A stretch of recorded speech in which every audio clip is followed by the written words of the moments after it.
Dear God, please don't let me relapse and return to the evil that men do. Father God, I pray and ask that you help me to have mercy on others the same way I would want you to have mercy on me. Father God, I also ask that you help me to be quick to forgive and slow to get angry. Amen, amen, amen. These young dudes out here don't respect shit until you put the barrel in their ear and let the text spit. I just might catch a case on my next hit, remove their whole face on some special effect shit. So show respect, Drake, or I'ma have a flashback. Digging through the dresser like fuck it, where my mask at? The mash back with the banger and damage shit and say fuck everything I learned in anger management. Hop back on some east side damage shit and push a nigga's top back when I let the cannon spit. Start planning shit, premeditation. I'm in love with the streets again, rededication. Casket or cremation when I shoot you down. I was built for the smoke like a hookah lounge. I keep big shit that sound like a bazooka sound, and I shoot quicker than ain't gotta be a hoop around. Dear God, please don't let me relapse and return to the G-Ride with 3 straps. A ski mask with the case, squeezing keys apps, spraying everything from a nigga's brain to his kneecaps. Dear God, please don't let me relapse and return to the G-Ride with 3 straps. A ski mask with the case, squeezing keys apps, spraying everything from a nigga's brain to his kneecaps. Gun on me, it ain't never for show, homie. I'm far from a bully, but I'm never a hoe. Get out of line, my Beretta will blow. Real talk, we can take the beef wherever we go. I bring it to your front door like I'm Uber Eats. I guarantee you listen up when this Ruger speaks. Plus I maneuver through these streets like a ghost, and I'm handy with the heat. I cook a nigga like a roast. On me, homie, this is not a boast. I will still come through, boy, and stop a nigga's post. Play him close, man, Eric will ease it. Quickly off the waistband, man, and Eric will squeeze it. Leave you niggas laid out dead or paraplegic. Niggas playing in these streets while I'm very strategic. I come to your house dressed like the gas man. Shoot you 9 times, leave you stretched by the trash can. Dear God, please don't let me relapse and return to the G-Ride with 3 straps. A ski mask with the case, squeezing keys apps, spraying everything from a nigga's brain to his kneecaps. Dear God, please don't let me relapse and return to the G-Ride with 3 straps. A ski mask with the case, squeezing keys apps, spraying everything from a nigga's brain to his kneecaps. I don't put shit on Facebook, I just holler in person. Put the pistol in your mouth while you holler in person. All that shit you kept rehearsing and put on your live, got your clap with the big 4-5. You bitch nigga, if you tell me to pull up, I'ma do that. That nigga who was whooping first nigga that I shoot at. Ski mask on my face, bystanders be like, who that? I ain't with the talking, bitch boy, I thought you knew that. Leave his brains where my shoe at and bounce like I'm on a trampoline. Leave you laid out, nigga, like you camping on the scene. If you want something sweet, grab a peach or tangerine. Niggas won't smoke, well fuck it, I'ma let them handle steam. AR with the beam, you see the red dot? We tug on this trigger, nigga, it'll make your head pop. Blood pouring down to your shoes, call it Red Sox. Your brains hanging all over your shoulders like some dreadlocks. Expect the gang of dead ops. They ever cross the line? The Lord said in the Bible, oh, revenge is mine. So I'm just trying to find a righteous path between the two. Before I lose control and do the shit I used to do. This being humble shit is new. I'm trying to turn the other cheek, but I ain't never been a bitch, so watch your mouth when you speak. Your mercy's what I seek, so I pray on bended knees. Don't let me get the K with the extended clip and squeeze. Lord, please. Dear God, please don't let me relapse and return to the G-Ride with 3 straps. A ski mask with the case, squeezing keys apps, spraying everything from a nigga's brain to his kneecaps. Dear God, please don't let me relapse and return to the G-Ride with 3 straps. A ski mask with the case, squeezing keys apps, spraying everything from a nigga's brain to his kneecaps.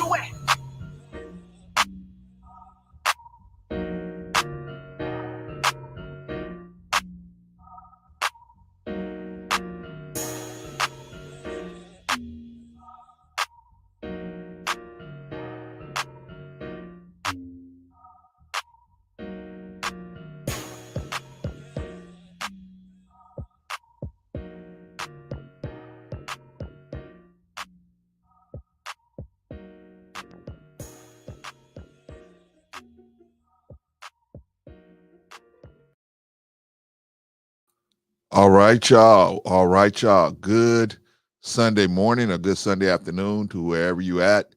Man, it's good because why is it good, Clarence? It's good because you ain't the one pushing those daisies up, man. You ain't the one sitting in that hospital bed. Huh? You ain't the one sitting in that hospital bed, man, saying, damn, what did I do to myself? Eating this way or doing this or doing that. What? You ain't the one. You out here, man. My grandmother's, my grandmother, she was part Native American. She said, any day you could go outside and any day you could even look out the window and you could see a bird of color. She said that was a good day. Man, wow. Look how she reduced life to just being able to appreciate God's artistic, um, you know, uh, uh, uh, uh, prowess, just appreciating the different colors of the birds. Yeah, man. My grandmother was a real one, definitely, right? But man, she used to say all kind of stuff like that, man. She used to say, "Can't judge a man unless you walk the 40 miles in his moccasins." She used to say stuff like that. You know what I mean? She said, I could never live on the West Coast. I used to say, "Why, Grandma?" She said, "Because you don't get to see the seasons change." She said, "I need to see the seasons change." She said, "You out here, man, you don't never get to see the seasons change." I was like, "I'm cool on them seasons change, Grandma." I was like, "I'm cool on that. I'm cool on that season change. I'm cool on that."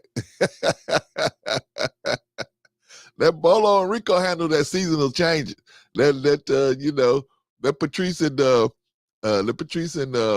Von Bryant, let them handle that season change out there in Chicago, right? I'm cool. Uh, I'm cool down here in LA. Yeah. Let Risa any deal with this with that snow. We good. We good. But yeah, man, she said a lot of different stuff like that. But it's a good day. It's a good day, man. It's just a good day, man, when you can breathe on your own. You can use the bathroom on your own. A lot of stuff we take for granted, man. And I've been there when I couldn't breathe on my own. I couldn't use a bathroom on my own. I was like this close to wearing a diaper everywhere, man. I mean, I was there, and if we're lucky enough, we'll get there. But you don't want to get there before time, before you got a lot of other stuff done, right? So, I appreciate, man, thank God, thank God, pray. Just thank God, man, in your own way, man. I'm not saying for those of some of us, man, like myself, I love going to the mosque. I like going to the mosque. I like the fellowshipping with the brothers.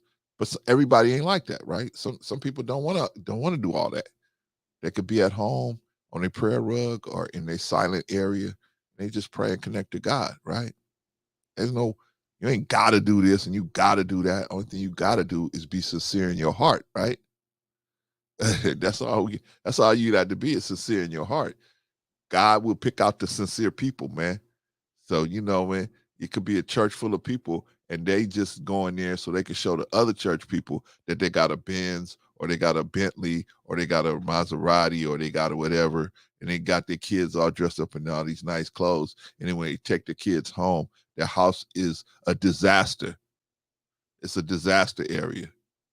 I never did. I just don't like that. I never have liked where people, they put more energy into pretending that there's something than actually being that, right? You put more energy in the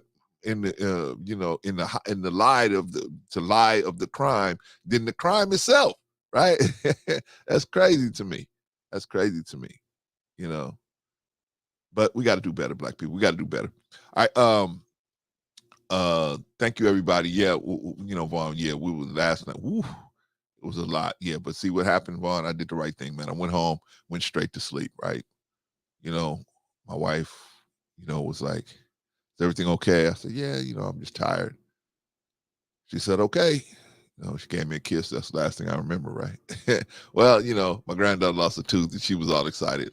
The tooth fairy's coming. The tooth fairy's coming. But she plays this game, but she knows it's my wife, right? But she plays this game to make it out to a big thing, man. You know what I mean?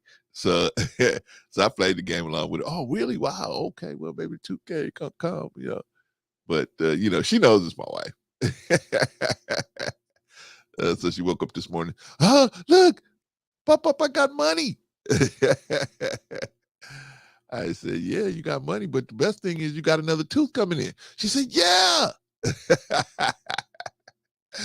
uh, What's important, y'all? What's really important is a big fancy car really important? Right? Is that really important? I don't know. Ask Patrice, right? Patrice said, man, shit, I was driving the same car for 7 years. I only got this car because I needed a car, right? Is that so real? You know what I'm saying? But some of the people, man, they got to get a new car every year, and then they get a note, a bigger note, a bigger note, a bigger note, bigger note. They turn around, man, you're paying $1,400 for a car. For what? And that's just a car note. You ain't even paying for the insurance. Insurance another $800. But that's how we get caught up, bro. We get caught up trying to compete with each other. And this world is always telling you what you ain't enough. You ain't pretty enough. You ain't man enough. You ain't got enough money. You ain't got a best. You ain't got a good enough car. You ain't got this. You ain't got that. This whole world, man. All the things. And you look at the TV. That's all everybody's telling you. Hey, you ain't feeling right. You need this medicine. You need this medicine. You need that medicine. Right? You need this, you need that. You lacking somewhere. You lacking in this, you lacking in that, right? This will tell you all that stuff, right? Instead of celebrating what you do have, right? Your life, your health, right? You're not alive when you got you're not alive when you got a bunch of stuff. You alive when you connecting to other people, man. That's when you're alive. When you connecting in a positive way, constructive way with other people, that's when you're alive. That's when you're really alive, right? Other time, everything else, you just a zombie, man. You just a zombie. You just in this matrix, man, walking around. You just one of the people that the matrix is sucking the blood from, right? We gotta get back to what's important, y'all. All right, y'all. Let me do the business real quick, man. Shout out to Brother Eric, man. Brother Eric, shout out to 16 to Life. Go over there and check his page out. 16 to Life, the YouTube page, man. Check him out. Check out. He got a lot of funny videos. Got a lot of funny skits. He got a lot of music. Got a lot of, man, very talented brother, man. Go check that brother out, man. We thank him always for letting us use this music. Appreciate that brother Eric, man. Go check him out. Better known as 16 to Life. Better known as Chill. Go check him out. I got to have brother Eric back, man, because he is doing big things now, man. I think when I brought him over here, I think he had like maybe what? I don't even think he had. I don't think he had maybe 10,000 subscribers. Not even that much. I don't even think he had. Now he's got over 50,000 subscribers, man. Holy smokes. Holy smokes. Shout out to Brother Eric, man. Go over there and check him out. All right, that's Brother Eric, man. I'm gonna take him down. Okay, y'all. Let's check everybody in, man, and let's get right to work, man, because I have an ugly situation that I want to talk to y'all about, man. One of the videos I'm going to show you, man, very disturbing, man, very disturbing. Two men gave a 6-year-old girl STDs, man. And how they got caught? How did they get caught? The girl the girl was sick, man, so sick the family took her to the doctor. The doctor said, hey, this girl got STDs. The family's like, how the hell did she get STDs? They traced it all the way back to this situation right here. But what's going on with decent men in America? We're not even taught to be decent anymore, man. There's no value in being decent, right? If you're a decent man, women are going to walk on you, right? That's what we're being told. Shout out to the manosphere, right? Or as Brother Rico would say, the nigga sphere, right? That's what they're telling us, right? That's what they're telling us. If you be good and kind to women, you're gonna get nowhere. You know what? I have to say that if you're good and kind to the wrong type of woman, you ain't gonna get anywhere. I will agree. I will admit to that. I will admit to that. And it's difficult because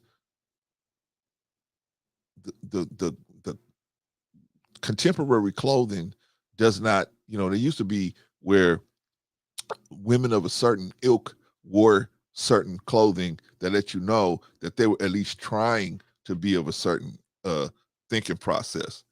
Now, pretty much everybody's wearing the same clothing, so you can't tell. Can't tell if the woman's transgender. You can't tell if the one. Well, you can. I mean, us old schoolers can tell, but I mean, a lot of these young dudes, man, they don't know if the girl's transgender. They don't know if you know it's the type of woman they should be spending time with until they get wrecked, right? They really don't know what's going on, right? They don't know what's going on. So we like I said, we came up with a class called the emergency pack, the manhood 101. But we got an emergency pack. Manhood 101's got so many. I put together so many different things that addresses so many different things about just being a man, just the basic minimums, right? But then I said, man, what is like the minimum, the bare minimum that a person needs to know, a man needs to know, a young man needs to know before they hit the field. Before they hit the field, like a high school 12th grade graduate, what would they need to know before they hit the field? We put it together, man. The emergency pack, the manhood 100, manhood 101 emergency pack. We got that, man. So we can talk me and a couple other brothers, man. We can talk to some of these young men, man, and school them on some of the things that's out here, man. That's lurking out here for them and how they can avoid it. A lot of our men, see, that was the whole point of me doing this stream, was because we're lacking as men, especially in the black community, man. We're lacking. We're really lacking as men in the black community, man. We complain about a lot of stuff, but then when it's time to stand up and do something about it, we fall back. We put it on the women. Y'all got to do it. Y'all got to do it. Nah, man. No. So we're gonna try and straighten some of that out. But today we're gonna take a look at, man, what the F is going on with men in America? You know what I mean? Like, how can a community or a country stand when its men are in the decline? If the men are in the decline, guess who's gonna follow those men? The women. And who's gonna follow those women? The children. That's why you got children out here smoking trees and doing all kinds, and they like 10, 11 years old. Some of them are younger than that. Talking about spliffs and all that, man. Come on, man. And there's no way as men we could say it's the women's fault. They're raising all these children. Hey, bro, who is impregnating these women? Is these immaculate conceptions? That's what I can never, whenever that situation gets promoted to me, I always ask the question, okay, if it's the single mothers that's causing all these problems, who is making these single mothers? Right? Who is making these single mothers? And it can't, they're not getting pregnant by themselves, right? Shout out to the queen maker. They're not getting pregnant by themselves. Somebody has to be impregnating them, right? Somebody has to have a mentality where I can impregnate you and drop this child on you, and it is your 100% your responsibility to raise this child into a good man. But me as a man, I'm never going to be involved in it. I'm just going to keep moving. That's what animals do. That's what animals do, right?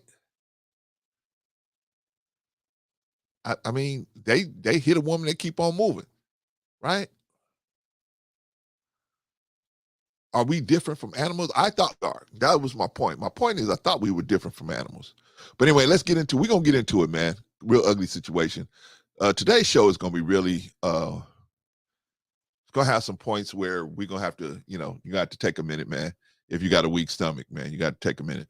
All right, let's check everybody in, man. First person on the docket, of course, is Reese O'Neal, our resident sniper. Shout out to Reese O'Neal in the building.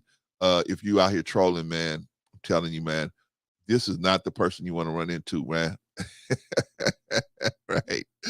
We had a situation yesterday, right? Where somebody was like, hey, can I come back on? I was like, well, I didn't know you was blocked. Yeah, well, I'm blocked, right? I didn't know you was blocked. But what I was gonna say, hey, don't block me out. No, I tell man, my minds, man, they know, man. Shoot first, ask question later, man. We'll talk to them later. Let me talk to them later, right? Same situation yesterday. Hey, can you unblock this person? This person was blocked by someone, right? My back of my mind, I'm like, I know who blocked you. But you got to have somebody that enforces stuff, man. So when people come back, they have a different attitude when they come back, right? They don't come out and they're like, yeah. When they come back, they're like, okay, am I good doing this? Am I good doing that? Right? That's cool. That's what we want, right? We want everybody to just be respectful of everybody else. That's all we want, man. We ain't trying to make nobody kiss nobody's behind or nothing like that, man. We just want everybody to be respectful to everybody. As long as you're respectful, you're gonna be you gonna get past Risa. But if you're not, or even if you look like you not, that's what I say. Don't even look like you not. Maybe I wasn't being disrespectful, Clan. Well, you did something because Risa put the trigger on you. You did something, right? But shout out to Risa Neal, man. Glad to have you in the building, man. Who else is in the building? Von Bryan is in the building. He said, greetings, peace, joy, grace, and abundance. Shout out to Von, man.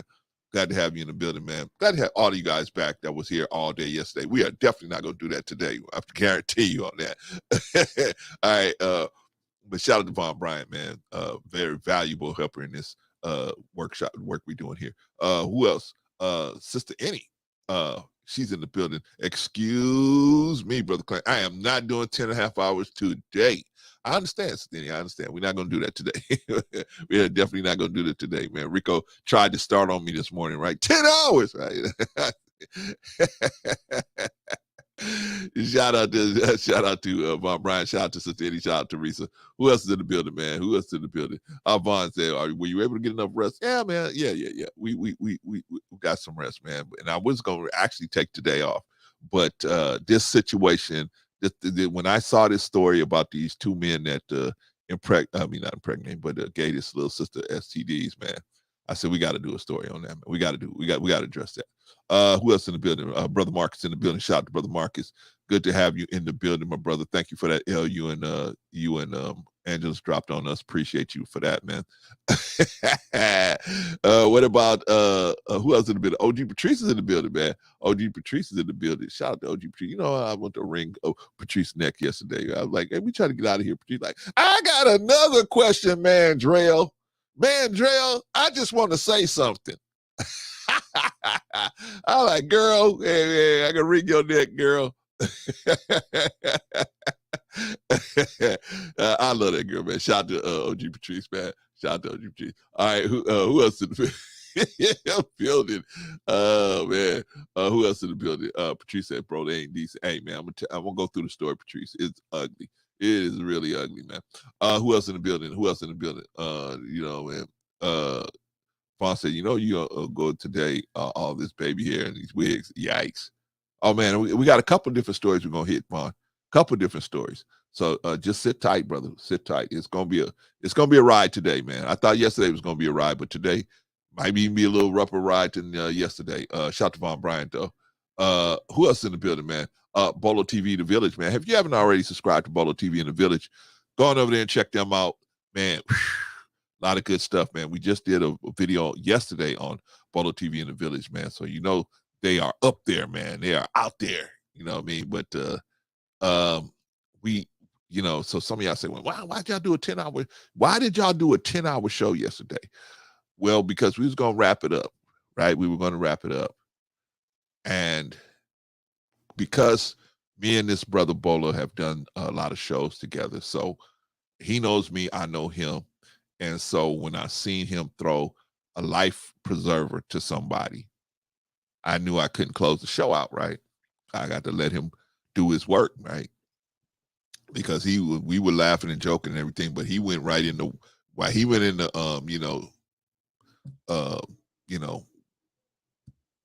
the word I want to say, little savior mode, not big savior with a big S, but little savior mode, man. We went to just went right into it, man. So I saw that and I said, okay, well, I can't close the show down. Well, we close the show down, grab a class. I'm in the middle of pulling this dude out of the water, out of the quicksand. Well, no, but I'm not going to do that to him. He wouldn't do that to me, right? So I'm never going to do that to him. And he was doing that, and he did it.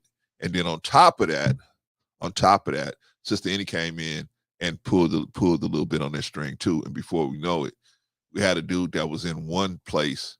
He was in a whole nother place by the time he left, man. So shout to Bolo TV in the village for that. And shout to Sister Annie for that too, man. I keep telling this girl, man, she got a special power that God gave her, man. I keep telling her that. Everybody that comes over here yesterday saying, yeah, man, she's the type of woman that needed. We've been telling y'all that for 2 or 3 years. We've been telling y'all that. I think the only one that really, really, really picked up on it was the intellectual soapbox. He was the one that was trying to do something with, because he knew, he saw it. I've been telling her that. I'm glad she listened to me and started popping up more and more on the broadcast.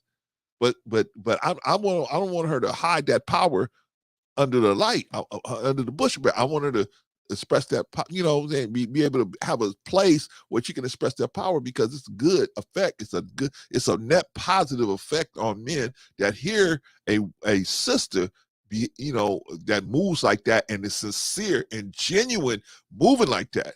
You know what I'm saying? Because the whole story they getting told is, oh man, the sisterhood is no good, this and that, this is good. See, older cats like me, we know better, but these young cats will pick up on stuff like that and be like, yeah, you're right. Because they don't think that rejection is a part of the sexual selection process. So they think when they're getting rejected, they take it personally. Holy smokes. Anyway, y'all, let's see who else is in the building. Charles Keys Sr. is in the building. Shout out to Charles Keys. Good to see you in the building, my brother. Good to see you. Good to have you as always, man. Who else is in the building? I think that's everybody that wants to be on the docket right now, man. So shout out to everybody. Okay, y'all, let's get right to work, man. It's a Sunday show. So we got a couple things we got to do first, and then we're going to get into these ugly little stories that we got going on. Okay, so the first thing we got to do, man, we got to do the hit parade, man. Let's do the hit parade real quick. Let's see where we got. Here we go. Let's see. Oh, this is an ugly one too, man. This is an ugly one, y'all. Let's see. Here we go. Ooh. It's an ugly one, y'all. It's an ugly one. Ooh. Let me back up off of this one real quick. All right. Let's see. Okay. I hope y'all can see that, but here we go. We're going to read this one. The International House of Prayer, Kansas City, IHOPIC, has banned Bob Hartley, a self-proclaimed prophet with close ties to IHOPIC founder Mike Bickle, from its prayer room. The prayer room, holy smokes, due to recent allegations of SEX misconduct. Based on information we have been presented and verified, Mr. Hartley has been informed he will no longer be permitted access to the prayer room. IHOPIC spokesperson Eric Volz posted on X Monday, formerly known as Twitter. We can also confirm that he is not on staff at IHOPIC, nor is he a congregant or forerunner of Forerunner Church.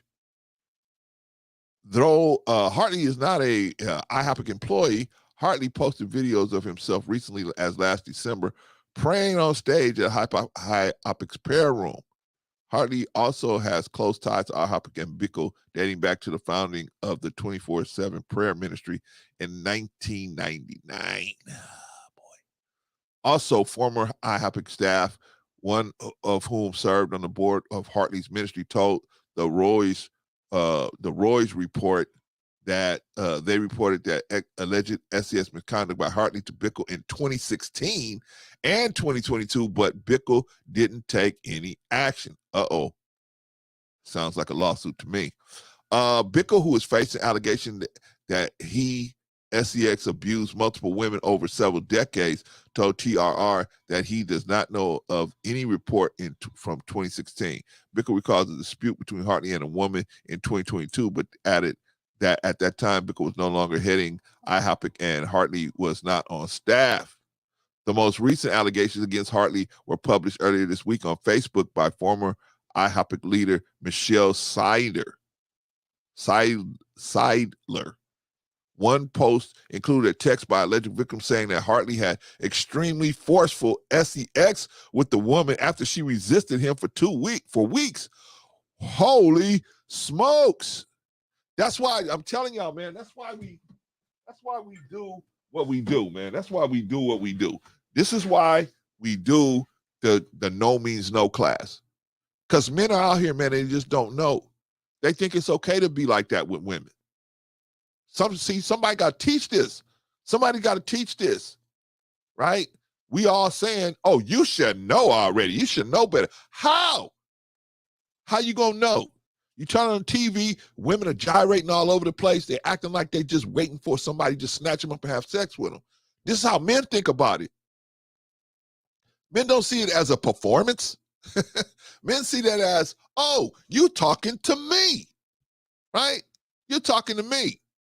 That's why, oh, okay, I see what you're doing. You shaking all that. You doing all that for me. Okay, I got it. So that's how come they look like that. So that's why we had to put this class together. We had to put this class together, man, because it's a shame. It's a shame. We need to be teaching every high school graduate no means no. That should be mandatory. I wish I could get to all the schools to sign me up and say, hey, can you teach that no means no class? It's coming.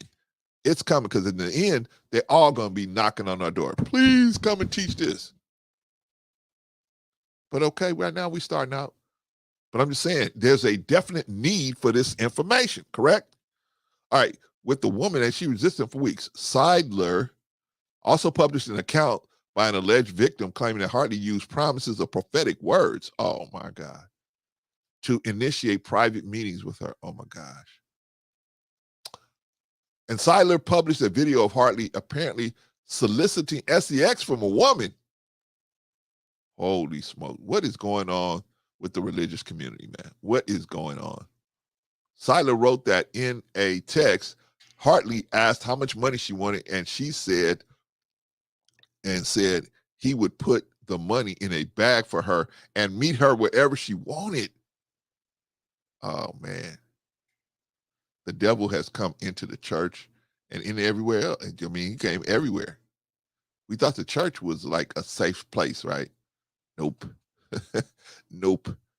See, you and me, what we wanted is we wanted somebody else to be able to stand there in front of us and to tell us God, and we could say, hey, this place is God, that person could do all the studying about God. We could go there, sit down with our family, listen to this person teaching us about God, and then that was it. We don't have to do nothing.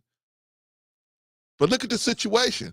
Now you forced to do your own study. You forced to do it. You have no other alternative. You have to study on your own now, just to see, because it's predators everywhere. That ain't fair, Clint. So I used to see back when I was coming up, man, me, guy like Vaughn, and maybe probably Bolo too, he's my age. We went to church. You went to church.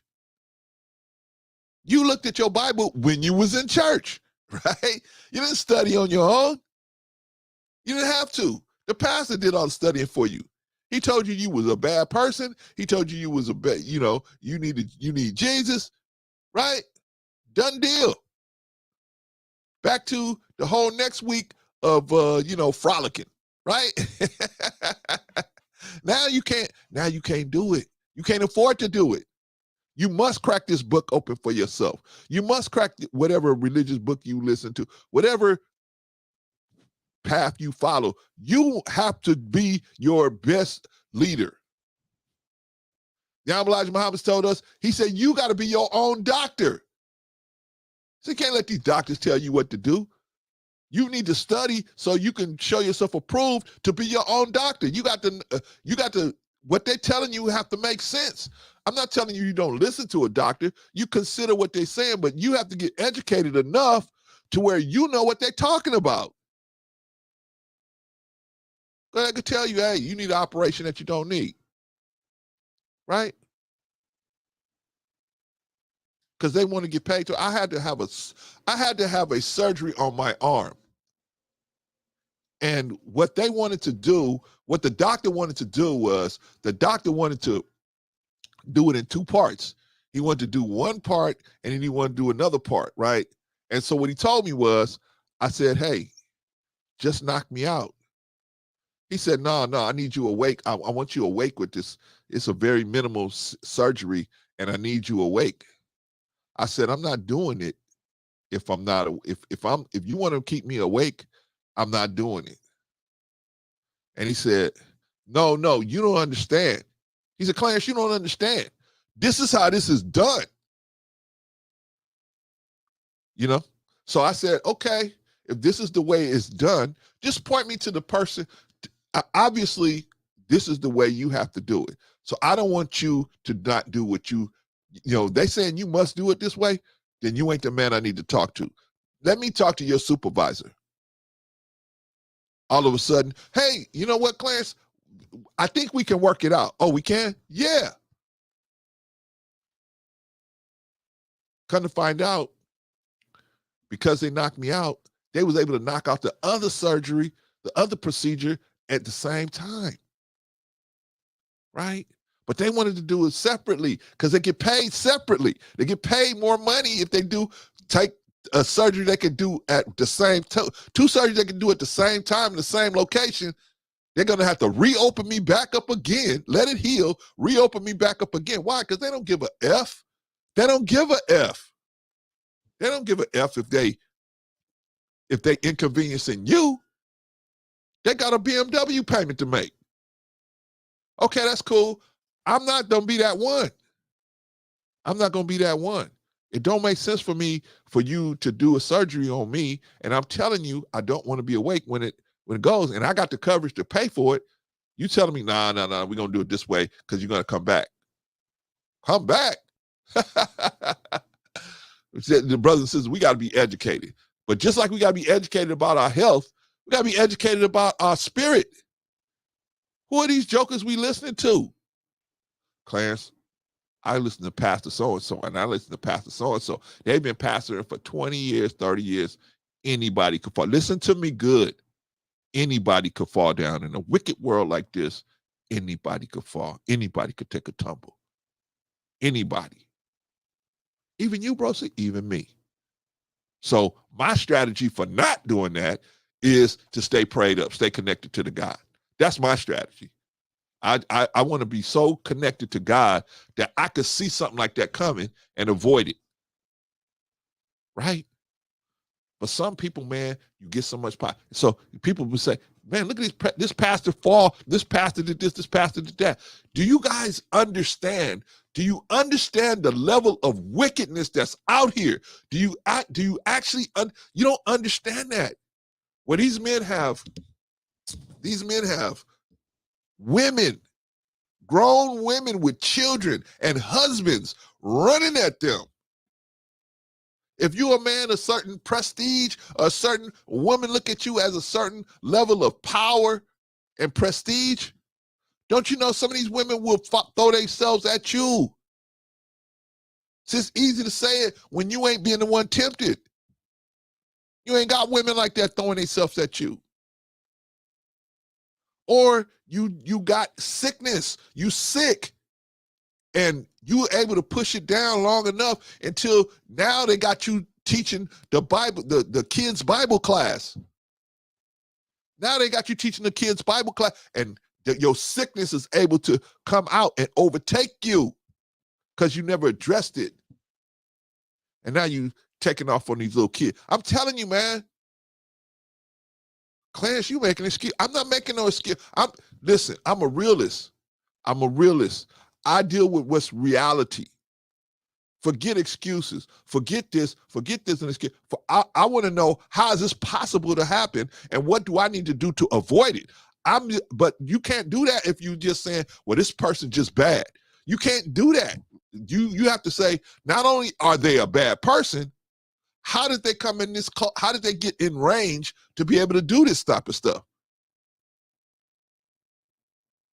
Was it my not being aware, right? Because this man had a name or a moniker, right?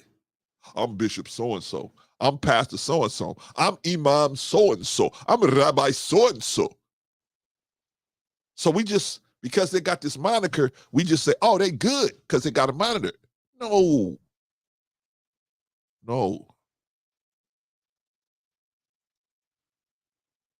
I heard a man say, there's none good except the Father. But that's another conversation. Let's finish the article.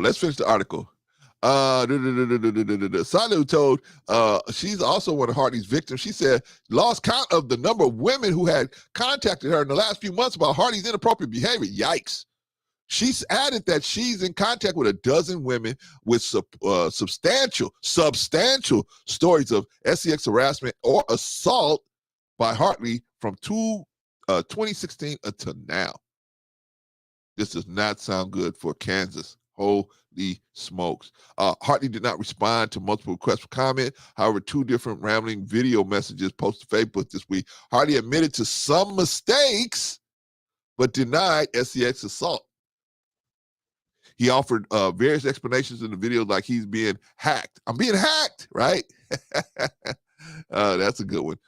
And using Adderall. I'm using Adderall to cope with his divorce. Holy smokes. All right, there we go. Strike one. Usually some traumatic event happening that will unleash this type of behavior, right? Because it's festering inside and it hasn't been addressed. It might be an unconscious thing, but it's festering. And once a traumatic event happens, bam, the traumatic event opens the door that's been the conscious door that's been holding it back. Boom. And it's able to take over, right? Hartley also admitted that he has no boundaries. Holy smokes. And said he has had consensual relationships with strong ladies, oh boy, who wouldn't allow me to push them and pressure them. Oh boy. Yikes. Hartley at one point blamed the situation on witchcraft. That's a new one. I ain't heard witchcraft in a while. And he complained that the people are criticizing him for his support of Bickle, calling Hartley Mike Bickle number 2. But I just had needs to be held. Holy smokes. I just love you all. Yikes. Let's see. The allegations against Hartley follow a tumultuous few months at IHOPIC. Not only has Bickle been accused of SS misconduct, but alleged victims also have accused IHOPIC of mishandling past reports of sexual conduct by other IHOPIC employees. Oh man, it does not look good for Kansas City. Holy smokes. IHOPIC has commissioned a third-party investigation to investigate look into the investigation against IHOPIC and Bickle, and recently admitted the organization had likely mishandled some past reports of misconduct. Okay, that's basically the article. I just wanted to show you guys that, man, these guys are out here, man. These guys are out here. You sending your kids to church. You going to church, right? Like I said, back in the day, man, we used to go to church, man. We was that family. Christmas, Easter, we was there, right? Maybe if my father had did something real crazy, he would be like, my mother could convince him to go more, right? He needed to go more, or his sisters would convince him to go more, right? But typically, we was that family. Easter, Christmas, we was all dressed up. Yes, Vaughn, that was us blocking you at the parking lot.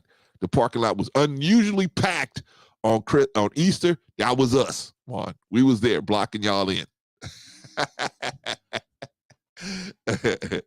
But hey, man, that is the hit parade, man. This to say, man, we got to watch out. We got to watch out. Everything we do, this world is so wicked. Everything we do, we got to watch out for it, man. Now you got people in the church, in the mosque, in the temple. We got people everywhere, man. These dirt bags have infiltrated everywhere. They infiltrated everywhere. And when you go into the church, man, the church don't do fingerprints on you. They let everybody come in, right? So they don't do no fingerprints on nobody. The church is the last place. I remember the Honorable Elijah Muhammad said, you need to put some security on the church because somebody gonna come in there and just, do something horrible, right? He said this 80 years ago. He told the church this. Then you had to do Dylan Roof go in there and just blow everybody's heads off, right? But he said, man, the church is gonna be something disastrous gonna happen. You need security at the church. He never said don't go to the church. He said you need to put security out there. Just like we have at the mosque, right? We got a checkpoint. It's like you going into another country, man. We got a checkpoint. You can't bring no contraband into the mosque because we know that the police, once you bring contraband in, the police have a right to come in there once the contraband is in there. So, and we don't want them to be able to come in. We can handle everything that's going on in the mosque. We can handle it. That's how we feel. So we don't need the police. We don't need a corrupt system to send people into our to try to find out what's going on there. We'll find out, right? And we'll let you know what's going on. But hey, man, we gotta have checkpoints mentally, spiritually. Okay. Can't say, hey, you get to church early, right? Because you want your child to go to Bible class. So you send a child in there with one of these dudes in the Bible class. You don't know what these dudes are doing. You got to lead Bible class in your own house. That's the way you're going to have to do it now. Going to church is just for the fellowship. But you can't send your kids off. You don't know what's going on. See, back in the day, man, they would send the kids off. All y'all go into their Bible class, right? And you go into the Bible class, man. It was an older lady, right? And she was teaching, right? Now it's dudes in there. It's dudes in there teaching. Got to watch your back, man. Watch your back. Watch your children's backs out there, right? Watch your children's back, man. And shout out to, okay, let me check some people here, man. Shout out to the Great Pill Podcast, man. And shout out to the Great Pill Podcast. Who else is in the building? I think I got Charles already. Who else? Diamond Axe in the building. Shout out to Diamond. Appreciate you. He said, of course, decent men on the decline. Women don't want them until it's too late. Well, why? We're going to find out, Diamond. We're going to talk about that today. We're going to talk about that today, man, because we need to get the women play a part in it. Absolutely. Let's see. Who else in the building? Let's see. I think I got everybody. Jordan Coop, man. Shout out to you, man. Glad to have you in the building. Thanks for joining us today. Who else in the building? Vaughn said, "Dear God, please don't let me relapse." Vaughn, it was us, man. Me, Vaughn is a stickler for blocking up the church parking lot, right? On Easter and Christmas, right? Yes, Vaughn, it was me and my family. We was blocking you guys in on Christmas Day, on Easter. We was blocking you in, Vaughn. That was us, right? Shout out to Black Man Unfiltered, man. He said, this is not new Martin Luther King, Elijah Muhammad, Moses, David. I could go on. Yeah, man. But I remember in reading in the, I don't know if it was a Message to the Black Man or Fall of America, where the Honorable Elijah Muhammad said, man, he tried to tell the church, man, hey, you need to put somebody out in front of the building, man. You need to put men out there in there and do something crazy. I don't know. Was he right? Was he right? Let's see. Risa said this stuff been going on. Yeah, it's been going on, Risa. But what I'm saying is it's more pervasive today. It's more pervasive today. Like for example, men used to do this particularly with children of a certain financial level, right? They would basically poor kids, right? They would take advantage of poor kids, right? But now it's getting so pervasive. It's so pervasive now that what they're doing now is they taking advantage of any kid they can get their hands on. If they can groom them, they're going to do them, right? They're going to do them. Yeah, Risa says Sunday school. Yeah, man. Got to watch that Sunday school. Got to watch that Bible study, just for the kids. Got to watch that. Got to keep your eye open, right? Who else in the building? I think I got Marcus already. Okay, y'all. We got to move on, man. We got to move on. That was the hit parade. Be careful out there, y'all. Be careful out there, y'all. Okay. Let's go into I got a good video for y'all, man. I got a good video for y'all. But glad the people ain't here. That's on them, man. People that ain't here, they missing out, man. You missing out. Oh man, this is a good video. And this is a discussion between the poet James Baldwin, right? The writer James Baldwin and the poet Nikki Giovanni, man. And they're gonna have a great conversation here. Holy smokes, man. Really, man, it's gonna be it's gonna be ugly. Hold on. Marcus says, bro, see, I disagree. We definitely need cops in the general public for the most part. Can't handle the pressure of cleaning the community of bad, evil. And when did I say we don't need cops, Marcus? I don't think I ever said we don't need cops. I think you must have misheard something, man. I never said we don't need cops. I agree with you. We definitely need cops out here for the most part. Can't handle the pressure of cleaning up the community of bad, evil, and are afraid of certain situations. No. See, what we need is men. This is what we need, Marcus. We need men. We need real men. We need men that's going to stand by their family. They're going to stand by their woman. They're going to stand, or women, whatever you got going on. But you're going to stand by them, right? Whatever you committing to do, you're going to stand by that, right? If all men just said, hey, look, I'm going to take care of all my, any woman that's in my field or any children that I have created, I'm going to take care of them. I'm going to protect them. I'm going to provide for them. And if I can't provide, I'm at least going to protect them, right? That's what we need. And we need to create men that think that way. But you can't do that if they don't see it. And they can't see it if they don't know it. So how will the people be taught unless a teacher be sent? Well, hey, here's your teacher, right? One of your teachers, right? Yeah. All right. So let's listen to James Baldwin and Nikki Giovanni. And I'm going to see if you guys agree with Nikki Giovanni on a couple of places, right? Let's go. Whether or not he should, he does. I'm concerned about it, I guess, particularly because there's so many young kids who want to believe. And for me, when I look at like the energy, I teach school. And when I look at my various classes, the few times that I'm there, and I see those hopeful little faces, and I know that they are just as eager to become, fascists as anything else, that they don't really, what they want is to believe. Then I begin to feel an obligation to say, okay, try believing in yourself. Yes, but my dear, that's all we've been talking about. Yes. You call it power and I call it. You call it power, I call it morals, or you say I do. No, okay. But it's the same thing. Yeah. It's exactly the same thing. What one is trying to do is to teach those children something which they will need much, much later, because they can become fascist very easily. Especially if they really believe, that all the legends which are now being fed, that black is beautiful. But since it's beautiful, you haven't got to say so. Or it's very important. The ego is the most important thing about exemplifying that beauty. Because it's a very dangerous slogan. I mean, I happen to, I'm very glad that it came along, because it had to come along. But, I don't love all black people, really, Okay. I know some deacons and preachers and congressmen and judges and teachers and lawyers, black, but not like me, Mm-hmm. It's, you're trying to tell the child something which transcends all those categories. So he won't become what you see all around you every day.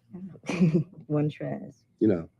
But that has to be dealt with, because they're constantly being fed that their ego is to be supplemented to what is constantly called the energy, which makes no sense to me.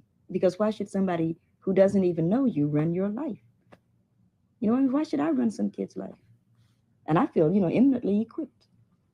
You know what I mean? Yeah, if I could be, I feel like, wow, I would be the best person. But why should I do that? Why can't you do it? You can make your own mistakes. Yeah, but you have to give the kid the morale which will allow him to do it. One tries. Because I really see so many games being run by uncreative, stupid people. And it's very disgusting. I'm sure that you all saw it. Oh, yes. But Nikki, most people really accept without very much question the assumptions that they're given. But they must. I mean, it's illogical. When I was growing up, the great trick was getting the civil service and work for the post office. Now I can't blame those people. I don't blame them. It made them very unattractive people from my point of view. But what else was a black cat to do? create No. something. You can't create anything unless you have been given, however you get it, I don't know, been given the belief or the rage or the madness or whatever, the necessity out of yourself to do it. Look, read a book by Richard Wright. The late Richard Wright wrote a book called Lord Today, which I meant to get for you today. It's about the post office. Well, it's not about the post office. It takes place in the post office. Right. You know, it's a tremendous, tremendous book. It's one day in the life of one black man. And no black cat can read that and not know, you know, because it's true. It's true. Fantastic record, you know. You see, the nature of the drama, in a sense, is that you and I both had to raise a child, but if I've been destroyed before I get home, you go one way, I go another, and the kid gets lost. And it isn't the fault of the woman or the man, and certainly not the fault of the kid. It's not a question of blame, though. It's a question of responsibility. Yeah, but and it is our responsibility to make sure that kid does not go. But what I'm trying to get at, Nikki, is that in order to take the responsibility, you have to be able to take the responsibility. It's not a mystical act. Somebody's got to pay the rent, and I can't put you on the streets. That's what you say. We have tried to make you able to pay your rent, or my rent, or our rent. We have found that there are not enough jobs, there's not enough money for you to do that. Now, why can't we try it my way?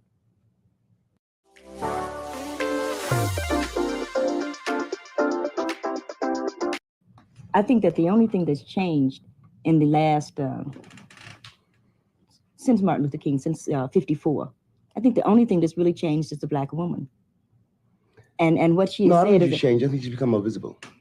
I think she's changed. Because there was a time, let's say my mother, you know what I mean, my aunts and things like that, they would say, okay, if that's the way you establish your manhood, I'm going to go for it. And my generation says, hey, no good. Okay. You must establish a new base. I'll agree with that. And we are, as a group, demanding that a new base be established. Yeah, but be careful as a woman and what you demand of a man. I demand that he be a man. Yeah, but you can't because say, the provision part. Yeah, but you can't say you demand it. You have to suggest it. Well, that's your ego that says that. No, I demand it. Now you deal with that. All right. Okay. I'll even go with that. I demand that you be a man, and I don't think that that's asking too much. Because if I wanted a provision, you know, say I would get a camper. You know what I mean? I would get a camper that provides things. You know what I mean? You get an army surplus kit that provides things. I need a man, and black men have always been offered to provisions. People are either going to eat or starve to death. You know, the men of Biafra, the people were starving and they were still the men. Had to be that way through that horrendous kind of war, but it had to be that way because sometimes you're not able to feed your family.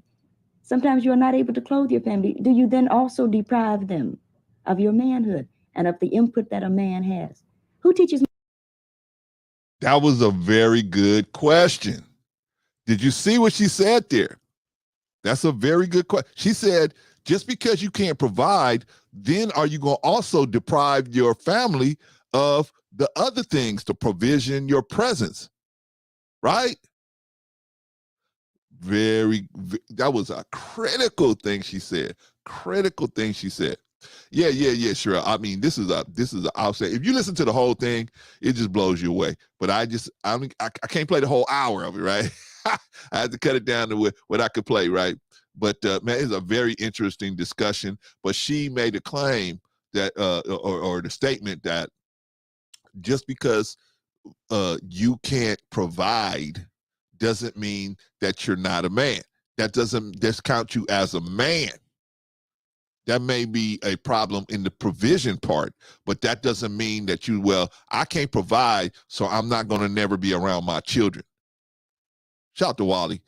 Yeah, I can't be around my children. See, that is where our men are getting stuck at. That's one area where they're getting stuck at. They feel like, well, since I can't ball out like I want to ball out, right? Forget it. I'm not even going to provide support. Just physical support. Oh, man. Oh, beloved, man. Beloved. So I'm going to play a little more and then we're gonna call it there because she's going to make a couple of good points. She's going to make a couple of good points. And I want to see if you agree. Do you agree? Do you agree that just because a man can't provide, that means he shouldn't be in the children or the woman's life that he made a child with? Do you agree with that? Hold on. We just getting started. Nikki Giovanni is going to make some other good points. Watch this. My son how to pee. Yeah, but You see? yeah, but you're talking. I agree with you. I see that very well. But it's one thing to be in a situation where you see that where you see a future, however bloody, and to be in a situation where you see no future at all. But you are. It is incumbent. If I may know, be logical, it is incumbent if that I we know see a future. If I know what I'm demanding of you, in some sense, makes sense.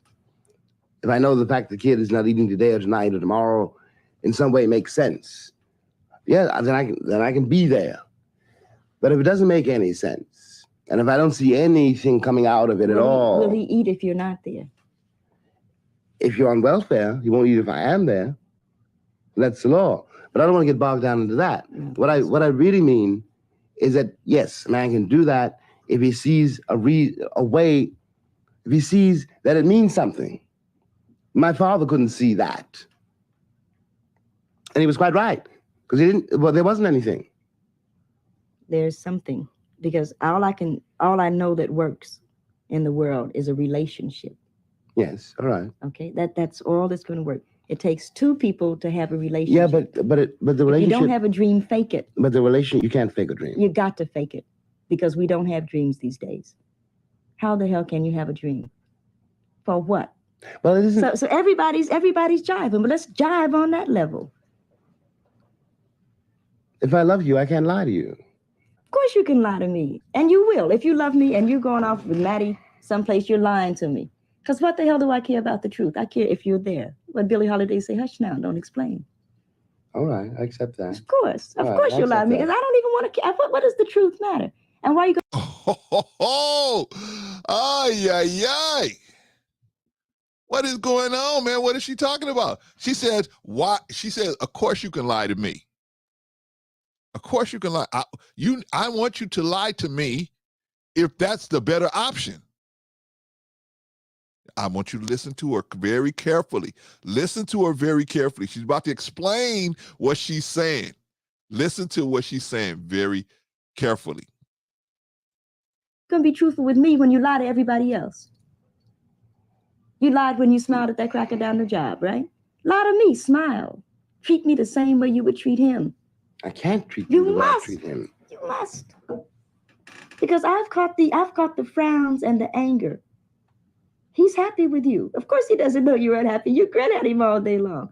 You come home and I catch hell. Because I love you, I get least of you. I get the very minimum. Oh! I think all of us as black men, we caught one to the stomach. Oof.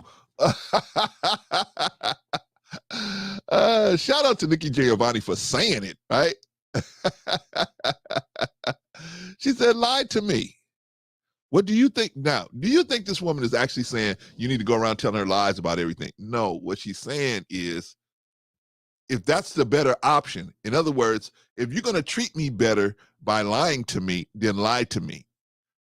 Right? That's what she's saying. She's not saying, hey, just lie to me just to lie to me. She's saying, if I have the option between getting treated bad and you telling me the truth, or you lying to me and I'm in my own world and everything's okay, give me the lie, right? Right? Why would you want to tell me the truth and have me suffer while you had your people that you don't even know at your job, Bill and Bob and whoever, right? You lie to them, you smile in their face all day.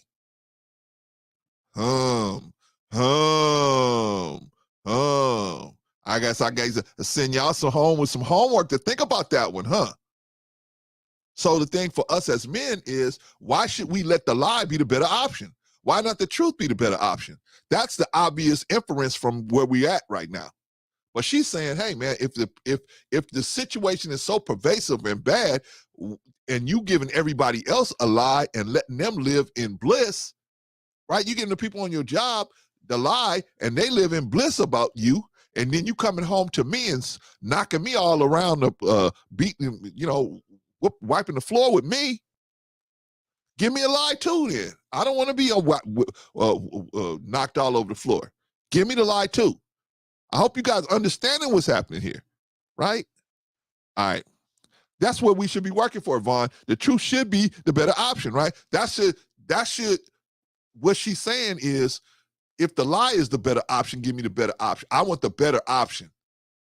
Well, then that should say to us as men, then let's us, instead of faking the funk and letting the lie be the better option, let's work to make the truth be the better option. This is a lesson this hit me so hard. This is a lesson I always teach my sons. Hey, why you guys work harder to make the lie seem better. Y'all put more energy into the lie than the truth. Just, hey, make the truth be the truth. Right? Make the truth better than the lie. But that requires work. That requires self-discipline. That requires empathy for the other person that has to deal with our lies. Holy smoke, Clarence! I thought you was out of gas after yesterday. No. This is what did Jesus do? He kept pulling the bread and the fish out. Right? I'm just pulling more out. Right? Where I'm getting this stuff from, it's always going to be full. I'm never going to run out, right? I never thought about it that way. I like how you flipped that. Yeah, that's how we should be thinking about it, Sherelle, as men. You as a woman, obviously, you want the best case to work out. Obviously, you're going to want the best case for yourself. Of course. That makes sense. And the best case for your children, obviously. But if the best case for your children and yourself is to the lie that you're giving everybody else, I'm a great guy. Sherelle, I'm a great guy at work. I'm the greatest guy in the world. Oh, hi, Bill. Hi, what's going on? Oh, everything's great. Oh, okay, good. There you go. Boy, Clarence is a good dude. I turn around, Sherelle, smack, right? This food is cold. Sherelle, smack, right? No. Who wants that truth? But see, what we doing like critically drinking, man. We try to do some things that make you think about stuff, like make you kind of like thought experiments, right? I thought this was very intuitive, she was saying here, right? Trey said, we need integrity and accountability. We're going to talk about it, Trey. We'll have you up here in a minute, man. We're going to talk about it. Well, probably about another hour. We're going to have you up here. Say I got gas. All right, and I do. All right, so let's finish up with Nina Giovanni, because man, she was hitting them out of the park. And I'm saying, fake it with me. Is that too much of the black woman to ask of the black man? For 10 years, so that we can get a child on his feet that says, yeah, father smiled at mother. He talked to me about school today. Who cares that you can read or can't read? Most Americans can't read. Most people can't read. They look at the pictures. Baby, I know what you're saying. I know exactly what you're saying, and I don't disagree. But no, I'm going to be honest and think about it really. Good point, Sherelle. Good point. I'm not so sure that is a human possibility. I have to smile all day.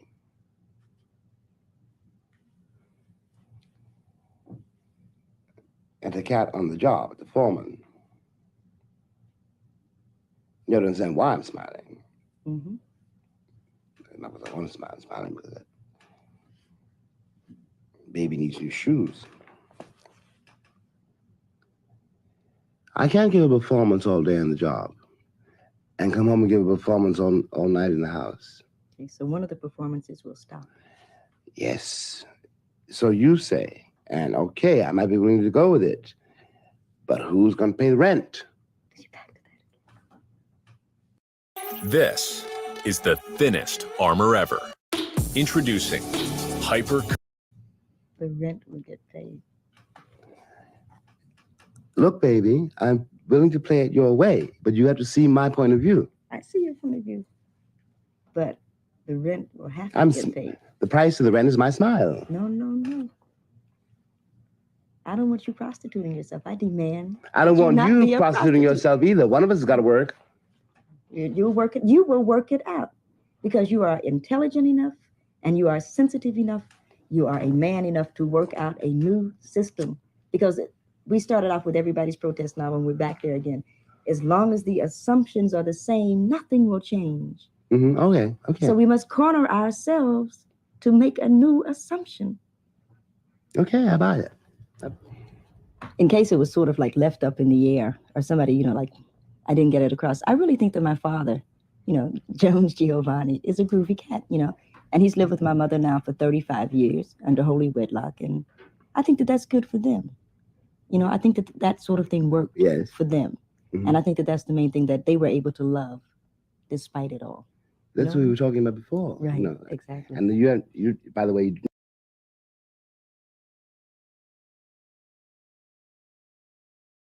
All right, y'all, I'm going to stop it right there. Holy smokes. Did she throw some bombs out there? Did she throw some bombs out there? Right? She said, man, I don't want you out there prostituting yourself.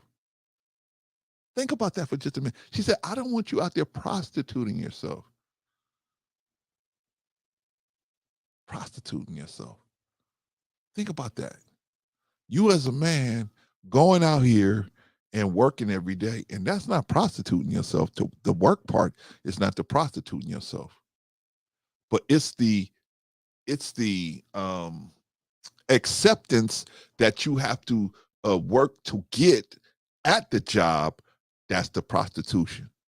You understand?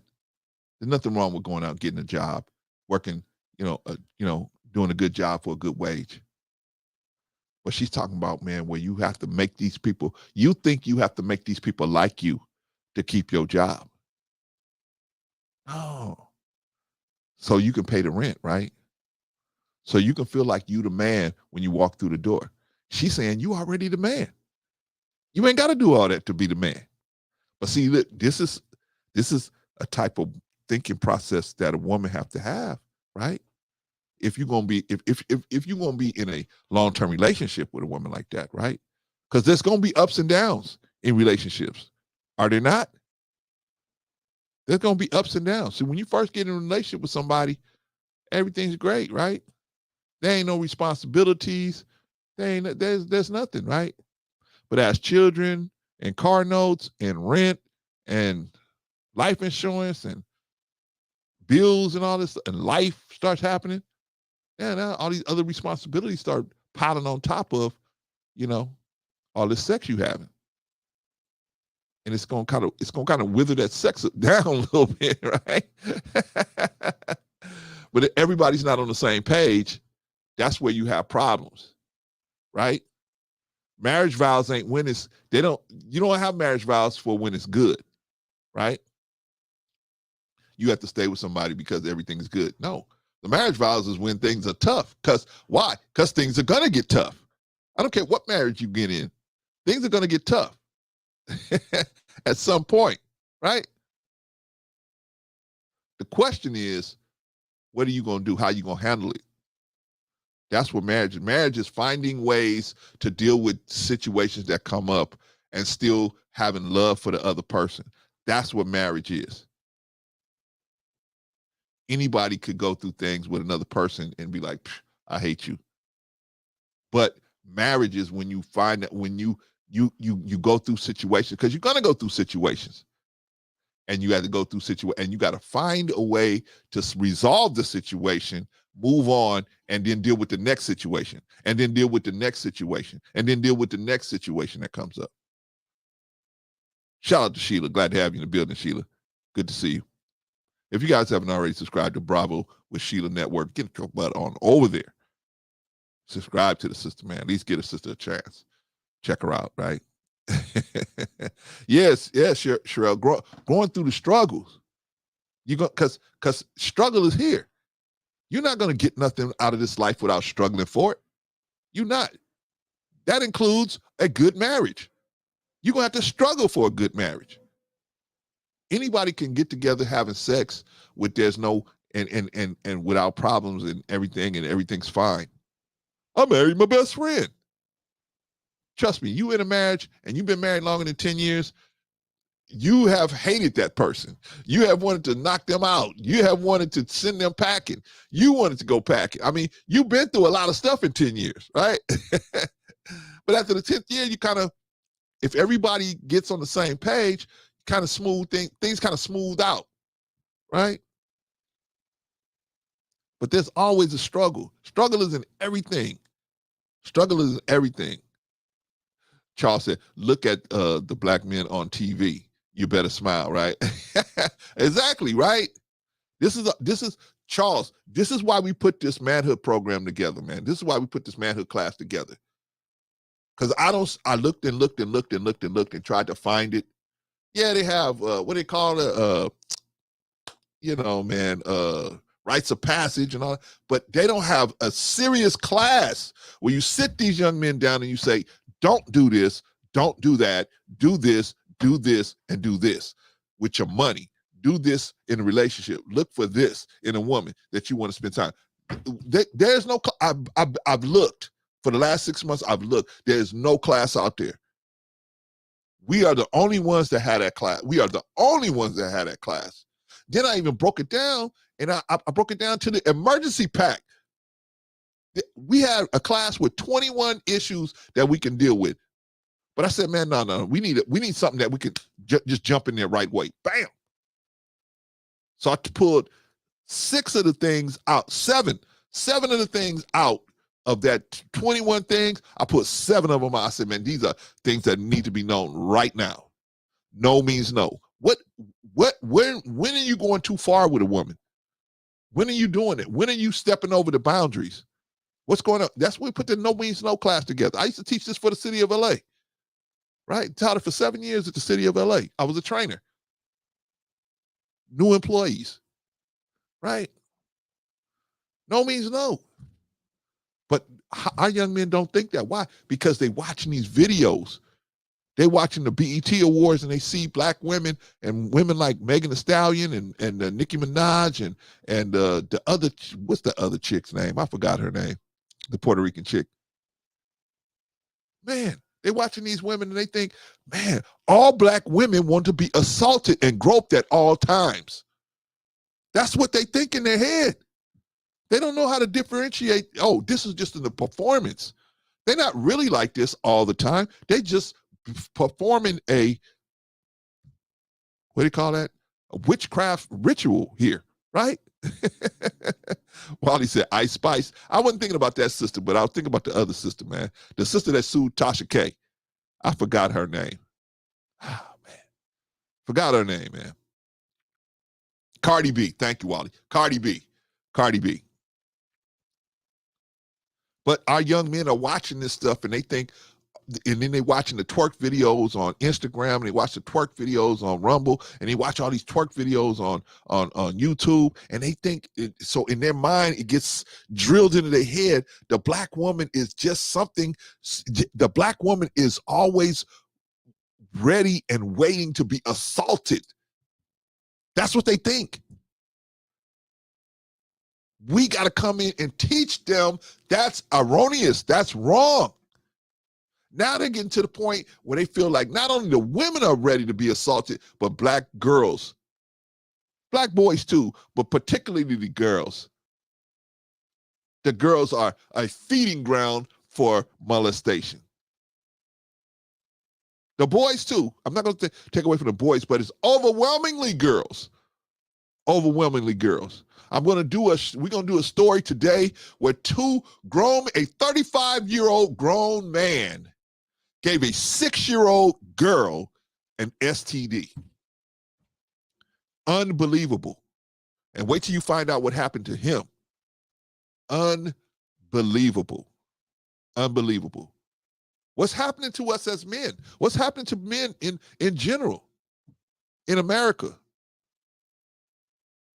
See, we're getting drilled all day. Sex, sex, sex, sex, sex, sex. The black woman, all she want to do is have sex. All the black women want to do is have sex. Sex, sex, sex, sex, sex, sex. Oh, she don't mind getting assaulted. Oh, black girls don't mind getting assaulted. That's what they're here for. They're here to be assaulted. Black boys, they're here to be assaulted. And we ain't standing up like goddamn men. We ain't standing up like goddamn men and saying, no, it's not going to happen no more. And if you do something like that, well, the brother in Arkansas found out what would happen. But we acting after the effect. We acting after this happens. We need to be so close to our families and to our little boy, our children and our women. That would never happen. That won't never happen. Right? I showed you guys, if you go look on my shorts, you see that pedo man, he said the first thing he looks for when he wants to assault a child is the involvement of the father. That's the first thing he looks for. He said if the father's really involved with the child, he won't even try to groom them. What are we doing? But see, we off popping our fingers, man, trying to get our penis in between some woman. And then the next woman, and then the next woman. Because guys like Fresh and Fit told us, you ain't a real man if you ain't having sex with all these different women. That is crazy. That ain't even safe in today's marketplace. A lot of y'all have jumping on these women, man. Not of y'all here, but I mean, a lot of our young men out there, they jumping on these women, man. They're not asking them for any health screenings or what's going on with them. Do they have any gingivitis? They're not asking none of these questions. They're not investigating any of that. I can't ask that, Clarence. She might not have sex with me. Yeah, so you might save yourself from catching an STD if you just ask. But we ain't asking why, because we don't know. Ain't nobody out there teaching us as men, especially black men. Nobody's out there teaching us right from wrong. Clarence, they just supposed to know that, Clarence. Clarence, you making excuses. They just supposed to know. They just supposed to know. How? How would they know? Unless a teacher taught them. And how can a teacher teach them unless the teacher be sent?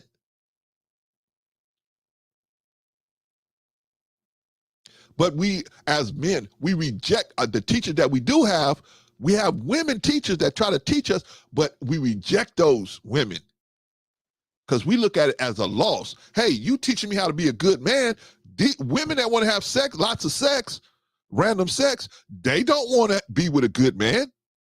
So we take that as a loss, right? It done got so bad that, man, a woman can't even reject. Back in the day, man, when I was coming up, man, a woman would reject you. Nah, I'm good. I got something else going on. I'm seeing somebody right now, but thank you anyway, or whatever. A woman will reject you. You had to take it on the sleeve, man. But we always getting rejected. So it ain't like, like today, everybody try to play like, I don't get rejected because I'm just something. Man, back in the 80s, man, we was all getting rejected. You won some, you lost some.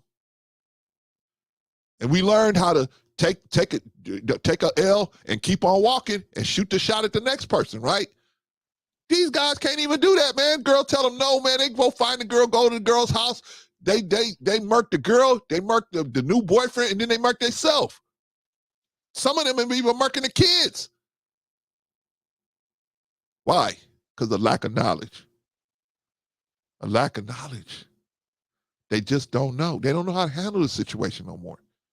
Somebody got to come along and teach these young men, man. You're going to take an L every now and then, man, from a girl, man. That's part of life. That's part of it. You're going to take an L. We was all taking L's in the 80s. Man, you took an L here, you took a W, you got a W here. You took an L there, you got a W here. You took a couple L's there, you got a W here. I mean, that's just how it went. Till you kept learning how to tighten up your game, till you start taking more L's, or at least the same amount of L's, same amount of W's as L's. The L's taught you how to tighten up your game. Woman told you, you stink, you don't smell too good. Right, so you went and go, okay, now I'm going to make sure I smell good, right? Thank you, Sheila, appreciate you. You went back and you said, okay, now I need to, girl said, your breath smell, man, your breath, oh man, I can't take it, man. You Yeah, it was hard to hear, but you went back, you cleaned out your mouth, you went to the dentist, got them bad teeth up out of your mouth, got them brightened and whitened. Like I need to get mine whitened now again, right? But we went back and did that stuff, man. We didn't take it personally. These young men take everything personally. Why? Because they just don't know. That's why I'm asking y'all. I ain't asking y'all to give me no money. I don't need no money.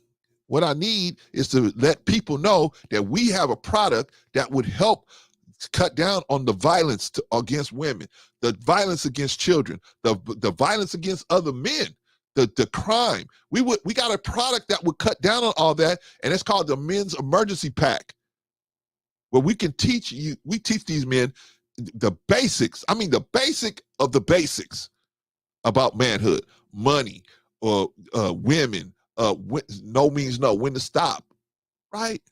All of these different things, man, that we need to know. Mutual respect. We got it. We got it. We got it. All I need y'all to do is share this video. Let the people contact me if they want it. If they want it.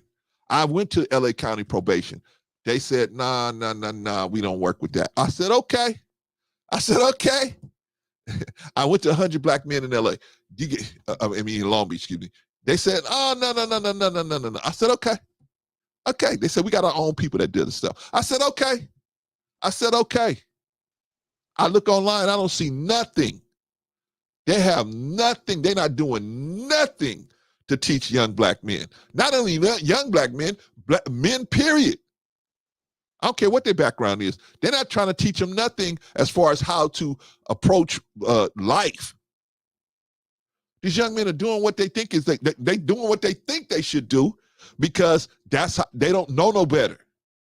They're getting all their information from jailhouse people and the gangs and not even from the OGs of the gangs. They're getting it from like the top, the bottom dudes in the gang. Right?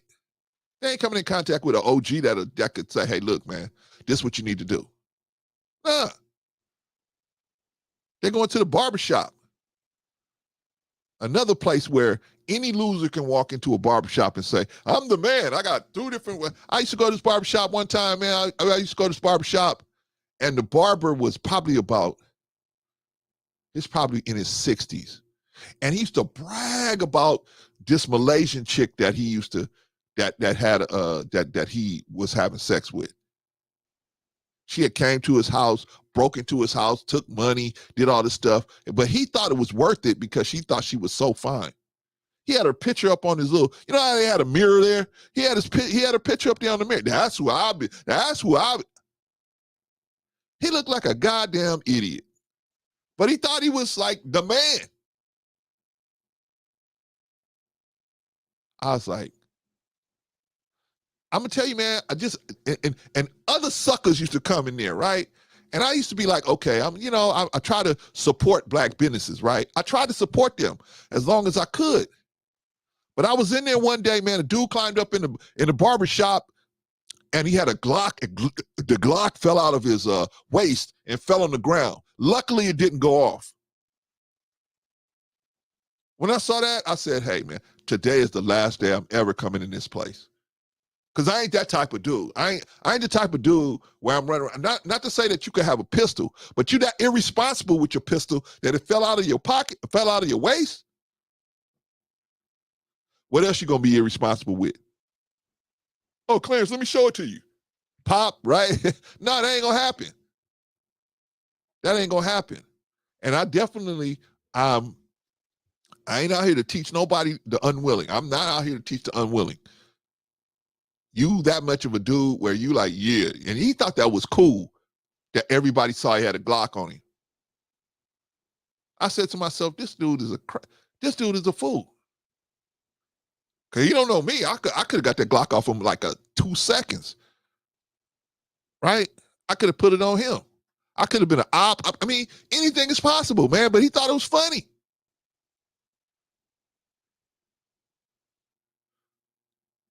You gotta, sometimes you gotta cut people loose, man. Sometimes you gotta cut people loose. You really do, man. But this is where our young men are getting educated on how to be men. They watching dudes and they thinking that they fly just because they got women. And they think their life is good and not a problem because they got women. Yeah, it's cool to have women in your company. Nothing wrong with that. But that's not what makes you a man. That's not what makes you a man. What makes you a man is you and your word. Your word makes you a man.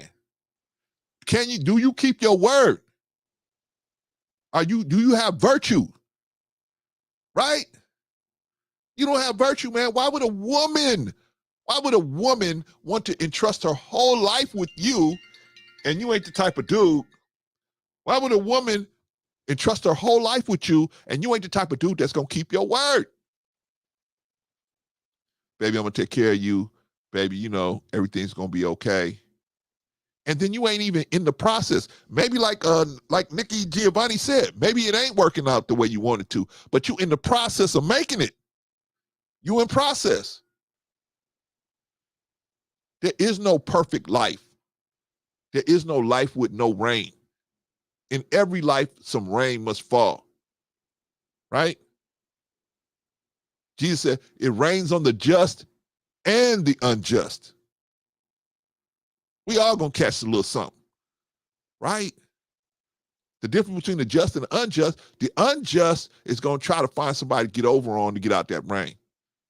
The just is gonna build their own umbrella. They're not gonna subjugate another person to try to cover themselves or violate another person. But these lessons have to be taught, y'all. I got to move on because we got so much stuff to get to. All right, but shout out to Nikki Giovanni and James Baldwin, man. Y'all know them too, man. Very prolific writers, and that is a good video, man. Maybe I might play it. I might break it down another day, man. But very insightful. All right, man. We got to get moving, y'all. We got to get moving, man. Okay, one last thing we got to do before we move. It's the Black History Minute. Let me do this. All right, let's see. Here we go. Where is it? What's going on, y'all? What's going on? Here we go. All right, here we go. Let's see. All right, today, January 20th. That was yesterday. January 20th, the first official federal holiday honoring Reverend Martin Luther King Jr. was on January 20, 1986. 2.5 years earlier, on November 2nd, 1983, Martin Luther King Jr. Day became an official American federal holiday observed on the third Monday of each January in recognition of Reverend King's birthday. The bill was signed into law on November 2nd, 1983 by President Ronald Reagan. Holy smokes. At least listen, I used to think Ronald Reagan was all bad. Damn, at least he did something good, right? At least Ronald Reagan did something good. Holy smokes, man. Shout out to Ronald Reagan, man. Holy smokes. Look at Coretta King, man. Coretta King is like, yeah, motherfucker, I know you don't want to sign this thing, but you signing it, right? Oh man, the active campaign to make Reverend King's birthday a national holiday began after his assassination and continued until it was finally successful. Initially, many states were opposed to it being a holiday in their state. Shout out to Patrice, Arizona, right? The King holiday was observed for the first time in all 50 states in the year 2000, 17 years after it became a federal holiday. Wow. Congressman John Conyers is a Democrat from Michigan, and a Senator Edward Brooke, a Republican from Massachusetts, first presented the bill in Congress to make King's birthday a national holiday in 1979. The bill was 5 votes short from succeeding. Congressman Katie Hall of Indiana introduced another bill to make it his birthday a national holiday in July of 1983. It passed in the United States House of Representatives by a count of 338 to 90. The margin of victory established a veto-proof margin. Reverend King was one of America's greatest leaders who served as a minister, pastor, and civil rights leader. The life and death of Martin Luther King Jr. was a motivator for a positive change with African Americans. His principle of nonviolent protest, He's, that was the only thing that I really wished that he would have kind of tweaked a little bit. You know what I'm saying? He was definitely a G, but I wish he would have tweaked a little nonviolent protest. But was a stimulus for promoting the need for proper civil rights of African Americans, right? But to see, it's not rights for African Americans. It's rights for white women and people of color, right? This is what Dr. Clyde Anderson kept saying, man. Civil rights, you don't need civil rights, right? You need human rights, right? This is what Malcolm was saying, right? Malcolm, this is why Malcolm X got assassinated, right? Because he was getting ready to take the situation in America with black people and the government to the United Nations. He was saying, man, this ain't no civil rights situation. This is a human rights situation, right? We need human rights. And we know what happened to Brother Malcolm. Anyway, America was ill-equipped to stop the changes that Reverend King was creating throughout the country. Reverend Martin Luther King Jr. was assassinated in Memphis, Tennessee on Thursday, April 4th, 1968. He was shot at the Lorraine Motel and declared dead at 7:05 p.m. that night. A bullet stopped his life on April 4th, but not his dream. The life of Reverend Martin Luther King Jr. illustrates without question that one person can make a difference in the world. Shout out to the OG, Martin Luther King, man. Shout out to him. Whether you agree with his nonviolent, I don't agree with his nonviolent personality, but what you can't take away from the man is that he was a G. Because anytime your house get firebombed, most of us would just be like, I'm out, I'm done. Man got his house firebombed, mother got stabbed, all for this cause, right? And he still kept rolling. Still kept rolling.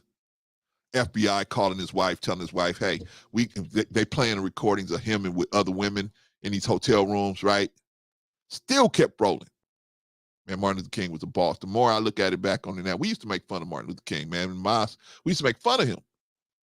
But that's because we didn't know no better, man. As we got more educated, Mr. Farrakhan educated us more on the sacrifices that the man made.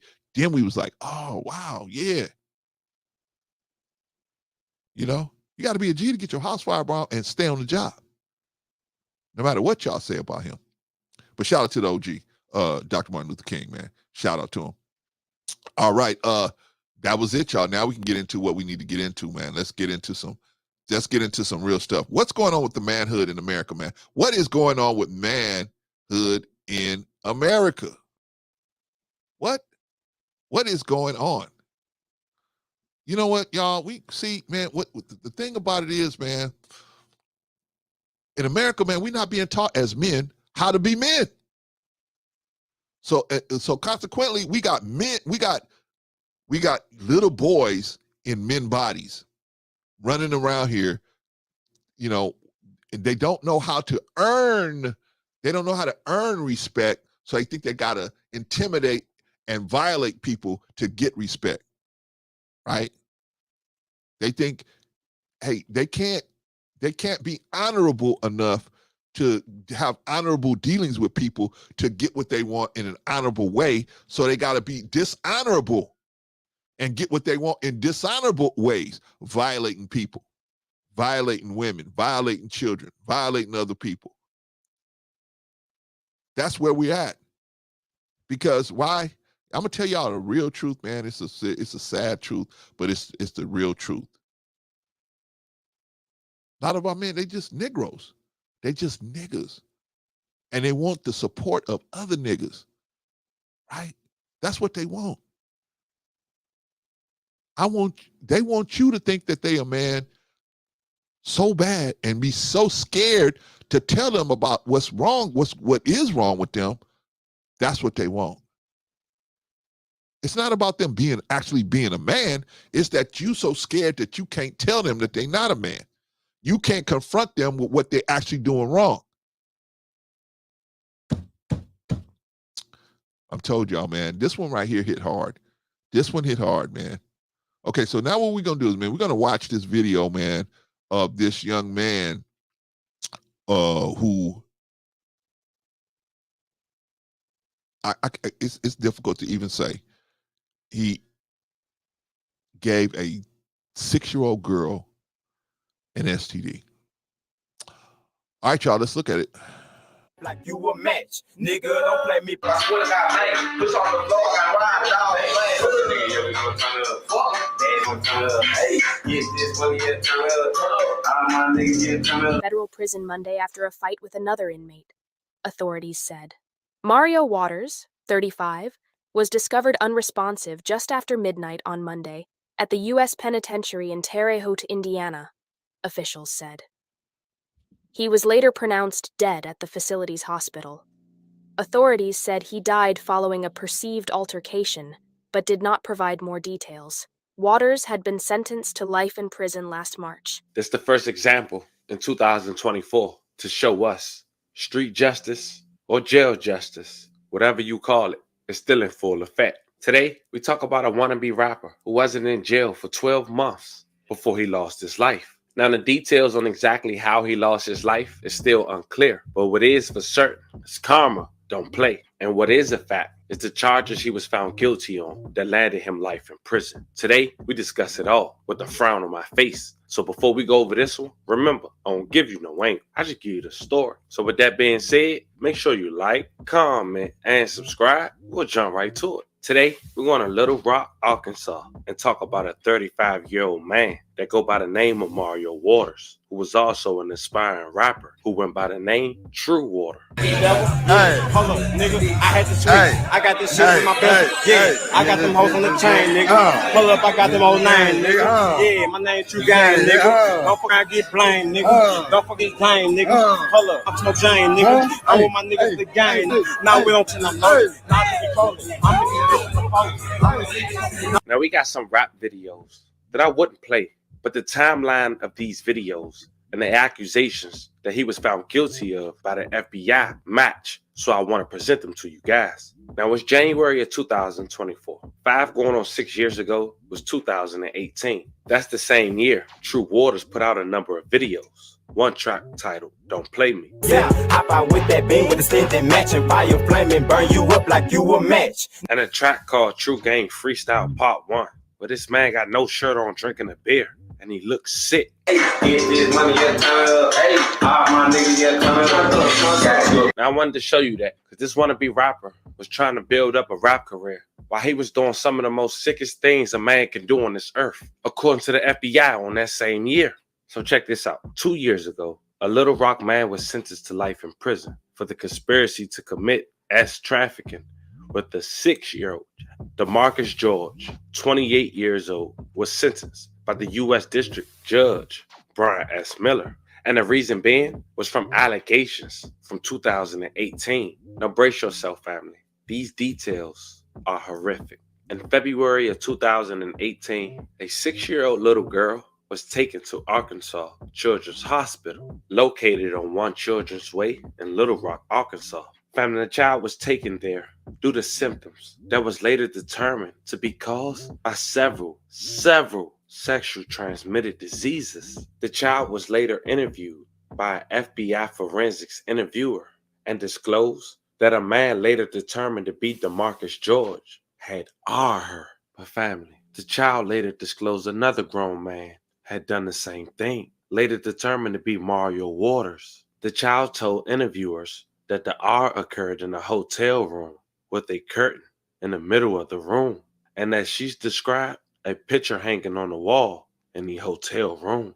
Mind you, this brave young girl was just 6 years old when these things happened and was able to provide law enforcement this information, which was key to get an arrest. Based on the information she provided, law enforcement was able to locate a hotel in Little Rock that matched the description provided by the minor, including the picture on the wall and the curtain in the room. Financial records from the hotel showed that the minor's mother had rented a room at a hotel in March of 2018 and paid with a credit card. The child has since been removed from the mother's custody. Doctors at Arkansas Children's Hospital determined that it was unlikely that the child had obtained each sexually transmitted disease from the same offender, and that there were likely multiple offenders.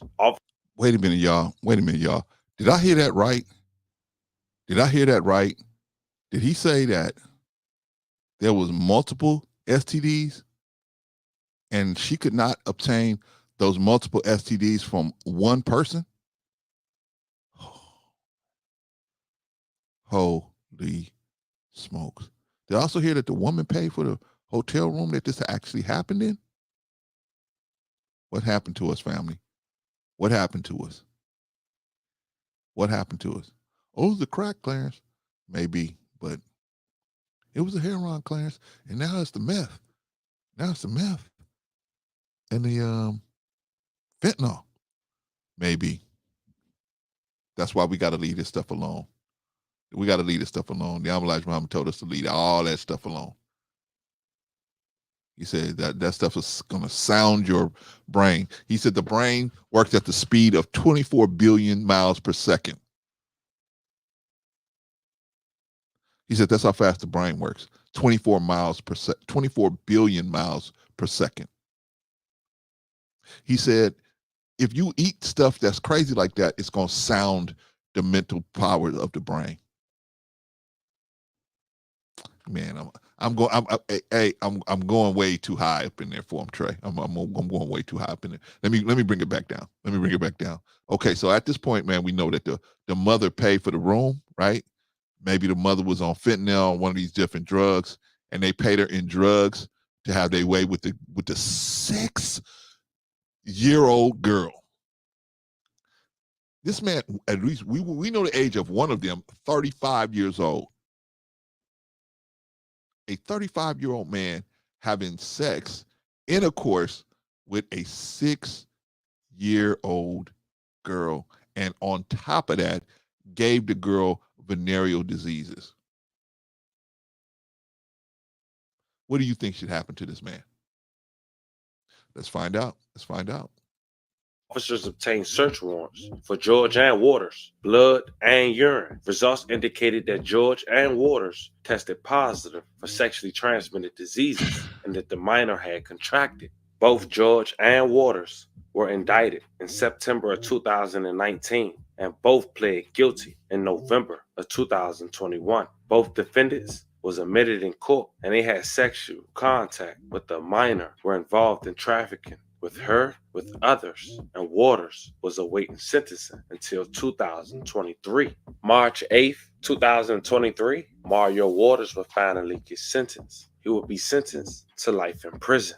Mario Waters would later be quickly transferred to Indiana, a U.S. penitentiary, to serve his time. 10 months later, January 2024, Mario would get into an altercation at jail that results in him losing his life. A guard had walked up and noticed him unconscious. Just after midnight, January 16th, on a Tuesday, he was transferred to the facility's hospital where he was pronounced deceased. Authorities said he lost his life following a quote-unquote perceived altercation, but did not provide more details. Okay. Was that justice, y'all? Shout out to Sim, by the way. Glad to have you in the building, Sim. Was that justice? Was that justice? This man had sex with a 6-year-old girl, 35 years old. Had sex with a 6-year-old girl. And prisoners do what prisoners do when they find out you got bad paperwork. Right? That's why guys like this usually are put into protective custody, man, because regular prisoners are going to be judge, jury, and executioner on them. When they find out you got, even prisoners have a hierarchy, right? Even prisoners say, hey, man,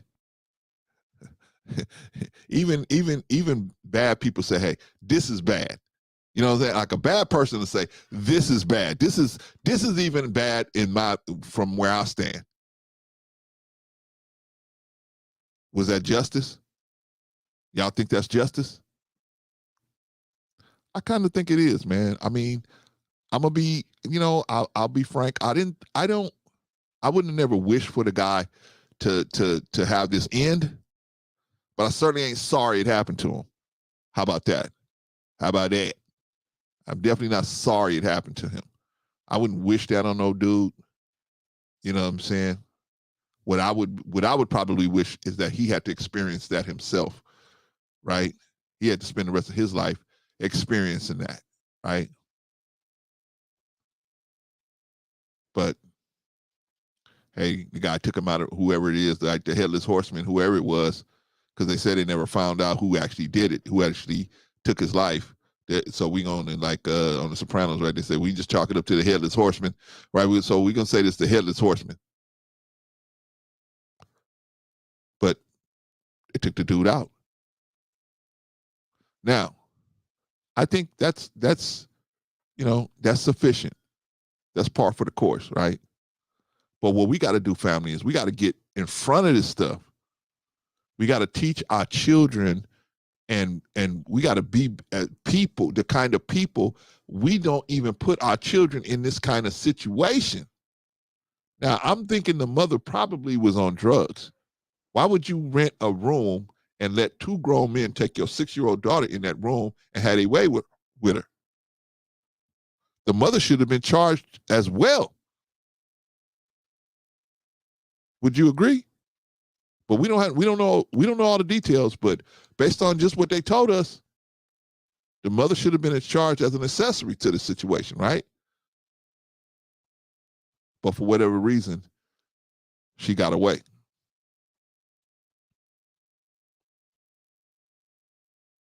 I'm saying, y'all, this is the reason why Brother Clarence is trying to push this class, man, because this stuff is terrible, man. And it's good. Yeah, the mom according to the report, Sim.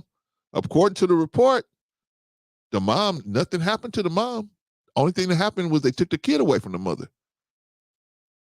I mean, the mother should have got life in prison, right? Nothing happened.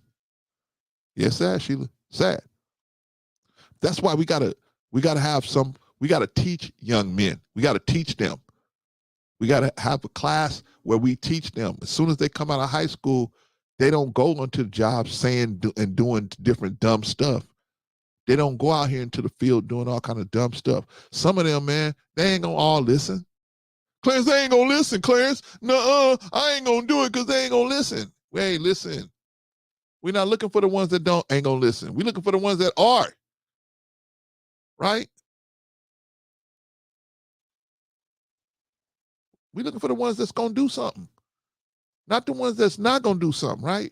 If a ship is sinking and a bunch of young men were on the ship, and I got a boat, I could drive my boat over to it, and it's one of the mates on the boat with me says, "Hey, man, those are all young black men. They ain't gonna be shit no way. Why you gonna go waste all this gas to go over there to the boat and rescue them? They not gonna listen no way. They not gonna listen to nobody. They ain't gonna be nothing but crooks and hooks and crooks.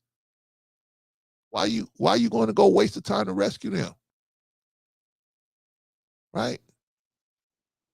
I said, like, gee, hey man, I'm going to go rescue. I'm not worried about the ones that's not going to listen.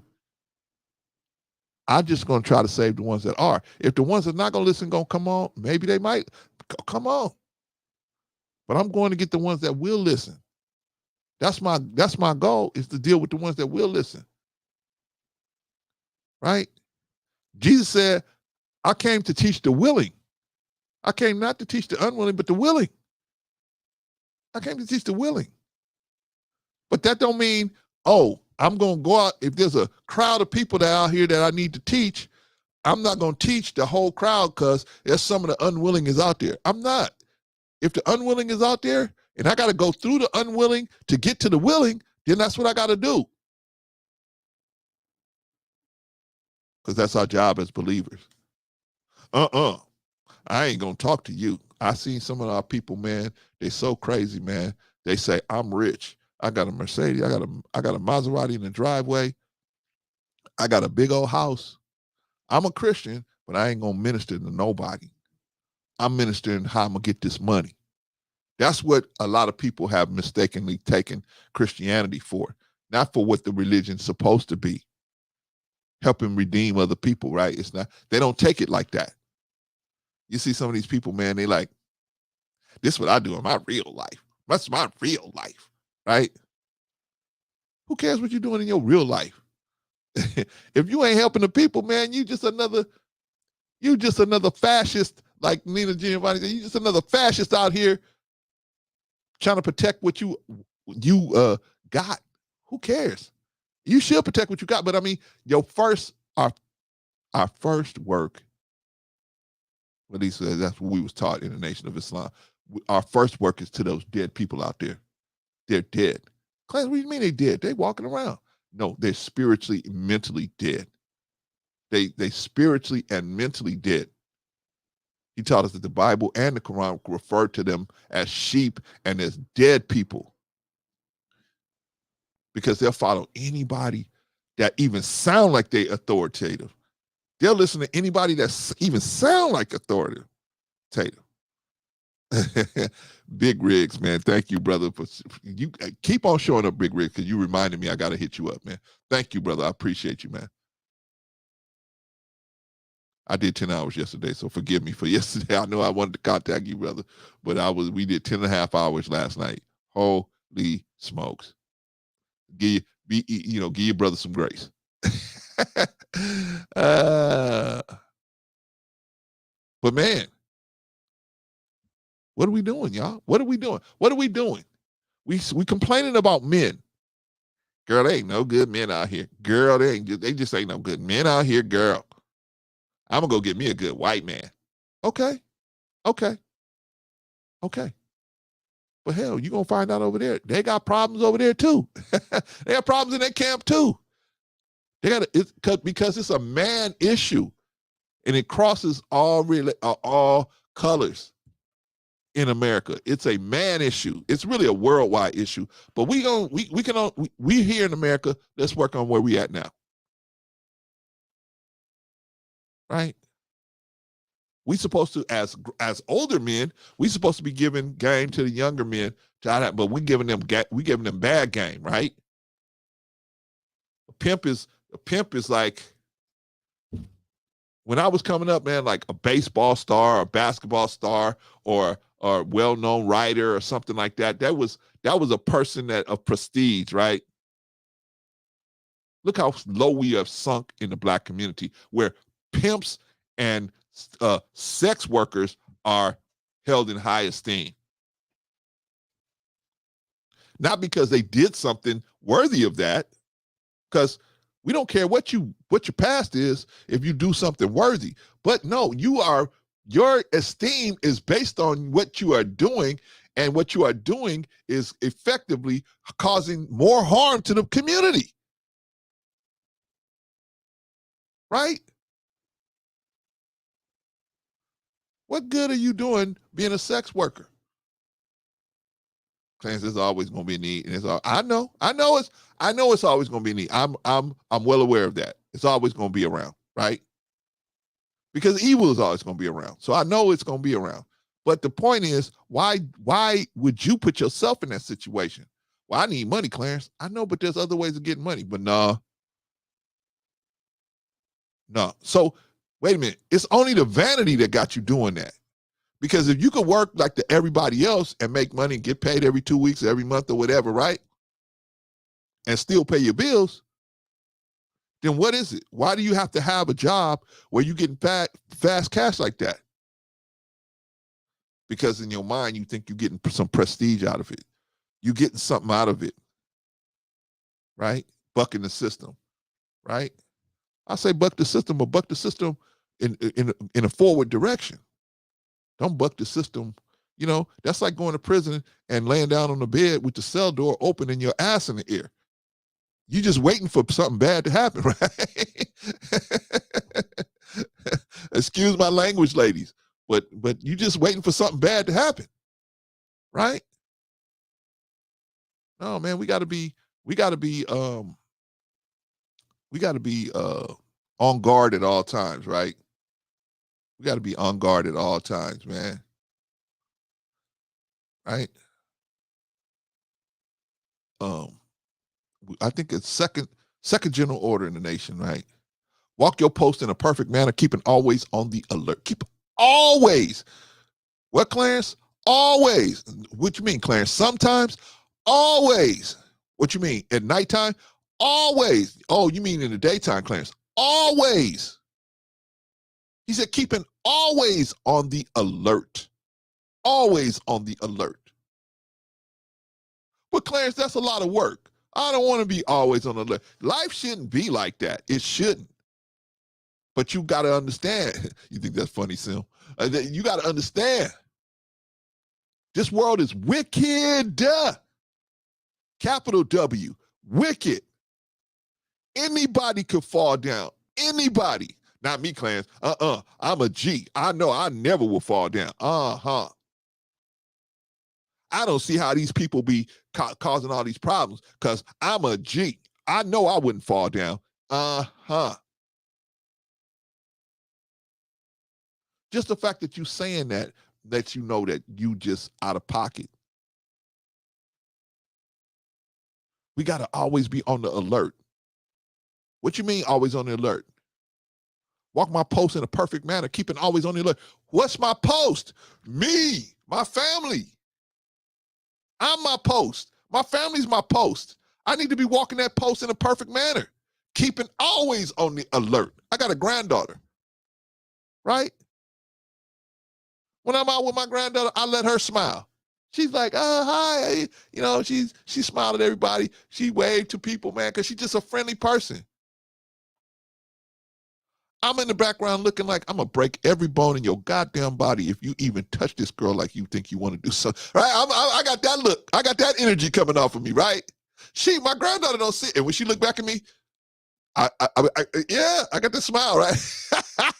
I do like Nina Giovanni said, I lie to her, right? I say, hey, I'm with you. Everything is great. But I'll be looking at any dude that come within 5 feet of her. I'm like, hey, you're gonna be praying for your own death if I have to put my hands on you and you come close to this girl. You come even close enough to this girl where the best thing is to walk, make a wide, just jump off the sidewalk, nigga. Just jump off the sidewalk. Don't even try to make a way around. Just jump off. Because you'll be luckier, you'll be in a better situation if God hit you. God will have mercy on you by hitting you with a heart attack before I get to you. Because I'm absolutely a messenger of pain, death, and destruction, and a prophet of death if you put me in the right situation, right? I'm a nice guy. I'm real chill. I'm real cool. I got a lot of patience. But man, when you put me into that situation, but I'm always on the alert. I'm always looking for, like when I'm out with my family, I'm out with my wife and my granddaughter, right? Sometimes they'll say, hey, why are you so uptight? I'll be like, I'm not uptight. But I am uptight, right? Because while they're looking around having fun, oh, how much does this cost? How much does that cost? Oh, we're going to be in here. We just got to look around for an hour, right? Right? But I'm the one walking around them looking at everybody as a potential. My mind thinks like this. What if this dude pulled a knife? What if this dude walking by my granddaughter pulled the knife out? What would I do? What if this dude pulled a gun out? What would I do? Where's the nearest exit? How can I get out of here if something went down? What if it was an active shooter in here? What would I be? That's how my mind works. When I'm out in the public, I look at it totally different. I look at it totally different. Like then they look at it. And they supposed to look at it, man. They women, right? Fellas, come here. Huddle up, fellas. Let me talk to y'all for a minute. Your wife and your children, they supposed to look at life like, oh man, everything's great. Everything's great. Because we supposed to be on the front lines dealing with that evil. We supposed to be on the front line. We supposed to be on the front line dealing with that evil. Any evil that approaches them or even comes close to them. They're supposed to look up and see us. And when they see us, they see the wrath of God in our eyes. They know if they touch any of our family members, it would have been better if they had died in the bed last night than to got up and touch one of our family members. Right? You're right, Vaughn. We as men, see, this is what I'm saying, but see, look, man, we learning how, instead of learning how to be protectors, we are learning how to be offenders. Because we don't want to hear nobody tell us when we're wrong. So we stay away from people that try to tell us that we wrong. We won't connect with nobody that tell us wrong, especially other men. We only connect with men, just like you see on these YouTube streets. Most men only connect with men that will wash their backside and tell them, hey, you okay. You a piece of dirt? I'm a piece of dirt too. Hey man, let's be pieces of dirt. This is a piece of dirt channel. This is where pieces of dirt can come together and talk about the issues that pieces of dirt have by being pieces of dirt. Hey man, why are we even being pieces of dirt? Clarence, we don't want to hear you, Clarence. We don't want to hear you. What you talking about, we don't want to hear that. We don't want to hear that. Take us to a channel where two people are fighting. That's what we want to hear. I know. But I got you by the cojones today. You out there, you know we need men. We need real men who not always chasing vagina all over the place. Vagina has its place. Don't get me wrong. I respect the fact that there's real men out there that are looking to, be involved with a woman with a real vagina. I that's a good thing. I'm not saying that's a bad thing.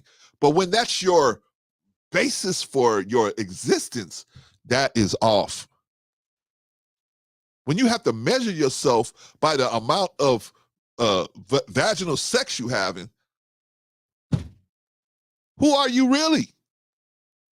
Who are we really, y'all? Who are we really? Y'all got the veins in my head popping out. But that's why some places you go, all they're going to do is talk about the problem. Some places you go, all they're going to do is blame black women for it. But when you come here, man, we putting it squarely on the men. Now, do the women need to work on some things? Yes, they do.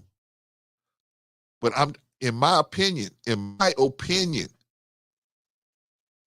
the women, once we get the men pointed in a whole nother direction, the women will not have no choice but to change their game up. Just to be sexually selected, they're going to have to change their game up. So we don't need to worry about the women. Let's fix the men. Let's fix the men. Because the men won't even sexually have nothing to do with women that are not on the same page with us. We won't. Once we get the men in the right thinking process, right? They'll be able to appreciate a sister like Sister Annie, appreciate a woman like Patricia, appreciate these women, Risa, and all of these other women over here, Sheila and all of y'all.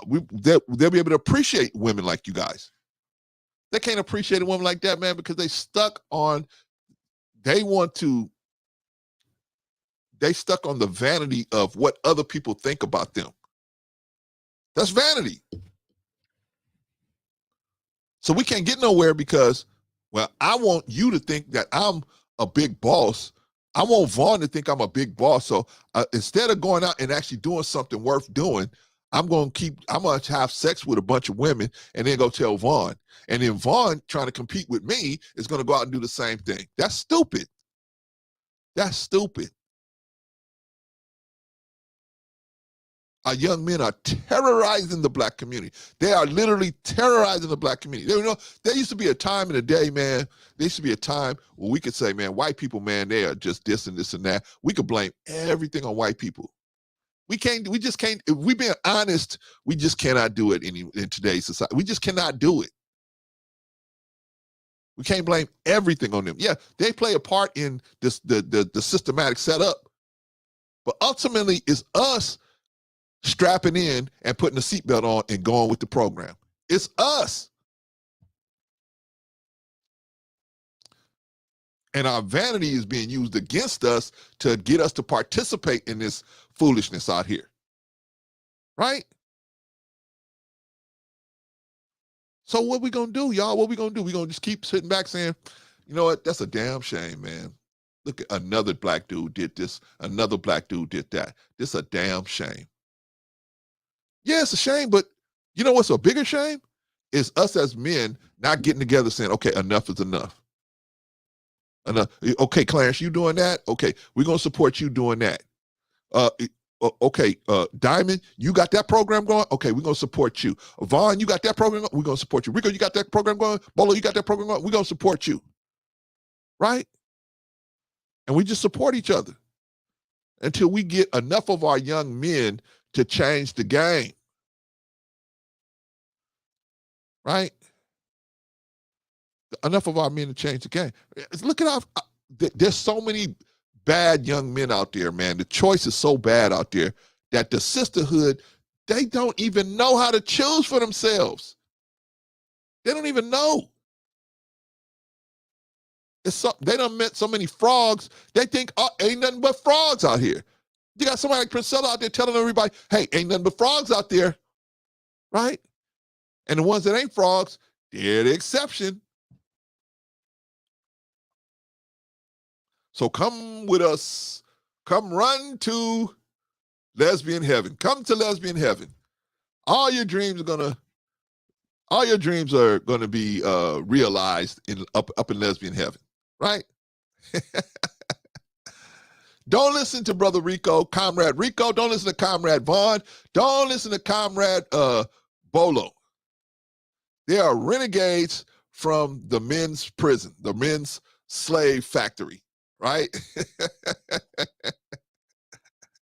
Don't listen to these renegade men, right? And me, I'm trying to get the alpha male job.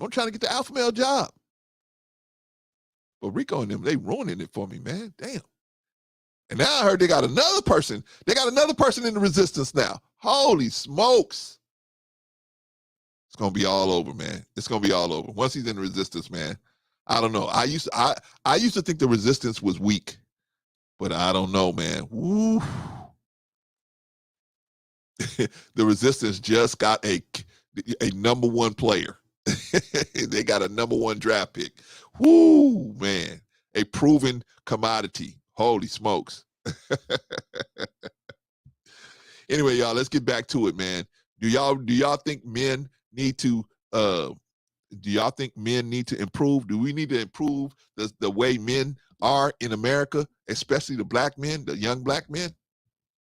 They're falling into every trap out there.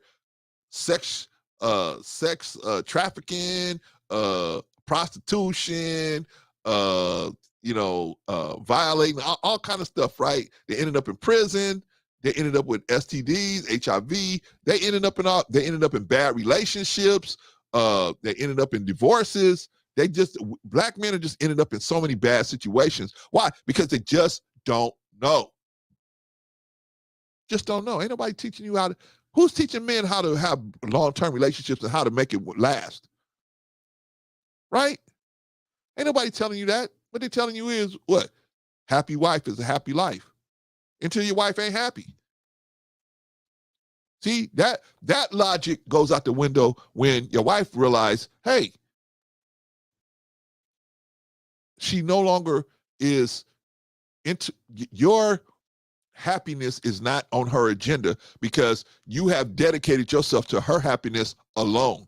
And if that means if you have to suffer for her to be happy, you willingly will suffer for her to be happy. Once a woman recognizes that, let me rephrase that. Once a certain type of woman recognizes that about you, they will lose massive amounts of respect for you. Because they didn't get with a man that's going to just turn his back and do everything for them. They got with a man because they thought he was a man, and they knew at some point there was going to be some resistance to what they was pushing out there. And if you're going to let them push a crazy idea out there, even they think it's crazy, but you let them push that crazy idea, okay, I'm willing to do that. The woman goes, damn, even I know this is a dumb idea, but you going to let me do it? She said, man, you ain't my guy. You ain't my guy. I need somebody who's going to stand up to me and say, no, baby girl, Sister Annie, I love you, but nah. That ain't gonna work. That ain't gonna work. Well, Clarence, if you say you're gonna do that, excuse me, if you say that to me, then guess what? There ain't gonna be no more sex. Right? Because that's usually what women threaten you with, right? But you got to stand up and say, okay, there ain't gonna be no more sex. Now, when the average woman hear you say something like that, after they threaten you with no more sex, she's gonna say to herself, wait a minute, he said that too easy. He must got other options out there. Maybe I better get back in line and at least get a little bit more respect for you, right? But when you just roll over backwards, Clarence, I'm taking all the money out of the bank because I want some new Gucci shoes. I said, Sister Annie, we can't afford that. Clarence, I want some new Gucci shoes. Patrice has been making fun of my shoes, and I don't want Patrice to say nothing about my shoes no more. So I'm going to take all $6,000 we got in the bank. But I was saving that money to buy a rental property. Well, you just going to have to save up some more. I'm going to the Gucci store, right? But if she say that to me and I say, well, okay, go ahead. Let's, I guess we'll work it out. Woman's natural instinct is to automatically respect you as a man. That's her natural position, to automatically respect you as a man. But when you start doing stuff like that, even she know that's crazy. She buy them Gucci shoes, she get them home, she open that up, she like, this was a dumb idea. So then he be sitting on the bed like, man, this is a dumb idea. Why did I do that? You guess who the first person she gonna look at after she say, why did I do that? Guess who the first person she gonna look at? You. Clarence, why did you let me do that? Oh no. You said you really wanted to do that. She gonna say, look at this fool. She said, you know what? I love this man. I love Clarence, but he's not the man I'm looking for. He's a good dude, but he got a yellow belly, as we used to say back in the day, right? Not the neck roll. Yeah, I think Sister Annie would give me the neck roll.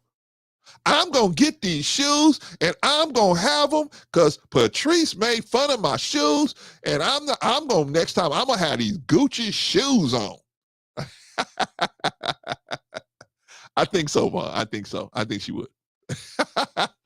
But we got to be men. We got to be men, y'all. We got to be men. What does it mean to be men? See, that's the question. That's the question that's causing all the confusion. I think a man should sleep with 50 women.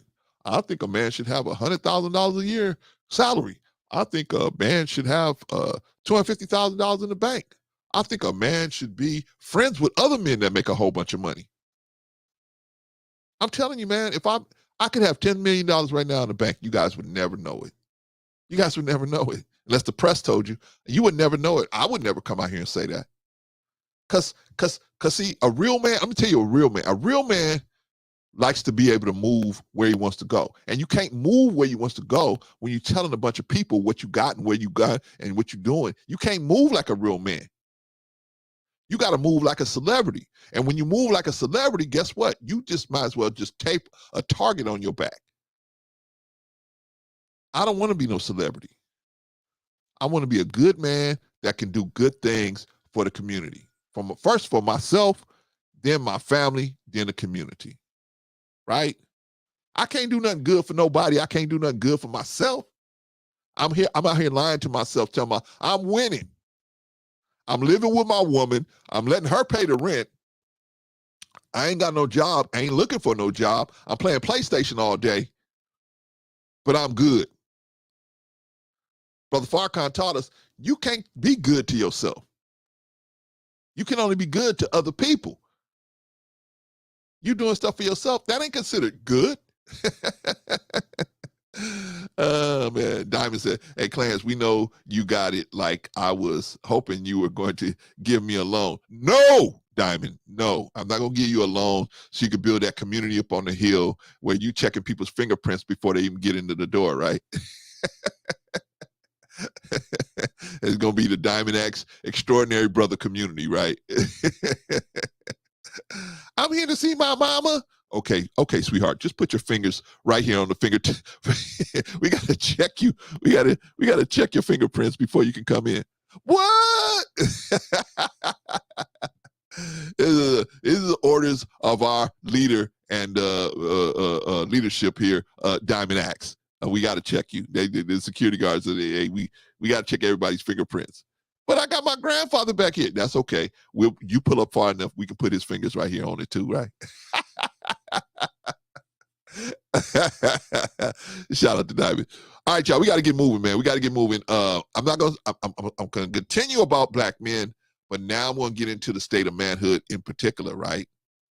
Because I got another video for y'all, man. This is an ugly one too, man. This is really, really ugly, man. Holy smokes, man. Real issue here. Let's see. Okay, here we go. This is an ugly one.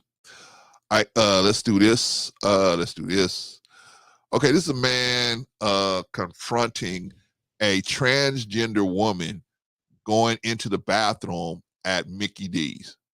Right? You standing there at the bathroom, you take your daughters to the bathroom, right? Maybe you got 4-year-old, 5-year-old, let's say older than that. Let's say about 6 and 8-year-old daughters, right? You took your 6 or 8-year-old daughters to the Mickey D's to get a breakfast sandwich or whatever you get over there, some nuggets or whatever. And then they say, hey, daddy, I got to go to the bathroom. So you say, hey, take your sister with you, right? Then you see this person walk into the bathroom. Women's bathroom at McDonald's. Been in there for like 5 minutes. Oh boy. Hey. I care. I'm transgender. Okay? You're a man, dude. I'm a trans woman. You're not a trans woman. You're born a man. I do.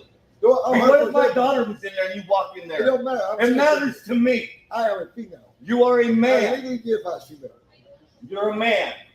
I defend my right. My daughter goes into those bathrooms and no man needs to be in there. You understand me? I'm a man. You are a man. You are created as a man. You are a man. Oh, Diamond, no. I used to teach self-defense classes in there. I used to teach, before I got sick, I used to teach, let's just say, how to survive a situation out in the street. I used to teach those classes out here in LA. Okay. Let's see. Okay. We stopped this thing here. Now, imagine you see this person walk out of, you sent your daughters in there to use the bathroom. This guy walks out. You're like, WTF? What's going on? So the guy's confronting him, right? I don't think he had daughters in there, but I think he just confronted him because it just looked weird to see this big old man-looking guy, woman, trans person going into the bathroom. I don't think it would have been as big of an issue if the guy looked a little more feminine, right? But I think this guy had an issue with it because he said, man, as long as you look that masculine, you should probably use the men's bathroom to cut down on confusion. But the trans person wasn't having it. But the point is, if you're a trans woman and you know that you don't look that, you might startle somebody being in the women's bathroom, why would you even go in there? Like, what happened to just good manners? What happened?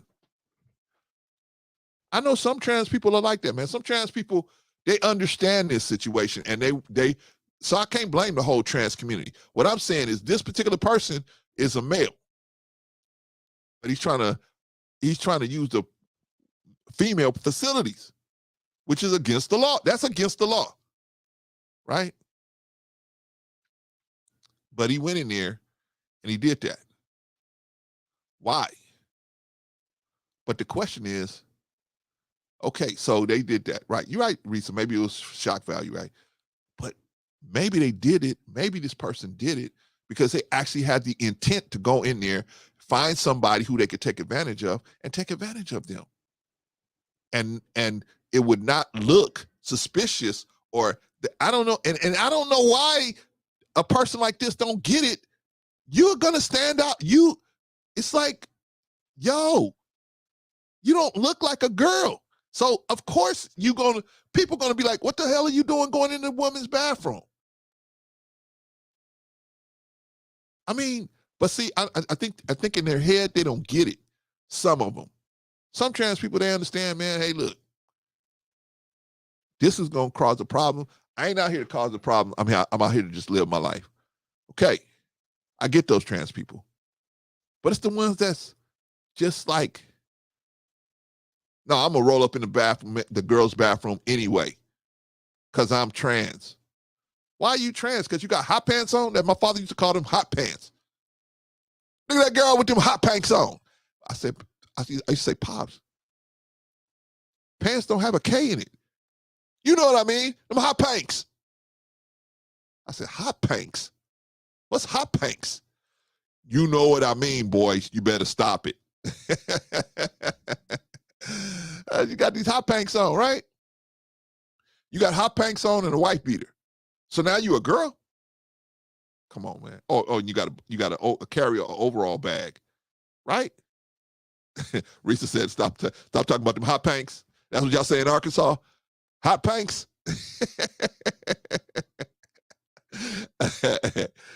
Ay, ay, ay. If I sent my granddaughter in here and I seen this guy come out, holy smokes. And I go to the door and I call my granddaughter and I say, are you okay? And she don't answer. The first person I'm snatching up is this too. You ain't going nowhere, partner. You gotta tell me what to do. I'm a woman. I'm a woman. Okay. And then I get like Fleece Johnson. We can do this the easy way, or we can do this the hard way. We can do this the easy way. We can do this the hard way. You can select to be just wait right here until my granddaughter come out and tell me she's okay, or I absolutely can put you in a condition where you ain't going nowhere without a stretcher. That's on you. That's your decision. The choice is yours. See, I called you Chris Handsome. So all them police out there, you can tell all them police that's waiting out there, they ain't got to worry about nothing. I ain't going nowhere. Because see, I'm here for man's butt. Shout out to Fleece Johnson, man. Woo. Ouch. All right. Anyway, let's continue. Let's continue with the movie, right? Start acting like a man. Act like a man. Oh, do something. Act like a man. Give reason. You're a man. Well, act like one. What happened? Why are you acting this way? I'm a man. So are you. No, I'm not. Then what are you? I was born intersex, dude. You know what that is? I was born with both. Everything. Sir? He said he's born intersex. So he must be what they call, sorry if y'all got kids in the room, a hermaphrodite, right? With both sex appendages, right? That's what he's claiming, right? But all of the doctor manuals, they say the same thing, right? You could be born with a penis and a vagina. But if you're born with a penis and a vagina and testicles, you're born with testicles, you're male. If you have a vagina, I guess I guess that's good. I don't know, right? I don't know, man. Because I would not deal with nothing like that. But I mean, not to say they're bad people. It's just me. I wouldn't find that sexually attractive. But hey, there's some people out there. The good thing about this world is so many people out here. Somebody would find that sexually attractive, right? Just not Bro C, right? But if you're a male, then you should be using the male's restroom. Period. That's just the reality of that. And what's so hard about that? You go into the males. We got stalls in the men's room. Go use a stall. You got to sit down. Go use a stall. But don't be up in there with kids, man. See, that's what I don't like is that we have to have this unnervingness because we don't know what you're doing in there, especially if you're moving funny. If you're moving funny and talking funny, those are two things that, man, they don't add up when it comes to kids. You in the bathroom that mainly kids going to go into, and now you coming out. Oh no, man, we can't have that. What would you do? What would you do if the first thing I would do is call my granddaughter back out? If my granddaughter went in first, then this dude went in, I would call my granddaughter out first. Or I would be looking at this dude so bad, he would know there's one little girl in here he better not touch. That's the way we got to be, man. We got to be on point. We got to be on point as men. And I know that's why nobody's here, man. Nobody wants to hear this, especially black men. They don't want to hear this. They say, man, you know what? Nah, F the community, right? They think they can get out of their responsibility, but your responsibility, you can't get rid of it. It's stuck on your face. You can't, your responsibility is stuck with you. You think you can just get rid of your responsibility by saying, F the community, F the community, F the community. No, God permanently gave you a permanent tattoo of your responsibility. If you want to accept it, that's another thing. Because it's more profitable to blame black women for all the ills of the black community. It's more profitable to blame them. But how could black women cause all this chaos if there were men in the community standing up? How could they do it? If that's the case, if the case is, well, the reason why we're having all this problem is black women. Okay, if black women are the problem, I'm going to go with that inference. The black women are the problem. Where are the men? Where are the men that's supposed to be saying, hey, no. Hey, no, that ain't going to work. Nah, we're not going to do it this way. We're not going to do it that way. No.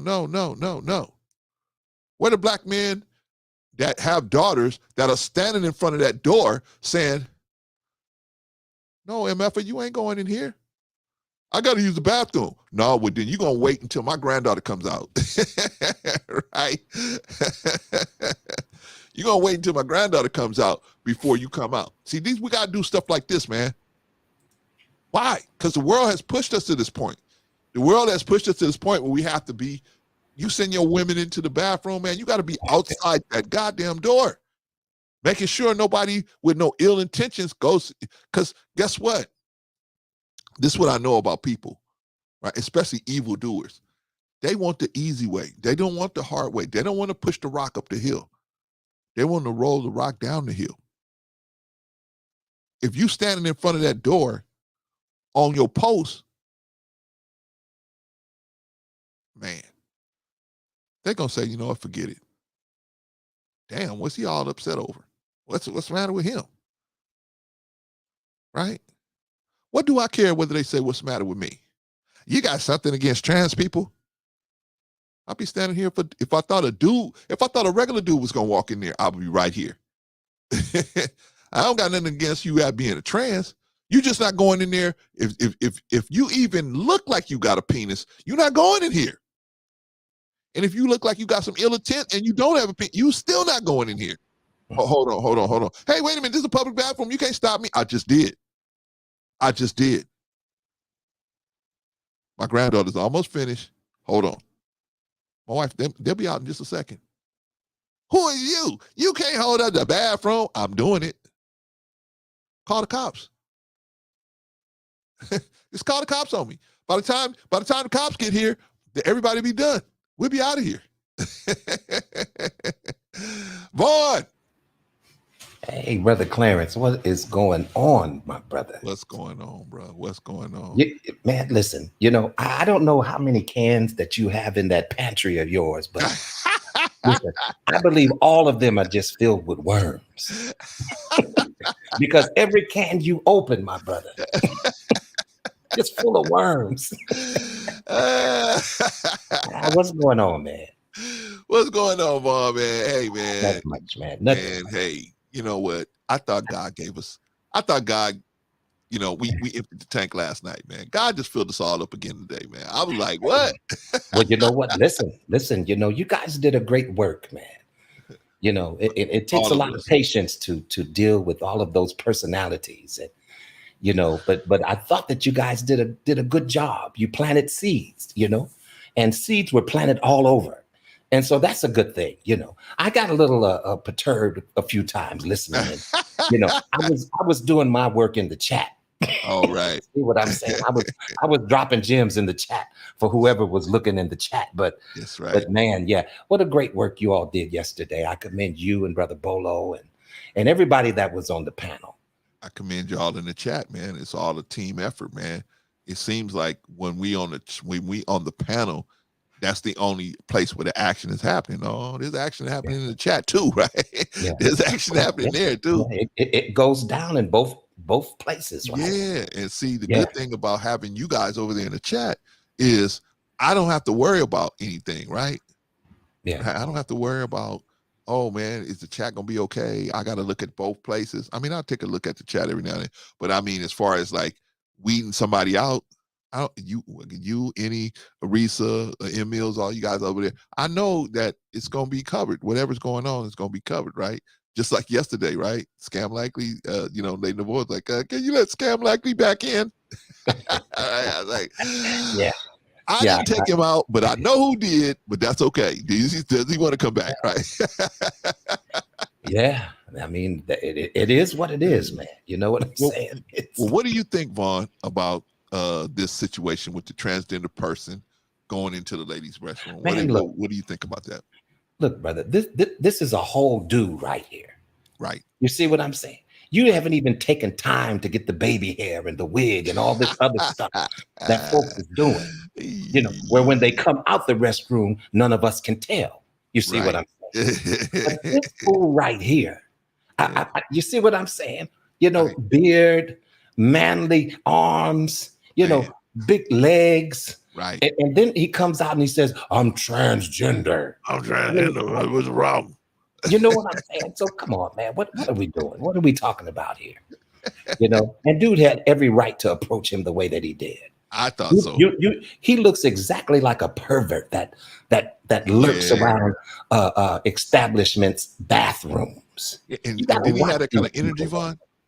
I mean, that's what I thought. Did exactly. You and kind of energy from him? Yeah, man. Listen, you know, I remember when my son was younger. Mm-hmm. And you know, we'd be at Target or something like that, and he was of age where he could go in, you know, but still you want to go in and kind of see what's going on, right? You know, there was a time where I wanted him to feel independent, so you go in, I'll stand by the door, but at the same time, a good parent is going to take a peek, see what's really going on the inside.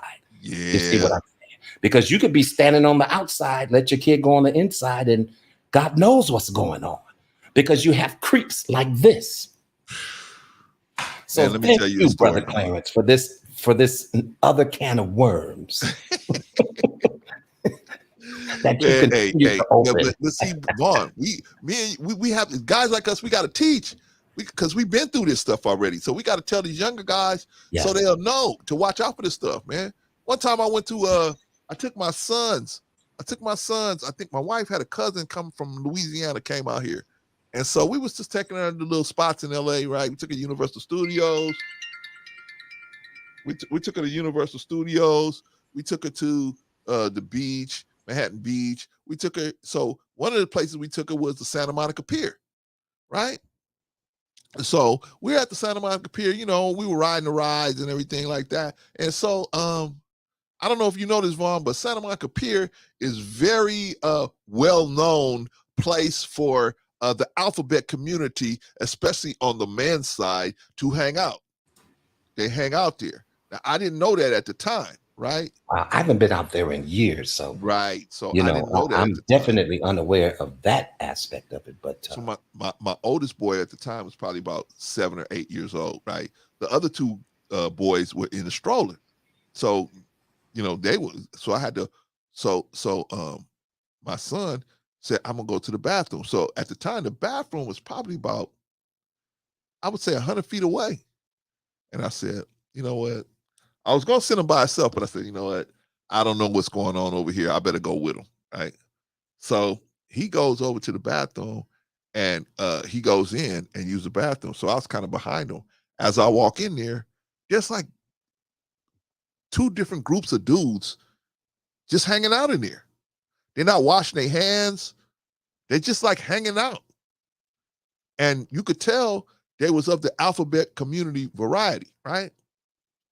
I don't think, and there's nothing wrong with that, but it just was a bad look, right?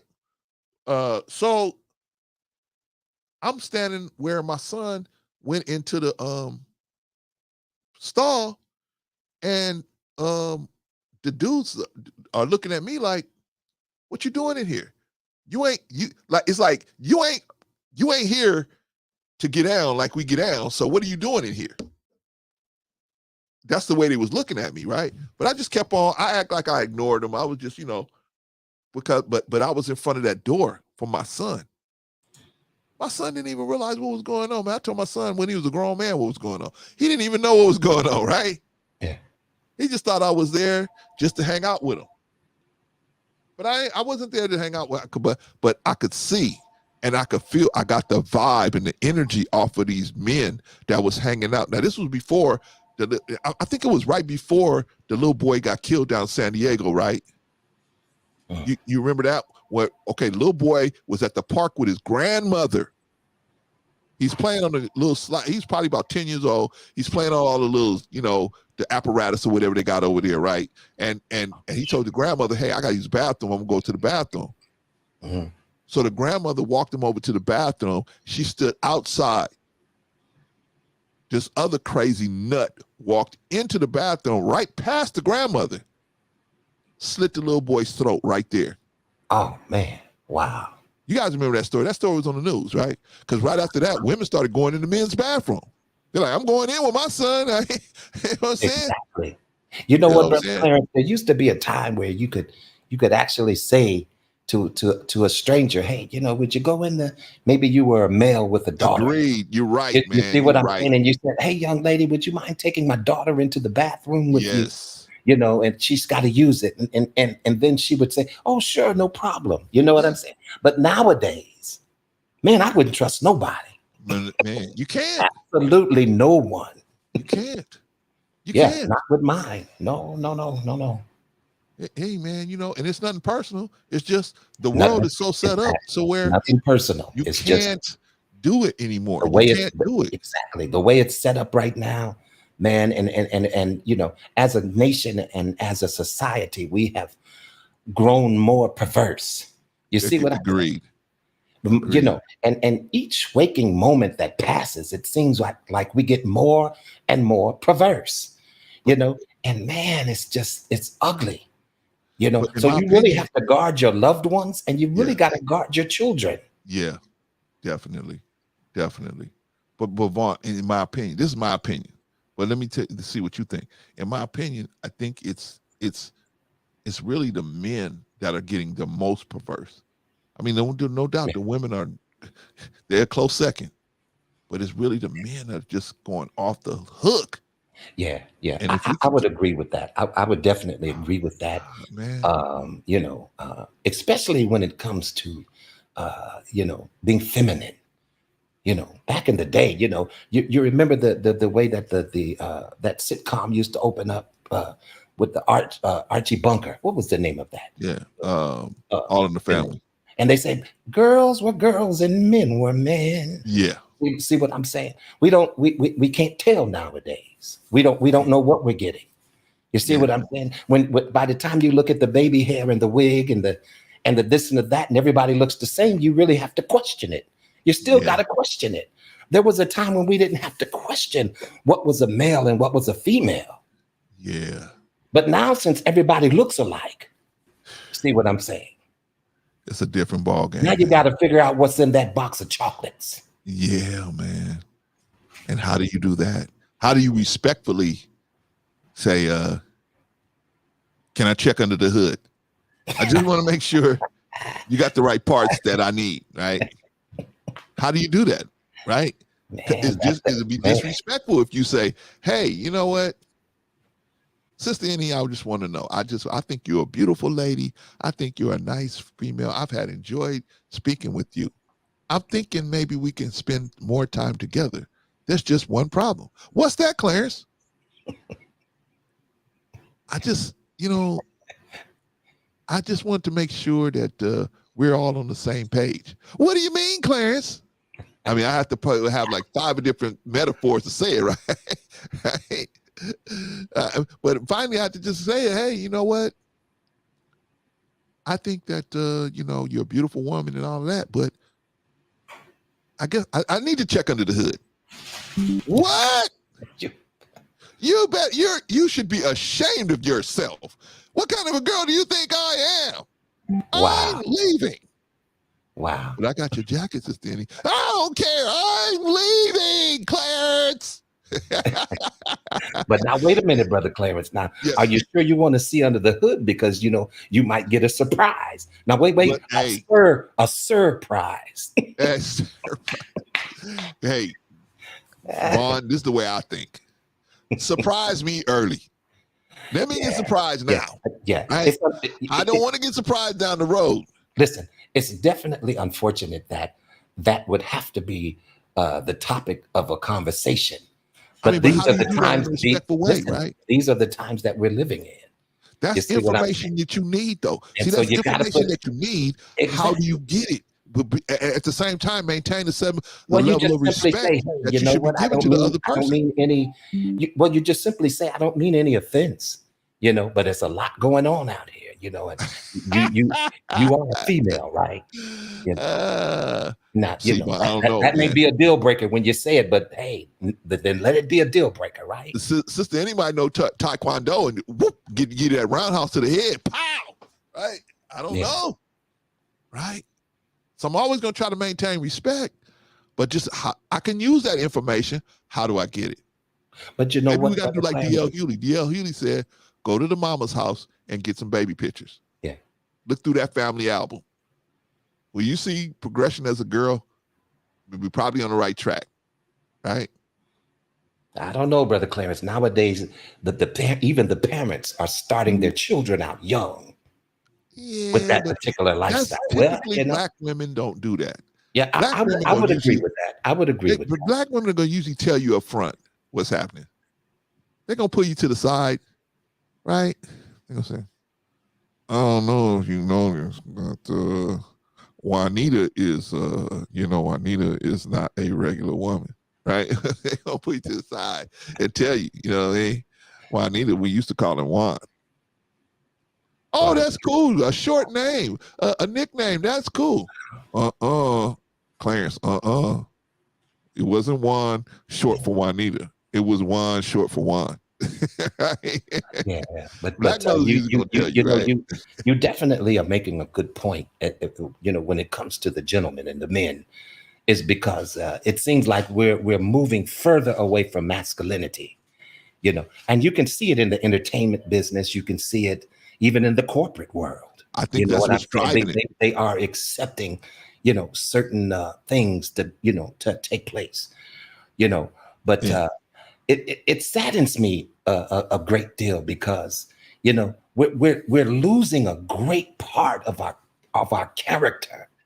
You see what I'm saying? And some people may disagree with what I'm saying, but I just think we're going down the wrong road, Brother Clarence. Agreed.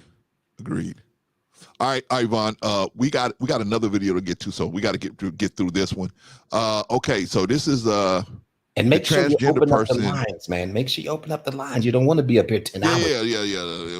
I'm up. That's why I want to get through that other video, man, because I want everybody to come on after we watch the videos. I want to see what everybody's response is going to be. Okay, so you got another can that you're about to open. Okay, go yes. ahead. Oh man, the next one's even worse than this one. Okay, go ahead. All right, so let's get through this one, then we get right to the next one.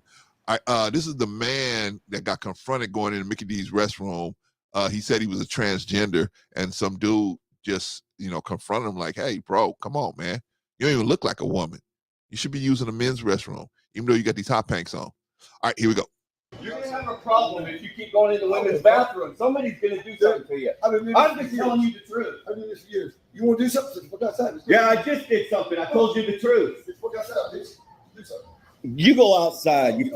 You're a pervert. Go away. Yeah, like you're a bear. Go away. Like man, bitch. I am a man of God. I'm a woman. I'll turn my other cheek. He said I'm a woman.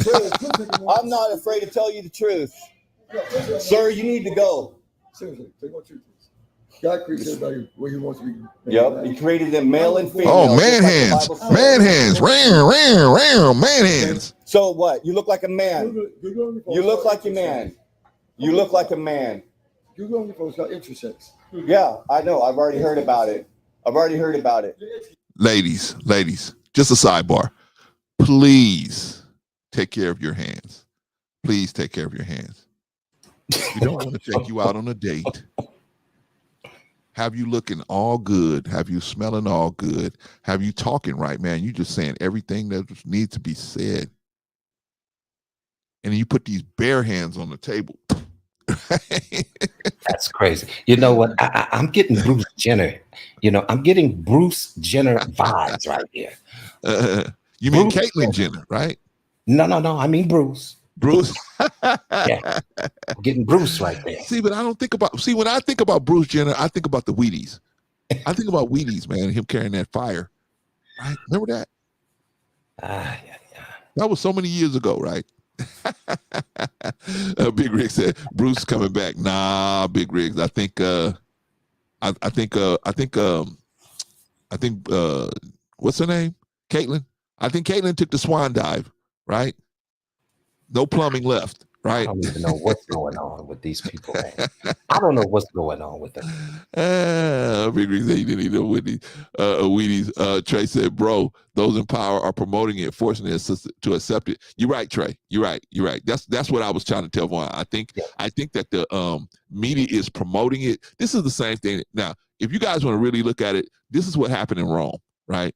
Rome and the Greeks, it happened the same way, right? They started promoting the alphabet situation so much that the alphabet situation became so great that nobody wanted to teach you. See, a man is going to want to defend a nuclear family. He got a nuclear family. He's going to want to defend his children, wife and children. And we could all rally around that. Okay, you got wife and kids. I got wife and kids. Okay, let's go out and fight these invaders, right? But when you have men that are more concerned about their little playboys or their, whatever they're doing, they're not focused on the nuclear family.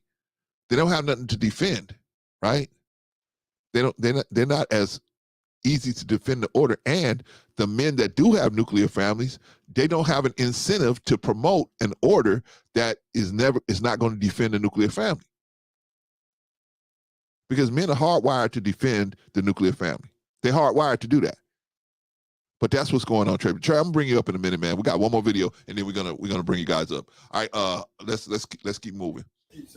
I don't need to educate myself. You look like a man. You should be walking into a men's bathroom. Like a man.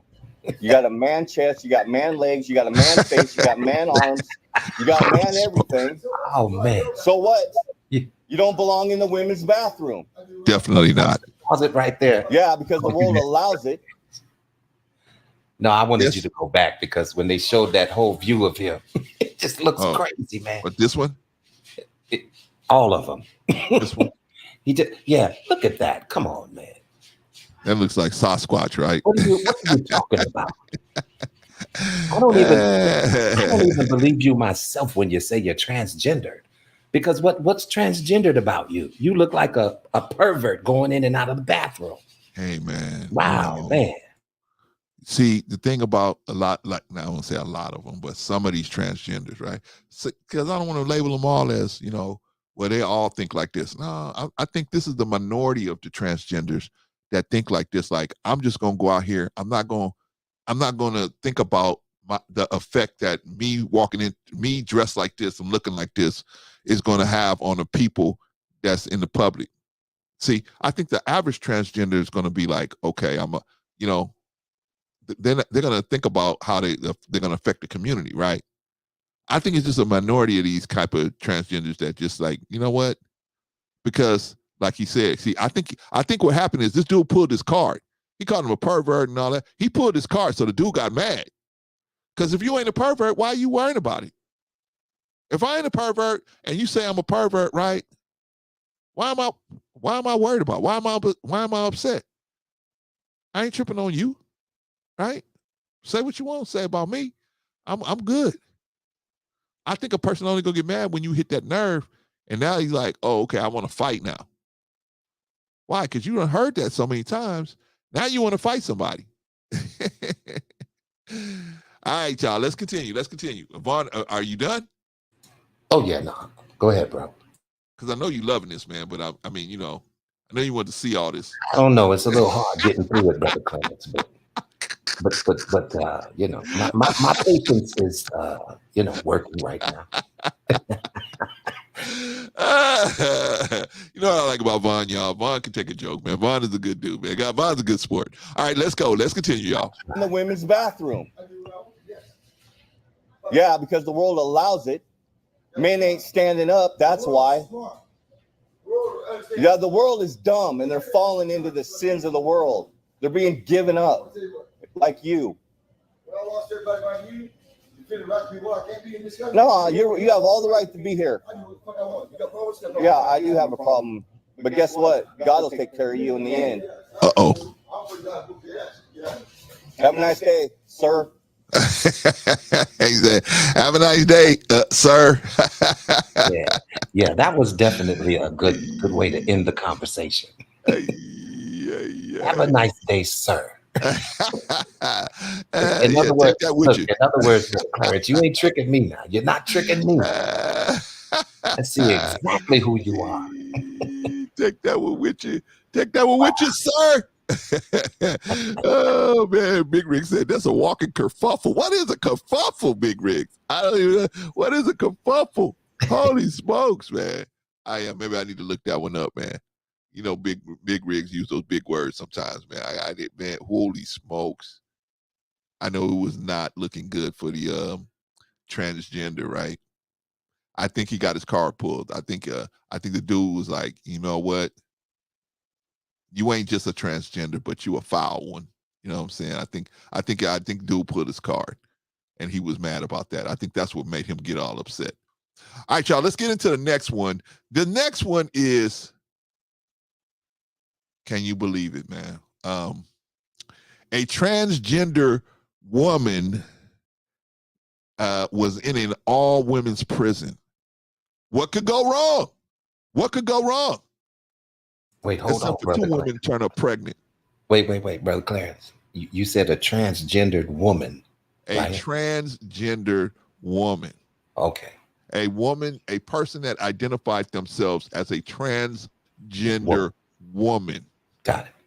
The court sent this transgendered woman to an all-women facility, prison facility. Okay? What could go wrong, Vaughn? Vaughn, what could go wrong? I don't know. Listen, it sounds like a recipe for disaster. If you ask me.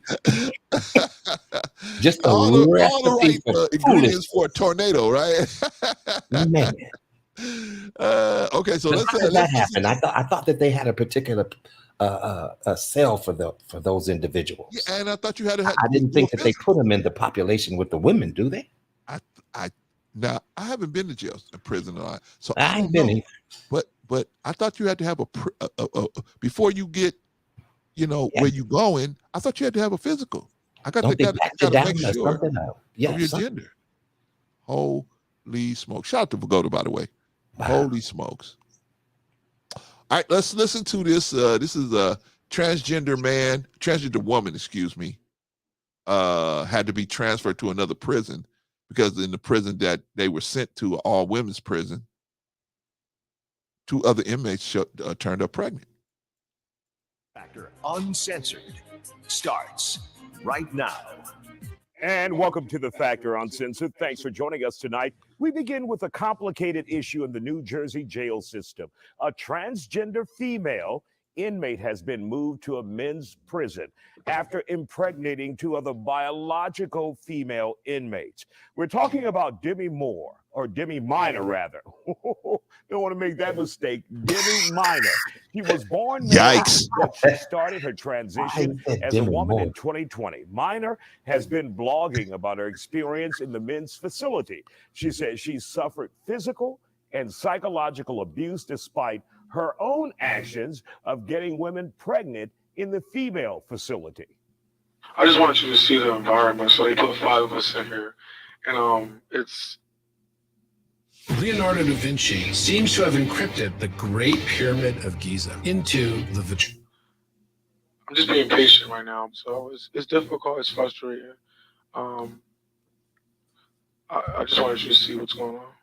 I mean, Vaughn, don't you expect at least a trans woman is going to sound like a little more feminine? I mean, don't you think that would at least be the expectation, right? I mean, isn't that the purpose? Is for you to I would emulate think so. I would the think female? so. I mean, like even from the I would voice think so. to the movements and all of that. So, when you come up with these deep voices, man, you're kind of giving yourself away. I mean, I don't see how the mistake could even be made to put somebody like that into a women's prison. I don't even, or was it a mistake? I guess if you could say. You know what, Brother Clarence, I think what they're doing now, and I could be mistaken, is that they can change their gender, on their driver's license, on their paperwork. Yeah. Oh my God. And so now what used to say male, now in fact says female, even though it was a male prior. So, but I don't know if that was the case with this situation. Yikes. I thought they had to do what do you call that? A checkup, you know what I mean? A physical. Oh, you so mean like squat, like when they tell them to squat and cough and yeah, they look at everything. You had to do that Yeah, before you I thought they did that too. Yeah. I thought that was part of the reception in prison, right? Yeah. Hey, I'm with you on that one, bro. So I don't know what happened. We don't know what happened. I don't know what happened. Yeah, I don't know what happened. Okay, guys, the link is out there. Anybody wants to come up here and talk about any of the stuff we've been talking about, you're welcome to hit that link and come on up here. But we're going to get through this video. Okay, so right now we're talking about this transgendered woman, quote unquote, that has impregnated. They sent this transgendered woman to an all-female prison facility, and this inmate, this transgender woman, got 2 of the women pregnant there, 2 of the biological women pregnant there. So they had to transfer him or her or whatever pronoun they want to use out of there, right? Okay, so let's continue. Now, in New Jersey, you have the opportunity as an inmate to decide where you go if you identify as a female, even though he clearly looked like a male there. But that's in the Jersey prison system. Let's get to our guests from both sides of the fence who both agree no one with a penis should be housed with females behind bars. But then my guests split sharply and quickly after that. Take a look. Is there a danger in allowing people to decide their gender in the prison system when there is no paperwork or history to prove it? Your thoughts on that, Jay? My personal thoughts on this subject are, if you have not gone through the entire gender reassignment surgery, I've never heard of people going to the prison of their choice. You know what I'm saying? It happens in New Jersey, and that's the reality. Apparently it does. Apparently it does. But I am of the belief that if you still have a penis, then you belong in a men's prison, even if it's in a protected unit. But I don't feel like you belong in a female population where this sort of thing can and will happen. Jamie, does this hurt your movement when people hear stories like this? Someone who says they are transgender female and then goes into a prison and get 2 females pregnant. Does that hurt the movement or those who are fighting for transgender rights around this country? Oh, it absolutely does. It absolutely does, because it feeds into the fears that people already have where trans people are concerned. They already fear that females safety is at risk if they're around a transgender woman. And so this. Wait a minute. That's a real threat. Is it not?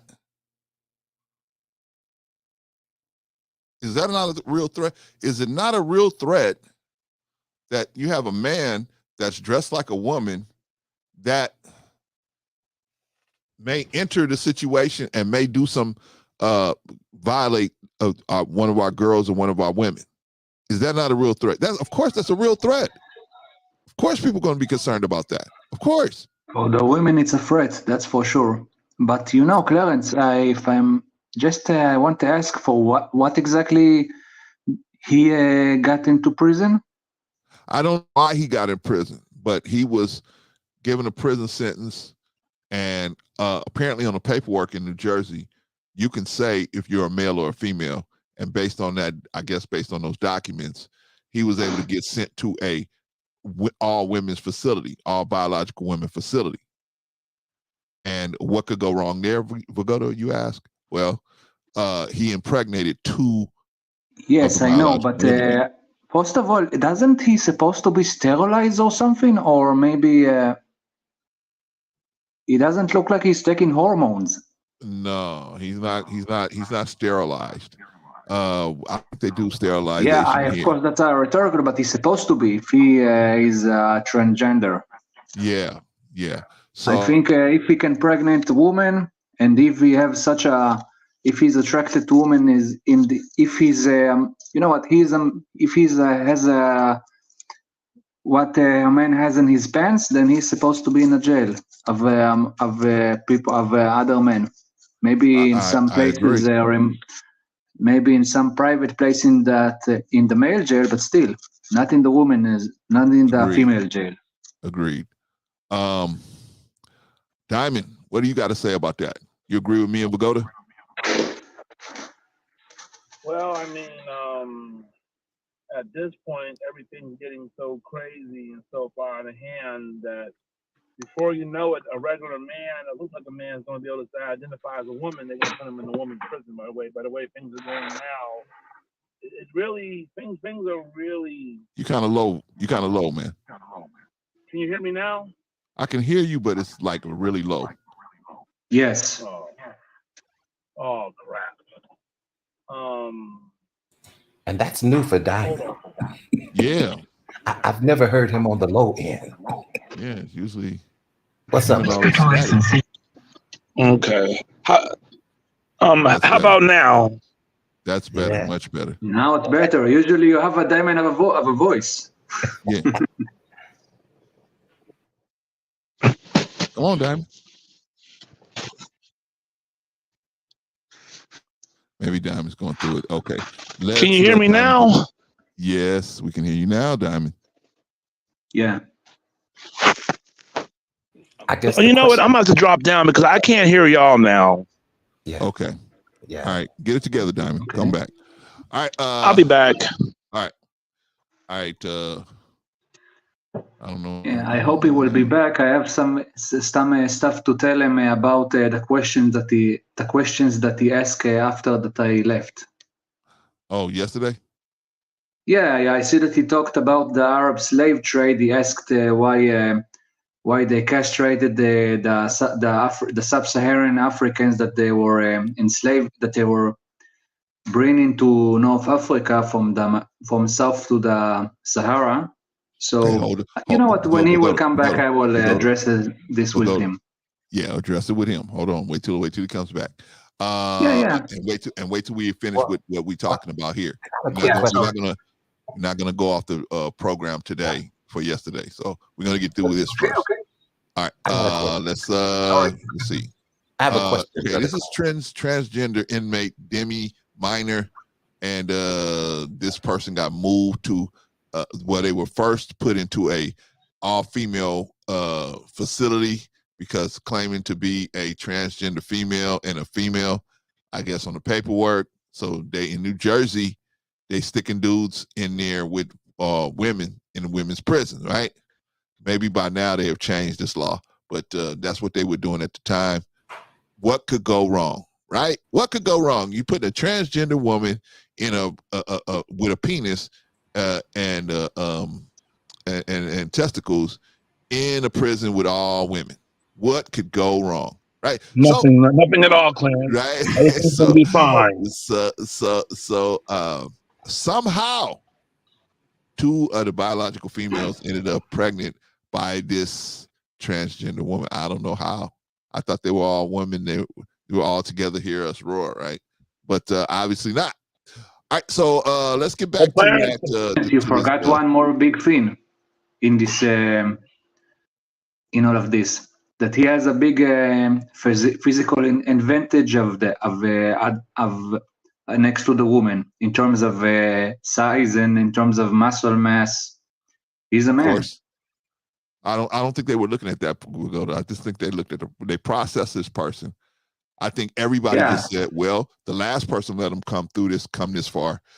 Forget it. We're not going to even question it. It would seem like somebody should have been at the point saying, okay, this is a man. Why are we sending a man to a women's prison? But everybody just said, whatever. Hey, whatever.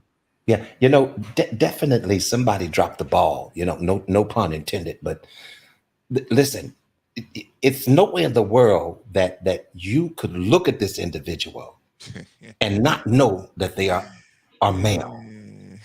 You know what? Well, you know what it is. You know what it is, Vaughn. They missed the balls. They didn't drop them. They missed them. Exactly. So I'm trying to figure out, Brother Clarence. Listen, some man. I would say that some heads should roll because of this. You see what I'm saying? I think so. I would think somebody needs to get fired for this for this stuff. I would think so. I would think somebody's head was roll, because why would you? And now there's 2 pregnant women. I mean, if I was with women, I'd get a lawyer like ASAP, right? I'd get a lawyer ASAP, and I'd be all over the state of New Jersey, all over them. Well, you know what, Clarence? If any of us ever get arrested, just throw a wig on and say, you know what, I identify as a woman, so put me in a woman's prison. That's what I'm going to do. You don't even have a wig on, though. You don't even have a wig on, Diamond. I'm going to do better. I'm going to put some lipstick on. I'll put a wig on, and I'm going to say, I'm a girl. Put me in. I identify as a woman, so put me in with the women. I don't identify as a man. Put me in with the women. That's just what I'm going to do, man. I don't know. I don't know, Diamond. We all saw you yesterday. I don't know. I don't know if you're gonna make it, man. If he made it, I can make it, man. I'm gonna put on the wig, and I'm gonna put on a little wig. How you gonna get around that beard? That's the thing. How you gonna get around that beard? I'm gonna cut the beard off, man. I'm about to cut that beard off, and you can turn the big. You can use the big into a wig. What'd you say? Yeah. See, he gave me an idea. He can turn the beard down the. Man, look, I don't know. Y'all are crazy, man. There's no way Diamond is going to put a wig on and they're going to say, "Oh, excuse me, ma'am. Yeah, we're going to put you over here with the women." No. I'm going to tell them. I would tell them, listen. Even though I got a Peter, I'm going to tell them that I identify as a woman. I'm going to say I identify as a woman. Even though I got a Peter, I'm 6'3". So I'm like, I identify as I'm gonna be like, I identify as a woman. See, that's what I'm gonna do. I'm telling you, man. Let me ask y'all a question. Because Sister Annie brought up a good question. She said I'm assuming she's talking about the state of New Jersey, since they're the ones that run the correctional system. They're the ones should be paying the child support for these kids, right? Absolutely. What do y'all think? Absolutely. Yeah. Well, but at this point, Clarence, this is just a tip of the iceberg. Yeah, that's the least of their problems, the child support. No, I mean things like this happening is going to be the least of the world's problem. Things are getting ready to get worse because they didn't went way too far with this transgender stuff. But that's what happens when people blindly support the left, because the left is going a little bit too far with some of the stuff that they're doing. Well, do you think we should have you voted for them, you know? Do you? No, I didn't vote for them. Let me ask. You didn't vote for Biden? No, it's not vote for Biden. Let me tell you what I did do. I voted for president, but I put Malcolm X's name in there for president. Nice. Okay. Who is Malcolm X? Who is Malcolm X? Malcolm X. We'll I tell you am later, Malcolm Vagoda. X. We will tell you later, Vagoda. Vagoda, I have a question for you because you're over in Israel. I wanted to get the opinion of a person in a different country. Okay. So in Israel, they have men and women prisons, right? If you're going to ask jail, hell no. No. I'm trying to get your opinion on something. Or would you? Vagoda. Yes, Claire. Okay. It's in Israel. In Israel, you guys have men and women prison, right? Just like us, right? Yeah. Men's prison. Yes. So you wait. You don't have women's prison? We have women's prison. We have Okay. So female and men prison. Okay. Is there any way that a man, even if you guys have transgenders over there, correct?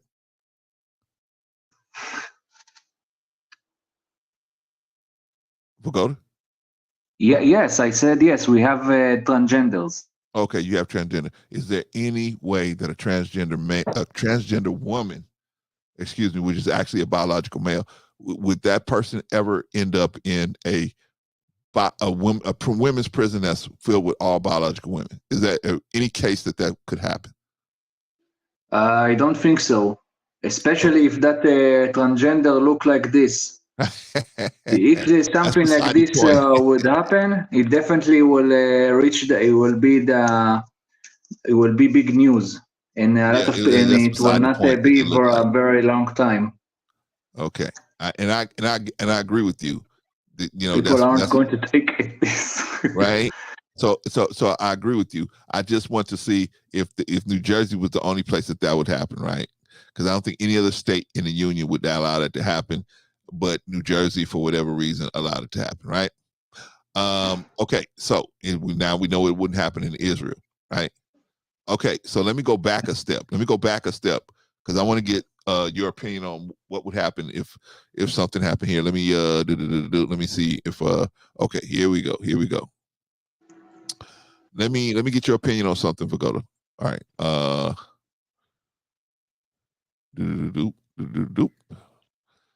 right. Okay, what you want my opinion on what? Just watch. I care. Okay. Let me put it back. I'll pull it back a little bit. Okay. In Israel, do you see transgenders such as the one we're looking at on the screen right here? Do you see people like that over there in Israel? It depends where, but overall, yes. Okay. If you want to see transgenders and gay men holding hands and kissing and even making out, you probably will. The best chance of you seeing this is in Tel Aviv, and you would see it in the light of day. Okay, especially ladyboys. Okay. Tel Aviv is one of the greatest friendly gay cities that you have in the Middle East and in the whole world. Tel Aviv? Yeah, Tel Aviv is a haven for gays. Wow, really? I didn't know that. Okay, good. Yeah, we have every summer gay parades. Oh, really? But in general, you can see gays in Israel, in the south, in the north. Of course, in more religious places like Jerusalem or in Judea and Samaria, you are not going to see ladyboys, people like this. But of course, probably there's some gays there also. If they will walk like this in cities in the south or in the north, nobody will do to them nothing, even in religious cities. That's what I was getting and at. If somebody will do something to them, then the person that will do something to them will pay for it. Yeah. So that's what I was getting at, Vagoda. So this it's not a big deal to see a transgender person walking around Tel Aviv, right? Yeah, we had in the Eurovision transgender presenting us in the 90s. Oh, okay. You heard about Dana International, for example? No. Okay, she's a famous transgender in Israel. She presented us in the 90s in the Eurovision, and she won. Oh, okay. Good for you guys. Yeah. All right. So my question is really then it's irrelevant then because transgender people they're increasing out here, but they're still it's not where they're like woven into everything. It's still like what do you call that? Unusual to see them out and about like that, unless you like in North Hollywood, someplace like that, or West Hollywood. Excuse me, not North Hollywood, West Hollywood, right? Where it's just that's where a lot of gay people live in West Hollywood, right? You might see a lot of them over there, but I'm talking about in other cities that are not so that the gay people are not so concentrated. You really won't see. So if you see something like this, it will be like out of the ordinary, right? So no, you know, in here, if you see something like this, then probably it's in Tel Aviv. Okay. Like I said, Tel Aviv is where all the gays and liberals are. Yeah. This is the center of gays and liberals, especially gays. Okay. Same thing, San Francisco and Atlanta, Georgia. Yeah. Okay. Yeah, the same thing.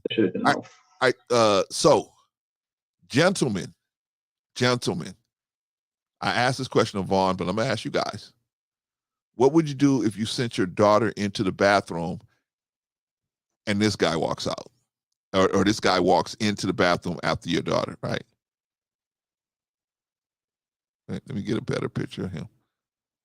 Okay, honestly, I don't want to sound like a homophobe, but I'm not going to be happy about it. Okay, why would that be homophobic?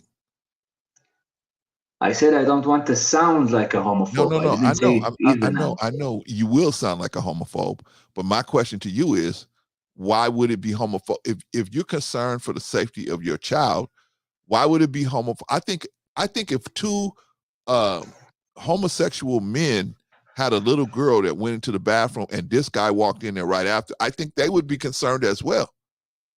So why would it be? See, we got to stop worrying about what other people think, right? And protect our family, because other people will say, well, you just being homophobic because you don't want him using the bathroom. That's homophobic. Clarence, I didn't say that that it's homophobic. I said I don't want to sound in your no. I'm not, to you homophobic. But no. Vagoda, I didn't say you said that. I said there's people that will say that. Right? Regardless of your reasoning for why you are getting nervous because a big man like that goes into the bathroom and your child is in there, regardless of your reasoning, they will say you're being homophobic. And I'm questioning not just you, Vagoda, but all of us. Why would we be homophobic for having a concern when a person like that walked into the bathroom after our children went in there? Why would they even think that? I'm looking for some answers. Maybe you guys can help me. Why would somebody say, hey, you're homophobic? Outside of the obvious that they're, pushing their agenda. But besides that, and what is homophobic? What does that mean? That homophobia, it's first of all, let's address why is the reason that we will not be comfortable of seeing this person in the bathroom with our child.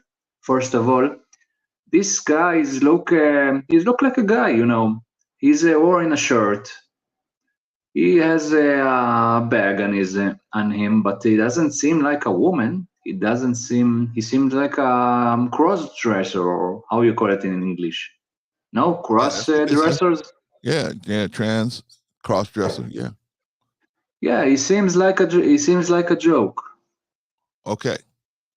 So then, what is the problem with me as a father being concerned? My children are in the bathroom. This guy walks into the bathroom. What's the problem with that? Maybe he wants to do something. He looks like a cross-dresser. He looks like some kind of maybe he's a pervert if he's not really trans. Or that's what I'm getting at, Vagoda. That's what I'm getting at. I don't know how to describe it, but it doesn't. I don't like the idea, and I'm not homophobic. I have a homo cousin. Well, I let me mean, just say this, Brother Clarence. Let me just say this real quick. I really don't care if people think I'm homophobic. You see what I'm saying? You call me what you want to call me. This is a clown that shouldn't be coming in and out of the restroom. Not the ladies' restroom for He's sure. he's a male, an obvious male. Right. Now, if you call me homophobic because I'm pointing that out, well, that's just you then. You know, it's not always correct to be politically correct. See what I'm saying? Yeah, politically correct is belong in the bathroom. But usually when I'm talking to people in the USA or outside of Israel, usually there's a lot of crybabies there that squeal from every stuff that they hear that they don't like. So, I'm a little bit used to it. All right, let's get Simon and Diamond into a conversation. Simon. What's up? What's up? Hello. Hello. Hello. Fish and chips and all that. All good stuff. Shout out to Simon, man. Me and Simon had a good time, man, talking about his appearance on the Kendra G show. Hello, man. Simon. So, Simon, what do you say? I would say it's more inappropriate than more than anything. It's not really sort of like, What makes it inappropriate, Simon? Yeah, I mean, I that's what I'd see. If I can't have let's say like someone who's been able to make decisions in their life, like a grown adult, have a conscious decision where they're walking into a bathroom where they understand that children are in there, and they fully well know that. That's inappropriate. Like the child does not know, and I think that's the problem that most adults have is like, I would not want a man, regardless of what he calls himself in terms of pronouns, walking into the bathroom with my daughter there, like, and whipping out whatever he needs to whip out, and acting like that's okay. It's not okay. Like, my daughter don't need to see that shit. Right. Like, I make a point of it. As a single father, I don't even do that in my own house. So why am I going externally like live with that stuff? Like, nah, that's terrible, man. Okay. So my question is to you guys, okay, and all of you guys can answer. What would you do? What would you do if your daughter goes into the bathroom, right? You take your daughter to Mickey D's, you're on your way out the door, the daughter says, hey, wait a minute, I gotta use the bathroom. Let me use the bathroom real quick. This joker rolls up on the bathroom and is about to go walk in there with your daughter in there. What do you do? I don't have a child, but if I was there, I first of all was think to myself, what the hell is he doing? And I will tell him, buddy, this is the female bathroom. And if he's still going to go there, I will get my child out and I will call security if it's in a mall. Okay. What about the rest of you guys? Yo, as a parent, you're not on watch like that. Your immediate thing is like, get the hell out, like immediately, like, because it depends on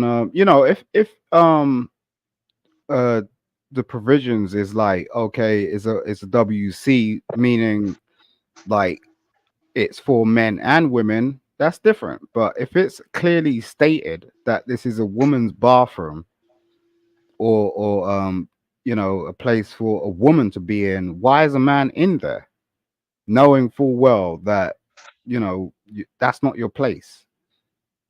I ain't about, look, even if I go to a nightclub, I ain't about to walk into a woman's bathroom. It's inappropriate,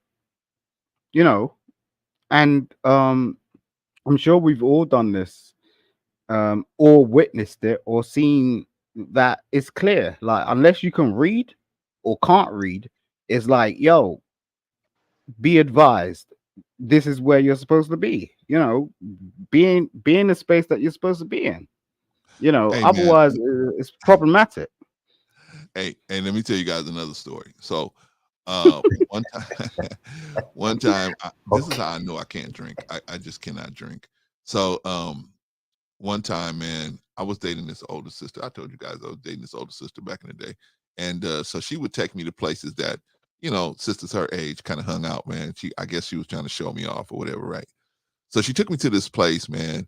It's a place that you know, you take people to play that plays music. They play like jazz music. They have live music, and then you can eat and stuff. You know, for time to say fish and chip. No, man, this is a nice place, man. It's called Spaghettinis, man. It's a real nice place.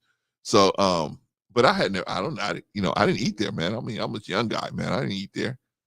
So this is my first time going to a place like this, right? So I had to use the bathroom, and so she said, "Oh yeah, the bathroom's right on the corner, right?" So I see the bathroom, man. I just shoot in there, boom, right? As I'm going to looking for the urinals, I said, "Man, I ain't no urinals in here, man." But hey, whatever, I gotta use the bathroom. Maybe it's a fancy place; they don't have urinals, and even in the men's room, right? So as I'm in there, man, I'm hearing females enter in and talking. I'm like, Clarence, am I tripping? Why am I hearing female voices? You know, you in the men's room, you hear men, right? Yeah, I did this. Yeah, whatever. Yeah. You know, you hear men talking, but I'm hearing females talking. I'm like, oh man. I'm saying, man, am I tripping? I said, Clarence, are you tripping? You tripping?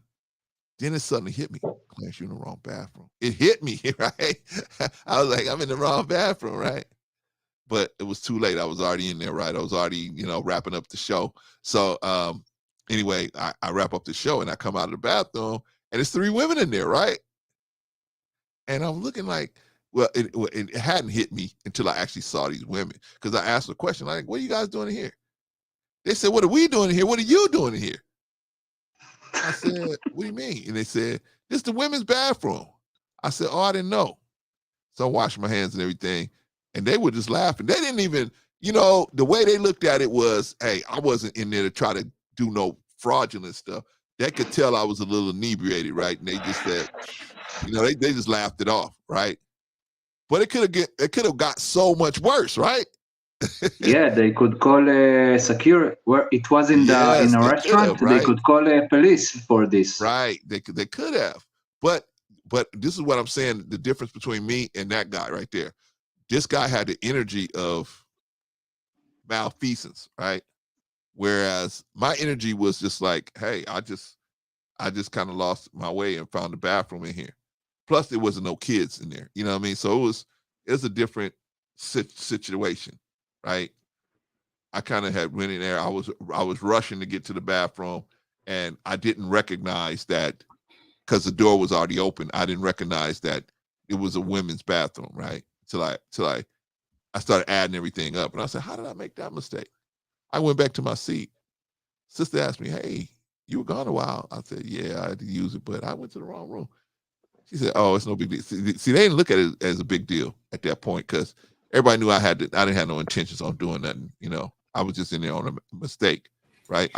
My energy wasn't on no malfeasance as this person's energy was on some like perversion type deal. Yeah, well, you know, it's different when it's accidental. You know, this right here was intentional. So, yes, you know, you may get a little grace, Brother Clarence. I got you a little grace. Listen, like you women said, gave you me had, grace, Vaughn. well, you know, didn't you say you had a few libations or something, and I did, you brother. I had stumbled a few into the glasses wrong of room? wine. Well, I okay, had never so, had wine before, so I had a few glasses of wine. well, you know that's understandable. Holy But smokes! this right here Yeah. is unexcusable. Yeah, man. I mean, definitely a full on intent to do some damage Yeah, to you gotta somebody. put that into context. Like, you know, I mean, the mind state of somebody that's actually gonna be so perverse that they are actually gonna dress up as a woman and then, you know, exercise you know, the rights of a woman in the sense that it's like, yo, I'm a man, but I'm gonna exercise the rights of a woman based on the fact that I think I'm a woman. and rock in women's spaces and do Yeah. all of that sort of stuff, that's something else. Like it's, and the fact that it's actually allowed. Do you get what I mean? It's like, thank God we got CCTV nowadays. I ain't really Right. figure out, like, this needs to be recorded. It needs to be like put down, and someone needs to speak about it, because there is no way in hell I'm gonna wake up in the morning and think I'm a woman, like, and then put on a dress or put on whatever and walk into a woman's bathroom. I ain't gonna do that shit. That makes no sense, right? That makes no sense, right? It's perverse. It's perverse. But here's the thing, Simon. It's not illegal for a man to dress up like a woman. That is not illegal. What's illegal? Yeah. You think? Yeah, no, of course. I mean, but do it, do it in your own space. I mean, Right. there's all types of karaoke situations. Like, do that shit. Do you get what I'm saying? It's like, go to the club, Still gonna dress have up. bathrooms, Like, Simon. yeah, in Still those have a clubs, bathroom issue. there's no children there. Under 18 is not allowed. Okay, Yeah, don't put it in public. Not Don't allowed go. where exactly? Yo, in the club, like in the Okay, club, okay. it's over 18s only. Like, if you want to rock into a McDonald's or something where there are families, no, that's not right. Not at all. All right, y'all. We've been talking about women. This guy catches this transgender man going into the women's bathroom. I've been asking the question, what would you do? Me personally, I would just, if my granddaughter was stuck there and she was like, I can't get up right now. This dude ain't going nowhere. Right? You ain't going nowhere. I'll be right there at the door. You're not going nowhere, partner. And so, but I'm a woman. I'm a woman, right? And so I was like, yeah, hey, Sister Annie, I was built a lot different back then, right? I was a truck back then. But I was green behind the ears. I didn't know, man. Older sister was just playing the game, man. Oh my God, man. She was just teaching me the game. All right, so anyway,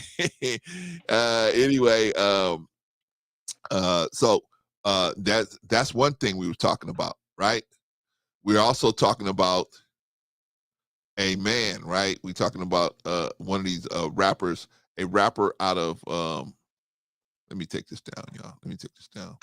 We're talking about a rapper out of Arkansas, 35-year-old man got a 6-year-old girl, gave the 6-year-old girl STDs, right? Man got life in prison, right? But the inmates kind of squared that away, man. And somebody came into his cell. The headless horseman went into his cell and took his life. And the prison is being tight-lipped on it. So they don't even know who did it or why or what. But we're assuming that it was because, see, man, when you in jail, man, especially when you in prison, right? You get what they call bad paperwork, where you have done something to kids or something like that. That's your neck. And you in a general population, that's your neck. That could be your neck, right? So but just saying, you know what I mean? So a lot of people running around in those general population that they don't have a date. They don't have a going home date. So they ain't got what they got to lose, right? So we were talking about that, right? As hard as that is to believe that a 35-year-old man was having sex with a 6-year-old girl, that is incredible. That's outside of understanding. Not only were we talking about that, we also were talking about something else. What were we talking about, Vaughn? The transgender man, the transgender woman who was biologically a man that got sent to the all-women's prison in New Jersey. What could go wrong in that situation? Well, 2 of the biological women ended up pregnant. So they eventually had to transfer this dude out because he's going to start a whole little cult over there, right? So they had to transfer the dude out. So anything that anybody wants to talk about any of these things, man, let's shoot it around. Anybody have anything to say about any of these things? Yeah, I do. I want. But go on, I want to say V. something. Okay, go ahead. Go ahead, go ahead. Okay, I want to first of all that I hope that stuff is not going to come here. This stuff, you know what? some people say that this stuff is impossible to happen, but here it is. What's impossible to happen? You just said you guys have What's transgender. impossible that somebody like the guy that you showed is in a female prison getting women pregnant. Or like you said, somebody that looks like some kind of a hippie is walking out of a female. It's. If I will tell you this, if you told me this 20 years ago, then I will not believe you. No. This is it's such a bad problem, man. That, like I said, we need more men, especially in America. I don't know about Tel Aviv. I don't know about Israel, but in America, finding good men where that try to keep their word and try to be good to their families, that's very difficult. It's very difficult out here. Anybody else have any on any of the topics that we talked about? Yeah, I wanted to make a comment, if it's okay, about what you talking about at the beginning, right? You're talking about a lot of the foolish stuff that men are doing, and as men, we're going to have to step up and we're going to really focus on some self-development and improve ourselves. We're going to have to really work on our character development. Well, we're supposed to be leading the community. We got to take responsibility for everything that goes wrong in the community. Okay. See, when men step up and claim to be leaders, the team's never responsible. Because see, when the team loses, it's always the coach's fault. And that's taking the responsibility and leadership. But the problem with a lot of our men, we want the authority of leadership, but we don't want the responsibility of it. And see, when men begin to step up and really take responsibility, that means everything that's wrong with the black community is the black man's at fault for it, if he did it or not. Doesn't even matter what happened. None of that means anything. The only thing that means anything is now things happen. We're going to do to try to fix it. And a lot of us are caught up in just not solution oriented. We just want to argue and blame women for everything. But women get blamed for everything. That means do abusers. Okay, you're breaking up, man. Diamond, you're in a bad space, yes, man. Why don't you start? You can't hear me? In a me? better place. We can. I'm hear in a you, good but place you're now. breaking up. Okay. Oh, can you hear me now? Yes. Okay. Well, the only thing I was just really saying is that the black man has to take responsibility for what's going on in the black community, and we have to lead our sisters and our children to freedom and liberation. And that's not going to be done by blaming her for everything that goes wrong, because the thing about it is, when you're a leader, you take responsibility for everything that goes wrong if you want to really be the leader. A lot of black men won't. Huh? Well, I agree with you on everything except for one thing you said. We have to lead our children and women. We ain't got to lead them. They're going to just naturally, when they see us men, when they see we're such good men of good character, we ain't got to lead them. We ain't got to say, you got to submit. We ain't going to have to do none of that. They're going to naturally follow Right, us. yeah. That's what I mean. When I say them naturally follow us, that's just what I mean. I mean, when the sisters will automatically acquiesce once we get ourselves together. I agree with you, Clarence. Yeah, we're not disagreeing. We in agreement. And why did you say what you said? Those who don't, you just let them do their thing, man. We don't need everybody. But the thing about it just comes down to that. A lot of men just don't want to take responsibility. They want to blame someone else for something that you created. Because the thing about it is, we've told our sister to be the way she is. We've accepted her. Because here's the thing: when you interact with someone, when you sleep with someone, you validated them. And a lot of our men don't understand that. You can call her whatever name you want to. Yeah, but the woman's sleeping with the man as well. So what are you talking about? Well, what I'm talking about, my brother, is I get what you're saying, but what I'm saying is, when you claim to be the leader, that means whatever goes wrong, you are responsible for it. You are ultimately responsible when you claim to be a leader. Here's what I'm trying to get at. If my wife cheats on me, then I am responsible and it's my choice to leave the marriage or to stay. If I cheat on her, I am responsible. You know what I mean? It's my choice. It's up to me. If your wife cheats on you, you're responsible. Is that what you're saying? Not directly responsible, but I'm saying if I'm the leader of the household, if anything goes wrong, the leader's responsible. That's what I'm trying to say to you. So I'm saying not directly responsible, but what I'm just using it as an example. I'm saying that That don't make sense. You need to clarify what you're talking about, because you're saying either you're responsible or you're not. It's not like no. What I'm saying is ultimately what I'm trying to say is, listen, when something goes wrong, whoever the leader is responsible. That's all I'm trying to say. So if your wife cheats on you, are you responsible or not? Absolutely. Okay. All right. Cool. Because if I'm the leader of the household, then it's up to me to either leave her or I have to stay with her and try to fix it. But I mean, I would just leave. But I'm just using that as an example to say that, listen, if your employee does something, you are ultimately responsible for what your employee does. If you run a business and your employee, breaks somebody's equipment. No, you're not. You're not. You can't control people.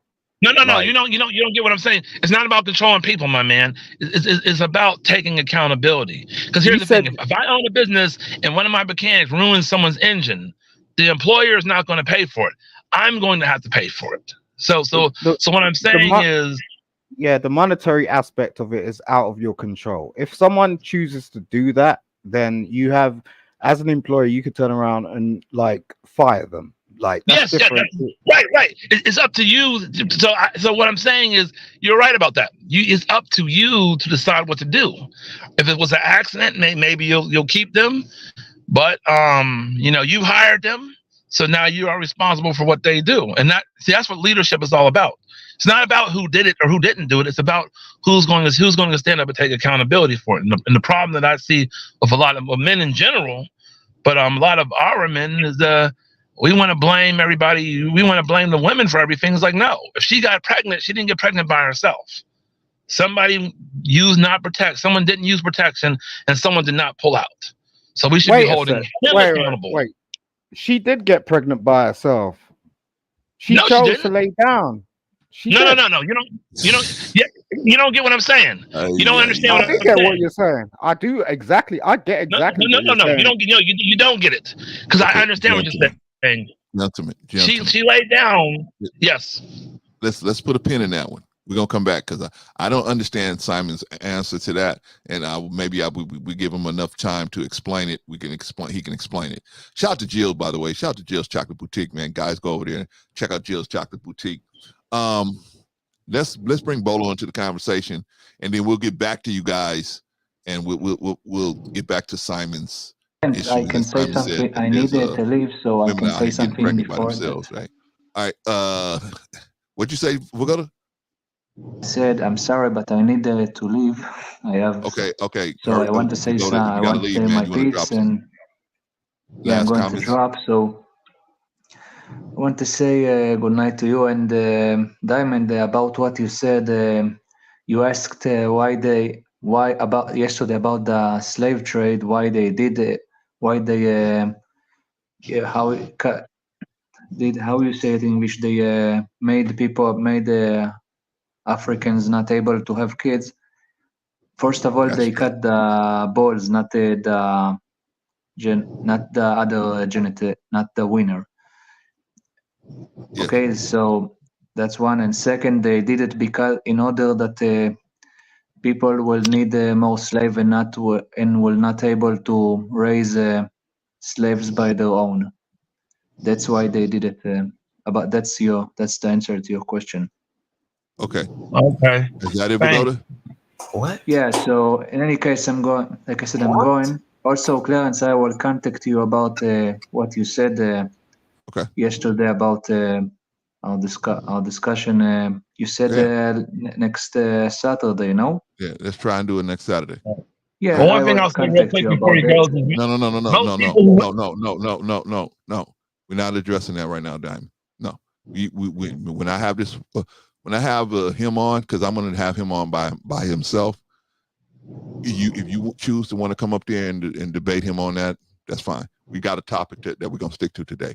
So shout out to you, We'll go to. Thank you for coming up, man. Appreciate you, man. Stay See ya, safe. guys. Ciao. Okay. All right, man. Man, Wagoda has a tiny habit of redirecting the whole show, and we're not gonna let him do that this time. All right, so let's get Bolo into the conversation, then we get back to Simon because I'm now Simon's talking crazy, man. All right, Bolo. Yes, sir. How you guys doing? How's everybody doing? Hey, man, at the 10 hours, not bad, man. At 10 and a half hours last night, not bad. But Not blame bad. Vaughn Bryant. It's Vaughn Bryant because he keeps everybody up. He keeps everybody up. Maybe you're right, man. Maybe you're right. Wow. I don't know if you know what the topic we're talking about today. Well, what we're really talking about is the manhood, the decline in decent men in America. But I'm using different examples of situations to show that, right? So I don't know if you saw the three videos that we played. Did you see that? No, I didn't. Okay, the first video, I'm gonna give you the short version. Okay. The first video was a video of a man and his accomplice, but one of the men was a rapper out of Arkansas, 35-year-old man, and they gave a 6-year-old girl STDs, him and an accomplice. Okay. Okay. Right. They found him dead in the cell because the inmates found out what he had did to the girl, and they took care of that situation. So we're talking about that. Talking about another transgender, a transgender man, transgender woman that went into the bathroom at Mickey D's and got confronted by a man saying, "Hey, man, you're not supposed to go into the bathroom at Mickey D's." I think I got a picture of him up here. Yeah, this young man here. Yeah, I've seen that video before. Okay. All right. And then the last video we were talking about was out by your way, the great state of New Jersey put a biological man that said that he was a female into a prison for where all biological women were, right? What could go wrong? Well, obviously, two of these biological females two other inmates turned up pregnant by this man, right? Word. Okay, so that's what we're talking about, how the decency in America is really going down, and the decline of men to stand up and men doing anything about it, and like that. So anything you want to talk about, and then of course Simon just said women get pregnant by themselves.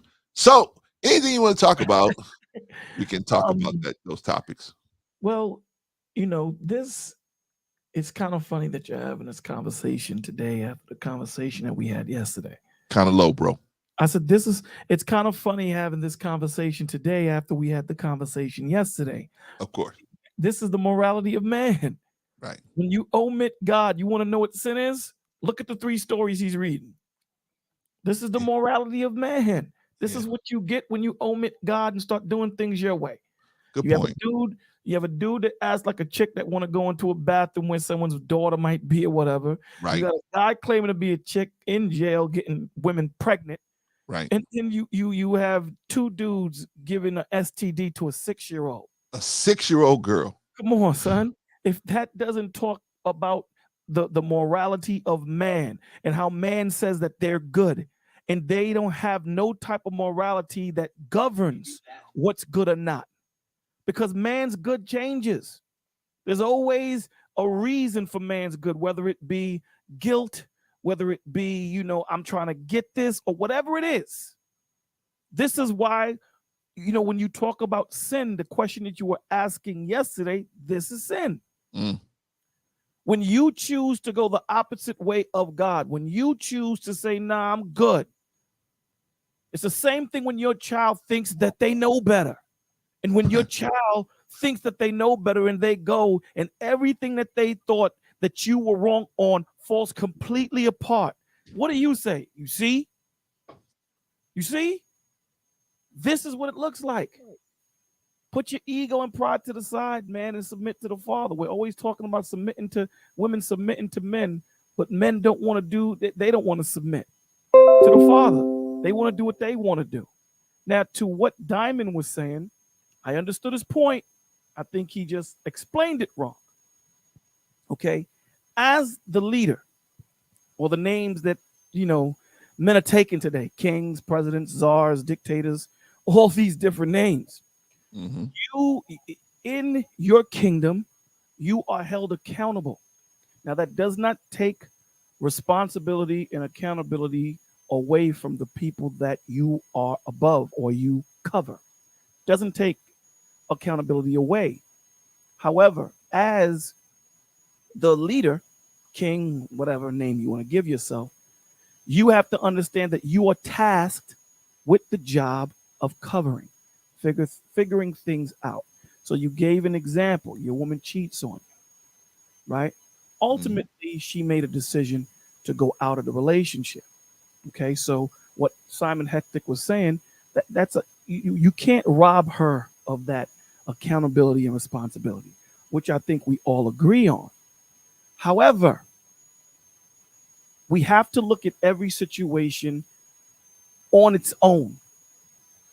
In other words, meaning if you're not a man giving due benevolence to your wife, if you're not a man that is sensitive in providing spiritually, emotionally, mentally, and physically toward your wife, you leave that door open. You left that door open. Now, again, we're not robbing her of accountability and responsibility of her stepping out. But what Diamond also said has to have plausibility to it depending on the situation, because there are people that are just habitual cheaters. That's just what they do. There's nothing you can do, nothing you can say. This is what they're going to do. We're not speaking for them because there's nothing you can do to talk or to do anything for them. This is what they're going to do. We're talking to those that are not habitually cheaters, right? Something happened down the line. What we need to do, we had this conversation a few days ago, Brother Clarence, what we need to do and what we so often don't do is go to the catalyst, the progenitor. Where did this start? The root. The hell with the branches, because the branches are only going to lead to other branches, right? A lot of people, it's like when you go to the doctors treat the symptoms. They don't treat the sickness. Here's a Advil for your headache, but the headache leads to something, right? So we need to find out, why did this woman cheat? What happened in the relationship? If Simon and his wife has been together for 30 years, going strong, 30 years, and then all of a sudden Simon decides to step out. But I noticed, brother, this is not his character. Now, we're not going to absolve him of his accountability and responsibility, right? We're not going to absolve him of that. But there's something that happened that caused him to move this way, because I know him to be solid for 30 years. So we have to find out. We don't just deal with the situation at hand. We just don't deal with that, because that's a branch of a deep-rooted situation. Definitely. All right, gentlemen. Let's get back to Simon and Diamond. Now, first of all, Simon, can you hear me? Yeah, I can hear you, brother. Okay. You told Diamond that women get pregnant by themselves. Did I hear that right, or do you need to context that? That's correct. Okay, can you explain how that is possible? Well, the context is really that we always put the emphasis on men, and realistically, women are not stupid. Like, they know what they're doing, they know what their body is capable of more than men do. That's why they talk to women more than they talk to men. That's why they have social relationships and they're more social, because women talk in a certain type of way. Now they know what they know exactly what they're doing. But we as men, we continue to have this sort of conversation to go, okay, you're the leader. Like, you're the one that's putting the seed in this lady. Okay, cool. Right? But at the end of the day, she has a full consciousness. Like, she knows what she's doing. Like, at the end of the day, I've got children. There's not one of them I had to convince to do anything. She made that choice. So she laid down and she went, I want a child. In particular, they are very sort of specific in terms of, actually acquiring a man that has a genetic sort of makeup because they like their kids to look a certain type of way. It's like, yo, I want my kid to look a certain type of way. I want, they're thinking about all this stuff. So don't be, I'm just saying, like, it's interesting in terms of, the way we redirect stuff and go, okay, like ladies are not making up this stuff. They're totally dictating what's going on, and we need to get away from that. Let me ask you a question, Simon. I hear you. I think I got a good idea of your point and how and what you're trying to say. Okay, so my point is, my question is, how could they dictate anything if you and me just decide, hey, I'm not going to sleep with you. You don't measure up to what I want. You don't have the virtues that I'm looking for. How could they get pregnant? First of all, let's just say this. They don't get pregnant by themselves, right? Can we at least agree to that? No one can get pregnant by themselves, right? Well, they can, especially in this day and age. Pregnant by themselves. Well, I know people who are in marriages where their men cannot provide them with a child, so they get pregnant by themselves. How is that possible? Well, there's banks and stuff, isn't there? Like, people you're isolate not doing it by stuff. yourself. See, That's there's them. a male somewhere. There's a man somewhere. That's my point. Even if you do it that way, there's a man somewhere. You can't get a man has a sign on the paper. I'm allowing you to take my sperm and use it for its intended purpose. You got a sign on that paper, right? Now that's a contract that most of us, listen to me carefully. That is a contract, that is an unwritten contract that most of us participate in whenever we have sex with a woman, right? Because you don't sign anything that denies her from using your sperm for its intended purpose. And its intended purpose is to fertilize the egg to create conception. Am I right so far? You don't need to have sex though. Like, this is the thing. Like, But if someone's we're going, not talking about having sex. We're talking about using sperm for its intended purpose. Correct? I agree with you on that. No, I agree with you on that. All right. So therefore, a woman cannot get pregnant by herself. Has to be somebody has to either sign that paperwork or participate in that unwritten contract that most of us as men have with a woman that we have sex with, which is if I turn over possession of my sperm to you, you are then I'm allowing you to use it for its intended purpose. That's basically what we're doing, right? To an extent. Now, let me say this to you, brother. Look, I'm telling you, like, at the end of the day, this is why women are empowered in a totally different way in 2024 nowadays, because they don't need a man to turn around and lay down with them. They can literally go to a clinic and get that stuff done in a different way. They don't even need to meet somebody. They don't need to know who that is. But my point, Simon, is we are keeping the clinics open. They can't go to the clinic if we don't fill up those jars. That's my point. Do you know that men filling up those jars so they can put that jar in the freezer? Do you know that women literally nowadays is going to these clinics and their consultants are turning around to them and like literally laying out the DNA in terms of what kind of child they can have, what they're going to look like, what kind of person they're going to be, how tall they're going to be. Like they go into like a real deep spectrum. I agree. Can I interject, please? Yeah, of course. Because what we're doing is we're dealing with a branch. Let's deal with the root.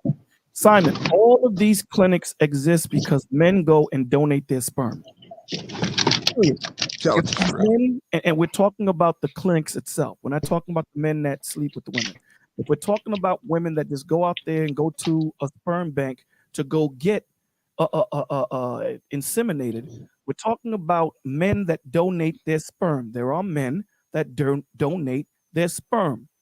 So if these men did not donate their sperm, you would not have sperm banks. Can you agree on that? Sure. That's it. Go ahead, Brother Clarence. I'm sorry. All right. So therefore, that's what I want to, because that's the point that we're getting to today is men stepping up. This problem is not gonna, the problem of single motherhood is not gonna go away with just women themselves. It's just not gonna go away. We have to have men that say, okay, this is the standard by which I'm going to allow myself to be sexually involved with you. And we have to get men to have higher standards, and therefore the women will shoot to create, to promote themselves or be in have a higher standards for themselves, just to be sexually select, just to participate in the sexual selection process. And let me explain something real quick. Are you done speaking yet? I don't want to cut you off. No, you always cut me off, but go ahead. Sorry.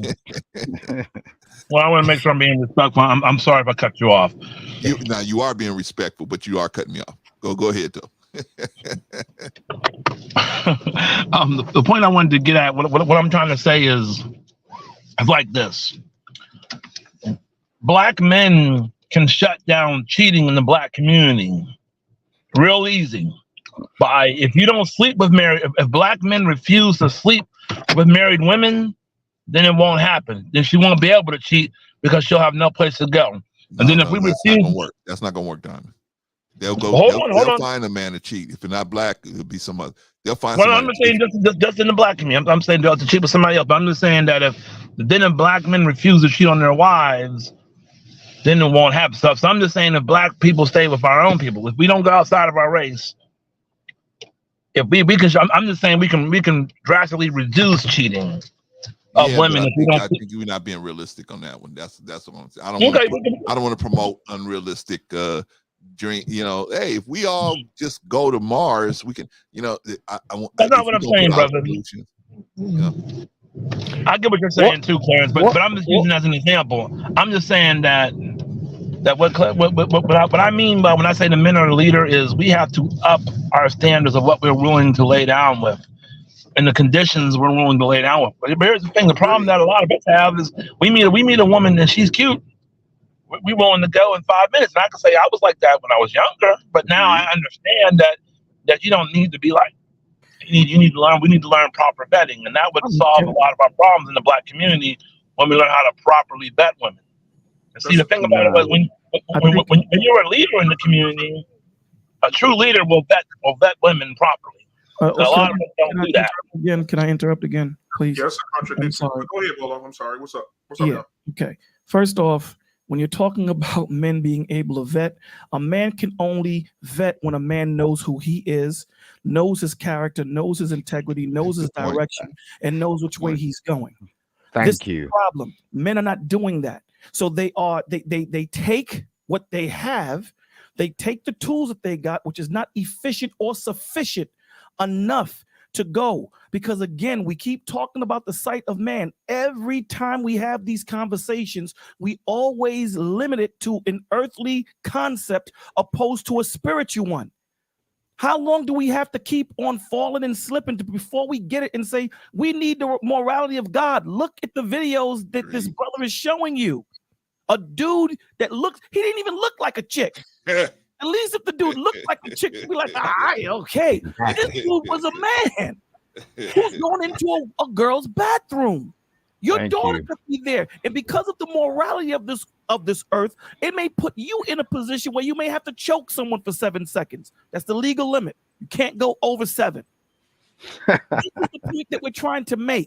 Let's stop dealing with branches and start dealing with roots. If men want women to submit, give them something to submit to. Period. That's what this is.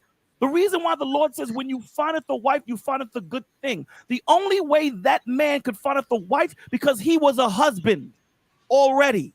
You do not get into the NBA and then become a basketball player. You need to have the foundational concept of what basketball is, so that when you get into it, you can understand and take those rudimentary fundamentals that you've learned and apply it at this high level of playing basketball. It's the same difference here. Let's stop acting stupid, and then we ask why are these women going outside and dealing this and dealing that? We can't even have a genuine conversation amongst men. Right. Before we start leading each other, we need to lead ourselves. And the only way we're going to do that is through submission to God. Period. Good point. And let me just add something if I could. Just real quick, black man, if you would. You know, I would have to say that Brother Diamond and Brother Bolo has made some definite good points. Both of them have. You see what I'm saying? Because we're approaching the situation incorrectly. You see what I'm saying? We are we lack discipline. You see what I'm saying? And we don't know how to govern our seed. You see? And that's why we're falling into all of this stuff that we're falling into. You know, we can always blame it on the women. The women, well, you know, they do have their plight and they are responsible for their actions. But as men, we have to talk to each other as men. You know, we're slipping oftentimes. See, we're not governing ourselves the way that we're supposed to. And this is the situation that happens. You know, teach it to your young sons. You see what I'm saying? Protect your seed. You know, and that whole vetting situation that Brother Diamond was speaking about is something that's very important also.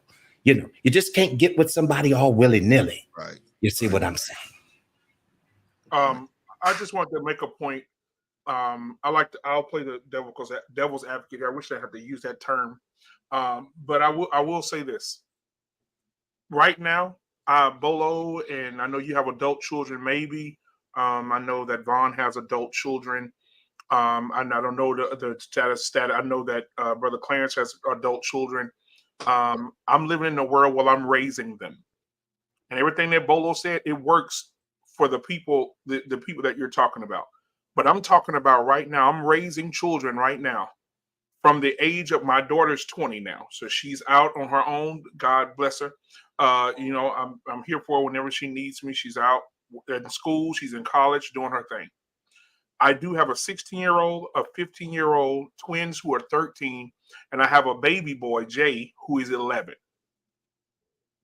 And I'm going to give you guys some insight on the world, where the world is today. We can sit up here and have these conversations about vetting, give the women something to submit to. These little girls are being raised to be little trash whores right now. And I'm telling you right now, from the ages of 8, 9, 10 years old, I just had a show last week. Well, I went out and I printed out, I screenshotted. My daughter and my son had a conversation at the dinner table because I like to eat at the table with my family. My daughter had a conversation. She told my son, my 11-year-old, if you don't tell mom and daddy, I'm going to tell them. He said, but I thought it was between us. She said, nope, it's serious. I'm going to tell them if you don't tell them. He said, okay, I'll tell them when we get done eating. Mom and dad, can I talk to y'all when I get done eating? Absolutely, son. When it was over, he brought us in the room. He sat us down and he said, Mama, I don't want to say it, but I want to give you the phone and let you read it yourself. My wife got the phone and my wife said, what the hell? 11-year-old girl told my 11-year-old son, and I can send it to you, Bolo. I got the screenshots. 11-year-old girl sent this to my son. On Friday, they say we will have a substitute teacher. When the substitute get here, they're not going to care if we in the room or not because we don't have no work. Can you please meet me in the gym, in the changing room, so you can eat my pussy? Wow. This girl was 11. She's 11. Yeah, but that's just bad parenting, dude. Hold on, but let me finish. She's 11 years old. Now, let me go here. I can send you the statistics of the school in my district because I'm in the community. I'm at these school board meetings. This is what I do because I'm trying to be a good Samaritan in my community. You're not the only one, dude. They're trying to figure out why the schools in my district, the 12, 13 schools in the district, why the STI level amongst 12 and 13-year-olds is higher than it is for 25 to 26-year-olds. And the most people who are carrying it is our little young girls. Hispanic came in at number 2. Number 1, African-American girls. Number 3, white girls. They're trying to figure out how can we stop the STI rates from climbing in the school. So my thing is, we can sit. This stuff is starting early. Dr. Nkumbe came up with. He's a forensic psychologist. He talks to these young kids all the time. He came up with the statistic and showed us on the show where between the ages of 12 and 14 years old, little girls have 10 bodies on them. That means they've had sex with an average of 10 little boys, their same age as them, or a little bit older than them, at between the ages of 12 and 14 years old. So That's wrong, nigga. That is wrong. So imagine what those women are going to, those little young girls are going to grow up and become. If they got 10 Wow. bodies at 12 to 14, how many bodies they're going to have at 25 and 30? Okay, you believe that? We have to, I'm telling you, I'm living this. I'm seeing this. I'm at the school board meetings. That's I'm hearing bad this. parenting. It's bad parenting. There's no way in hell. There's no way in hell my daughter's going through that. No way. Sir, your daughter. See, that's what you're thinking about. You're thinking singular. I'm talking community, right? Because your community is a reflection of you. There's no way, as me being a man in my community, I'm worried just about my children. I'm worried about my neighbor's children, across the street, those children down the street. I'm worried about, I'm not talking about my children. My children are good. My son is good. My son was able to come and talk to me about it. My daughter, when she was in school, my 20-year-old, when she was in high school, going up through high school, she sat down and told me and her Mom, Daddy, there are 16-year-old girls at the table plotting what teacher they want to have sex with. Okay. I'm trying to get you to understand the mindsets of these young girls are not like they used to be. If you go back and a video just went viral of a teacher discussed it in her classroom where the little girl in the class said, when I grow up, I want to be a baby mama. She said, you don't want to get married? She said, I don't want a husband. She said, why? Because I got a husband, I can't get child support and government assistance. If that's your normality, then that's cool. But that's not actually what's going on. I have a question. You're not I have a listening. question, BMU. Can I interrupt 1 second, Brother Clarence, before you go, please? Okay. Again, again, you're looking at a branch, Simon. The branch that you're looking at is, I'm going to raise my children different, or my child different. Here's the problem. Your child is going to run into children like what BMU is talking about. No, she ain't. That's the point. She will, brother. No, she ain't. Let me explain. You can say that all day long, but that's not raise her in going the to basement. You want to raise her in the basement with a lock on the door? Explain why. Your child has to go into the world. Your child is going to take. Hold on. Not like your child though. There's a difference. It's cool. Your child is going to take. See, this is the issue, right? And this is what I see that parents do. Parents raise their children in a vacuum, right? Some parents, they raise their children in a vacuum.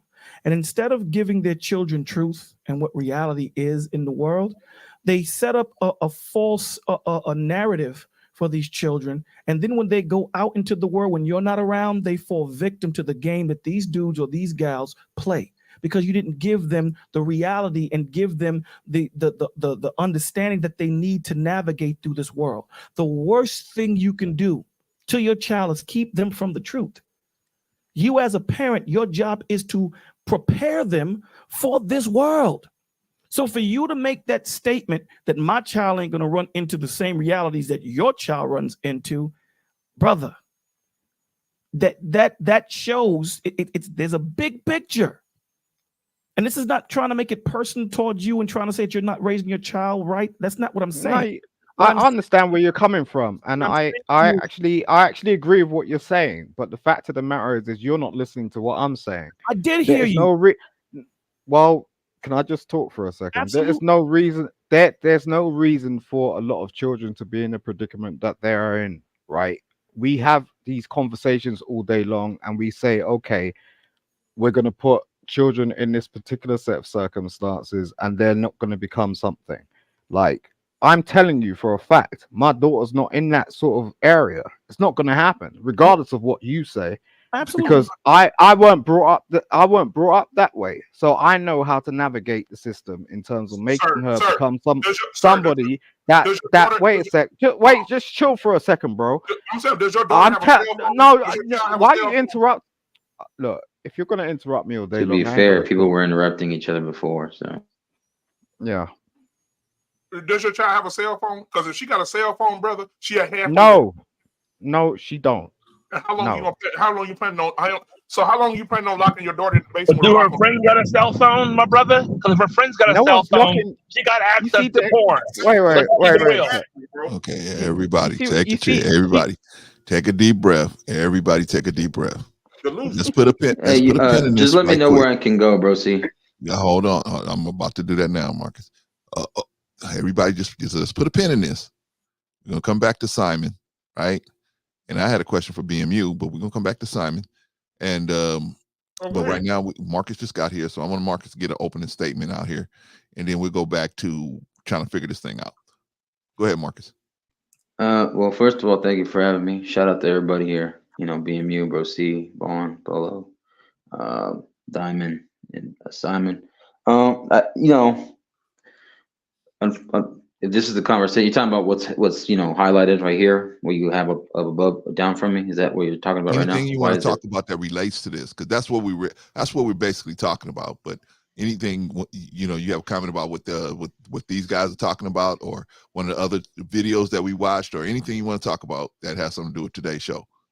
Yeah, about the earlier video with the gentleman who was very disgruntled and very emotional. The one that had shoulders the size of an NFL linebacker.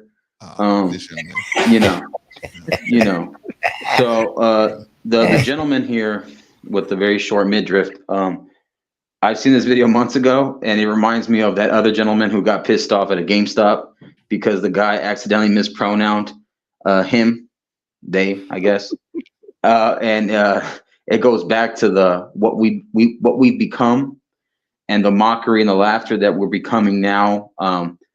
Unfortunately, because we live in this westernized country now for what it is, other countries will laugh at us, and we'll see how, just like how the Greeks fell, the men were becoming so feminized, so much homosexuality, so much rainbow isms.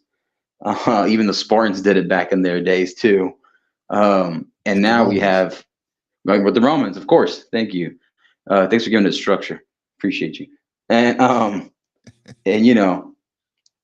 so yeah, this stuff, unfortunately, because I grew up in the Bay Area, or what they call, AKA the GHEY area. Now they call it that. It's too much progressiveness, too much liberalism, too much incentivized, too much government funding, too much scapegoats, too much of a rabbit hole where the spiraling effect is unholy, in my opinion. And I'm not trying to get too much into religion about it, even though I'm not ashamed of it. I'm proud of who I believe in. It's nothing good. And then when it comes to the whole kids, it's just terrible. It's bad. And no disrespect to Simon. I've heard many parents say my kids will never do this and that. I've been to a parent-teacher conference with my parents before. My mom has asked me, "Hey, what's up with you and any of these girls in school?" Whether it was in middle school or in high school. Sometimes I said, you know what, Mom, I'm not talking to anybody, but I lied. Or, Mom, there's this one chick here or there, but I never really shared my explicit conversations with some of these, younger ladies when I was young, or even when I was older, But the thing is, these kind of things are happening. Like these, you don't really know. And somebody said it earlier. Their so-called friend could have a phone that could give them access to it. Places that have Wi-Fi, public places that have Wi-Fi, social media. You can make a profile and lie about your age, and make a profile. You have all these hookup apps now. Hookup culture is at an all-time high. So you have a lot of this sexualism, a lot of this perversion pushed out, a lot of these people, transformers, aka Decepticons, more than meets the eye, being pushed out. And some of these people are hiding wolves in sheep's clothing to try to get to people's kids. So I have a very strong issue with that. It just boils down to bad parenting, dude. That's all it is. Bad Well, parenting. hold on, time out. After so long, you can only blame parenting. After so long, but once you become an adult, it's on you.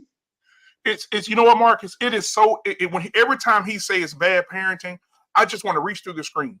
I don't understand. I don't understand how you're. These are kind of conversations we need to have when we have ignorant people who think that their children are in a bubble. Your child is not in a bubble. The entire world is dealing with homosexuality. The entire world is dealing with men who want to be women, women who want to be men. No, they're not. No, they're not. No, they're not. Look, so there's no gay people in the UK. There's no gay people in the UK, sir. Look, you make your child susceptible to what you make your child susceptible to. If you're gonna put your child in front of a screen and allow them to watch all that sort of stuff, that's what they're gonna understand. It's ABC, nigga. ABC. Where's your child It's right not now? complicated. Where's your child right now? Not complicated. Where's your child right now? My child's cool. She's sleeping, nigga. What's wrong with you? Okay. You getting all aggressive. Hold on. Simon. Wait, BMU. Simon, wait a minute, BMU. Wait a minute, hold on. Simon, this is a Sunday show. Normally I let things fly, but on the Sunday show, man, let's keep the ninjas out of it, man. You know what I'm saying? I know you were smart enough to find another word. I'm sorry. I apologize. I ain't gonna use that. Yeah. I'm just saying. All right, yo, the world that we live yo, in. black man, I respect you. Like I've been watching you for years. I'm telling you, I respect you. You act like you're raising your child in the Garden of Eden, sir. No, I'm trying to school you, and you don't want to listen. At the end of the day, like, you know, my child is not your child, so you can raise your child how you want to raise your child. Oh, so your child has never seen a gay person in their life. No. And you're going to make sure for the next 15 years that your child never see a gay person. She might, but she'll recognize what a gay person is, and she's not going to be that. How's she going to see how you contradicting yourself? Because I'm going to tell her what that is. Like we talk. You know, I take time out to speak to my daughter. I do that. Okay. And what happens when your daughter says, "You know what, Daddy?" Because kids are rebellious. I don't know if you know that yet. Right? I've raised several, so I know there's. It's called being a teenager. Yeah, exactly. And so sometimes those kids are going to have an FU mentality. Oh, Dad, I heard what you said. I don't care. Think they know everything. Yeah. What happens when she befriends a young man who is homosexual or a girl who is homosexual, and they become her friends? And she said, "Dad, this is my friend. You can't tell me who my friends are, Daddy." Then that ain't gonna happen. Oh, so you gonna send her to a school where there's no gay kids? Yo, this is. Hey, Bro C, can I ask a question after they're done? In 10 years. You want to ask me a question? For you and the. I want to make a response to this real quick. Why is it so impossible? Why is it so impossible for you to think that you could raise a child? Hold on, y'all. Hold on, black man. Hold on, because I want Simon to get his whole point out, and you guys keep interrupting him every time he starts talking. Jesus and he's Christ. gonna have to restart all over again. No offense, Bro C, but Simon was doing the same thing earlier, though. No offense. Come on, Marcus. Chill out, man. Okay. So Marcus, I hit you in the head with a brick, and so the obvious response is not to call the police, but to come and hit me with a brick, right? That'll make everything better, right? I mean, come on, man. I mean, we got to stop it somewhere, right? I get you, but still, you know, call both sides though. Just be fair a little more. I'm just saying, Marcus don't even have children. What it would sound like to me is he did it too, right? So it's called de-discipline, sir. We know what that sounds like, right? So you can't talk on kids. What are you talking about? All right. Look, Simon, you're my kid. Simon, don't make it worse, Simon. Let's let you get your point across. Let you get your point across. No, black man. Wait a minute. Yeah, black man. Wait a minute. All right, sorry. All right. Let you get your point across. I think Diamond wants to respond to that, and then I think Marcus wants to ask the panel a question. So hold on to all of that, Marcus. Hold on to it, because I want you to ask it. But we got to get some order here. All right. So Simon, go ahead and make your point, and Diamond, you go ahead and respond, and then we get to Marcus' question, and then we go around the room. All right. I appreciate you, sir. Thank you, and salute to the panel, man. This is a real good conversation, and it's needed. But the thing is like, we do have these discrepancies in terms of parenting. And what I'm saying is like, what is like, parents don't pay attention. They don't pay attention to their kids. They don't really understand what their kids are about. They want to ship them to school, 7 hours in the day. And it's just like, like provide activities and get by and go, oh yeah, they're grown, and act like they know them. They don't know them. Like I pay specific attention to my child. So when you turn around saying, oh, maybe they're going to become this, you can't tell me that. I know exactly what they're going to become because I've been through it. My parents did the same thing to me. Like they knew exactly what they were doing with me. They grew me, brought me up, fed me, made me the person I was to become the successful person I am. Do you get what I mean? It's not complicated, but at the same time, I do understand when people get integrated into society, into cultures, into different rooms and stuff. Yeah, yeah, they're gonna pick up habits. They're gonna come back. But I check that shit every time. Like my daughter comes back and she picks up a habit from one of her schoolmates. I'm like, yo, I gotta check that.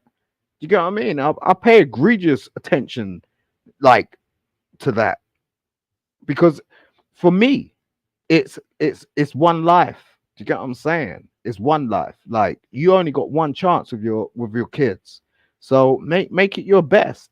You know what I mean? That's all it is. I appreciate that. Sorry, I'm a Brock out.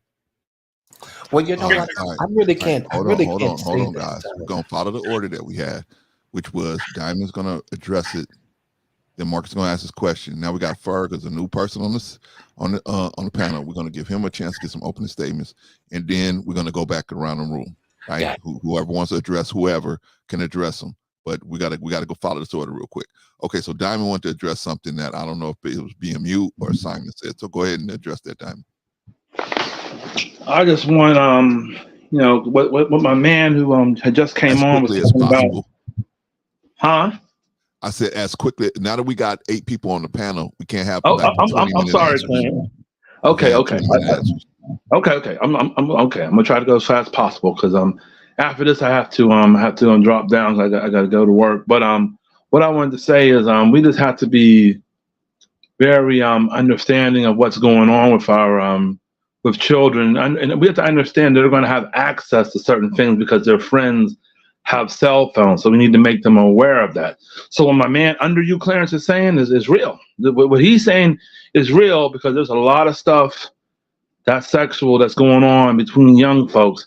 And the only thing I'm not sitting there saying what someone's kid is or ain't going to do. That's not what I'm saying. What I'm saying is young children need to be aware of these things. It's something simple like if you have a daughter that's 14 years old and some boy she likes says, come to my house, you have to explain to them that if this guy's asking you to come to his house, he's probably trying to have sex with you. Those are the kind of things we need to talk to our daughters and our sons about, because a girl could say, hey, come to my house. I just want to hang out with your son. And, she's trying to have sex with him. So we need to just talk about this thing. We need to understand what's going on. If a guy, if someone wants to date your daughter or your son, you need to try to meet them and meet their family. Agreed. So what my man under you, Clarence, is saying, I'm sorry, sir. I don't know what your name is off the top of my head, but I just wanted to say what you're saying is real. Marcus, yes. What you're saying about what's going on with these children is real.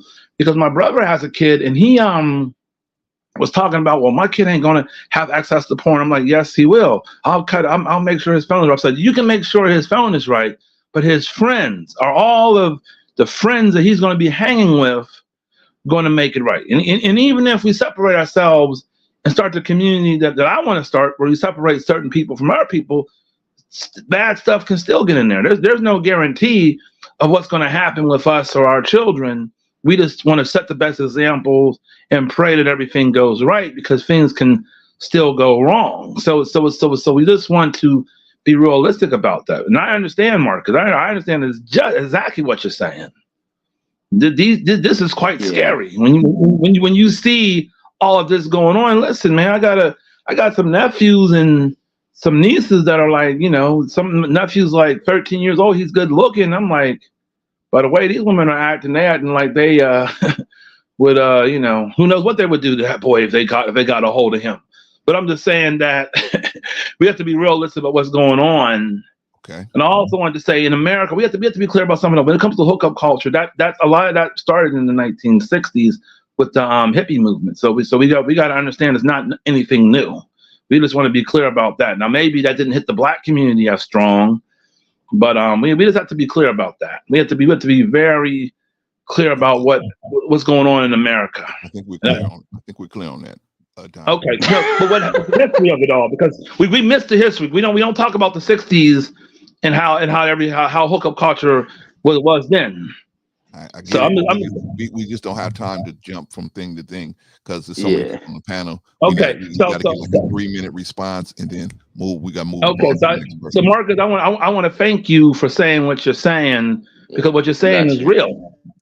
So I appreciate everybody. I'm gonna have to take off, and you guys have a good one. Okay. I was hoping you could just stick around just for my question. I know you have to go, but if you could listen in the back end, if you're not going to be on the panel, just maybe you can answer it in the chat. Go and ask me real quick. Go ahead and ask me real quick.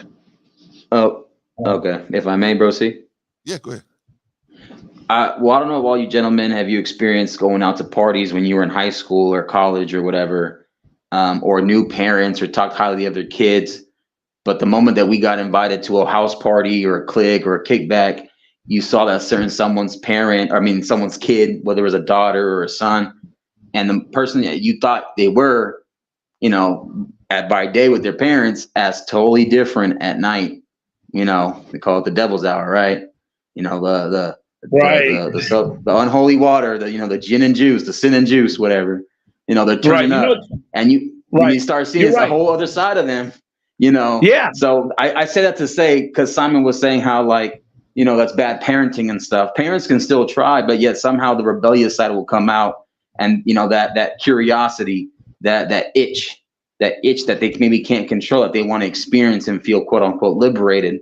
I've seen that a lot of times. As I used to go out to parties, I used to think because I was because I was so conservative in a way where maybe my parents, they had me very strict household. When I started experiencing house parties, I never got drunk. I never really smoked at all. But I saw what other kids and who their parents thought their kids were not who they were. So I wanted to ask you guys on the panel, and not long stroke, because I know that Bro C is gonna have a migraine about this. But I see you, Bro C. Well, I'm getting ready to go. I'm gonna answer real quick. Some of the they say the freakiest girls come from strict parents. That's the first thing they say. The second thing is what you're saying, my man, is exactly right on. Because here's the thing. I remember I knew this kid and I was cool. He'd be like, "What's up, mother? What's up, N-word?" He was wilding. You know what I mean? That's the way he would talk. He'd be loud. I saw him with his mom. He was like, "How are you today?" I was totally shocked. I thought I was a different person. So kids do code switch. Kids are notorious code switchers. And the funniest thing is, you watch a conversation, they talking about all this raunchy stuff. They talking about beating up this person and that person. Adult walk in the room, they be like, "Yes, sir, Mr. Clarence." The Clarence be like, "What y'all doing?" "Oh, we're talking about schoolwork and studying and what we want to be in life." And here, they ain't doing that. So what you're saying is right. Kids are notorious for code switching. So yeah, your kid can, "Yes, sir, Mr. Vaughn. Yes, sir, Mr. Diamond. I'm not going to do anything like that." But then when they get away with their friends, it could be a totally different story. They could be like, "Yeah, I'm trying to do whatever." So that's a reality. Old. You sound old. Like, do you know what I mean? It's like you need to get children. What do you mean he sounds old, brother? What statement is that? What? That is ignorant as hell. Yeah, I'm trying to figure out. He sounds old. Old. That has nothing to do with the question. Right, he's the one delusional. He's delusional. Simon is delusional. This is why I don't like big panels, man, because it's so hard to get control of what's going on. Okay, Simon, I agree with them. That's something you're gonna have to define or show us why that's relevant. But I know Diamond's got to go, so I'm gonna pull you down, Diamond. Thank you, brother. It's Trey Ferg's opportunity at this point to address his issue, and then the things that he wants to get. Well, I want to give Trey a chance to get some opening remarks, and then when now we got a panel where we can kind of take maybe 2 or 3 minutes to answer a question, but really we can't go into 10-15-minute answers because we just got too many people on the panel, y'all. All right, let's go with Trey, and then we're gonna get right back around. Well, maybe you guys want to have Simon tell us why Simon's age was irrelevant, right? All right, Trey, what's going on, what's up, brother? What's up, brother Clarence, man? What's up, Trey? What's up, BMU, brother? What's up, man? And welcome to thanks to the panel for bringing me up, man. Just based on the topic alone, You know, it's funny. I have young adult sons. So, you know, one of my sons gave a statement that, you know, if it is a decline, you know, the younger brothers are not paying attention. They're not paying attention. They are not receiving it. And I'm going to add that there's a misinformation of things that young brothers are not getting throughout the course of their life before they become adults that they really need to make a transition. One, most of what we've seen over the last 30 years, and I'm not gonna say that. I'm not even gonna put a number on it. A lot of our males today are born in single parent homes. A lot of our strongest brothers come from a mother who's also strong and also stubborn, who's also a little bit of what is it? You know, they doing a whole bunch out there. They doing a whole lot out there. Some strange for a piece of change. So a lot of brothers are getting that. A lot of brothers don't have relationships, you know, with fathers, unfortunately, for whatever reason. I just hope that we can get to a space where mothers allow the sons to connect with the fathers at an earlier age, especially around that age when they scrotum sac separate from their body.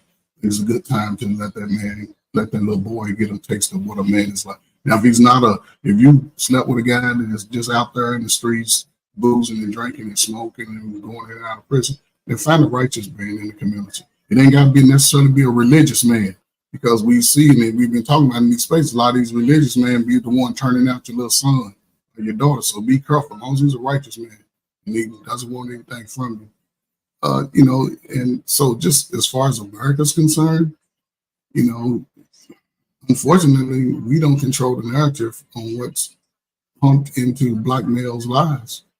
We don't control it. And I think and I've been saying this, and we keep saying it, it's part of the greatest time that we can take control of that possibility, you know, these next 4 years and change the narrative on our own. You know, we have to be a little bit more disciplined when it comes to sex.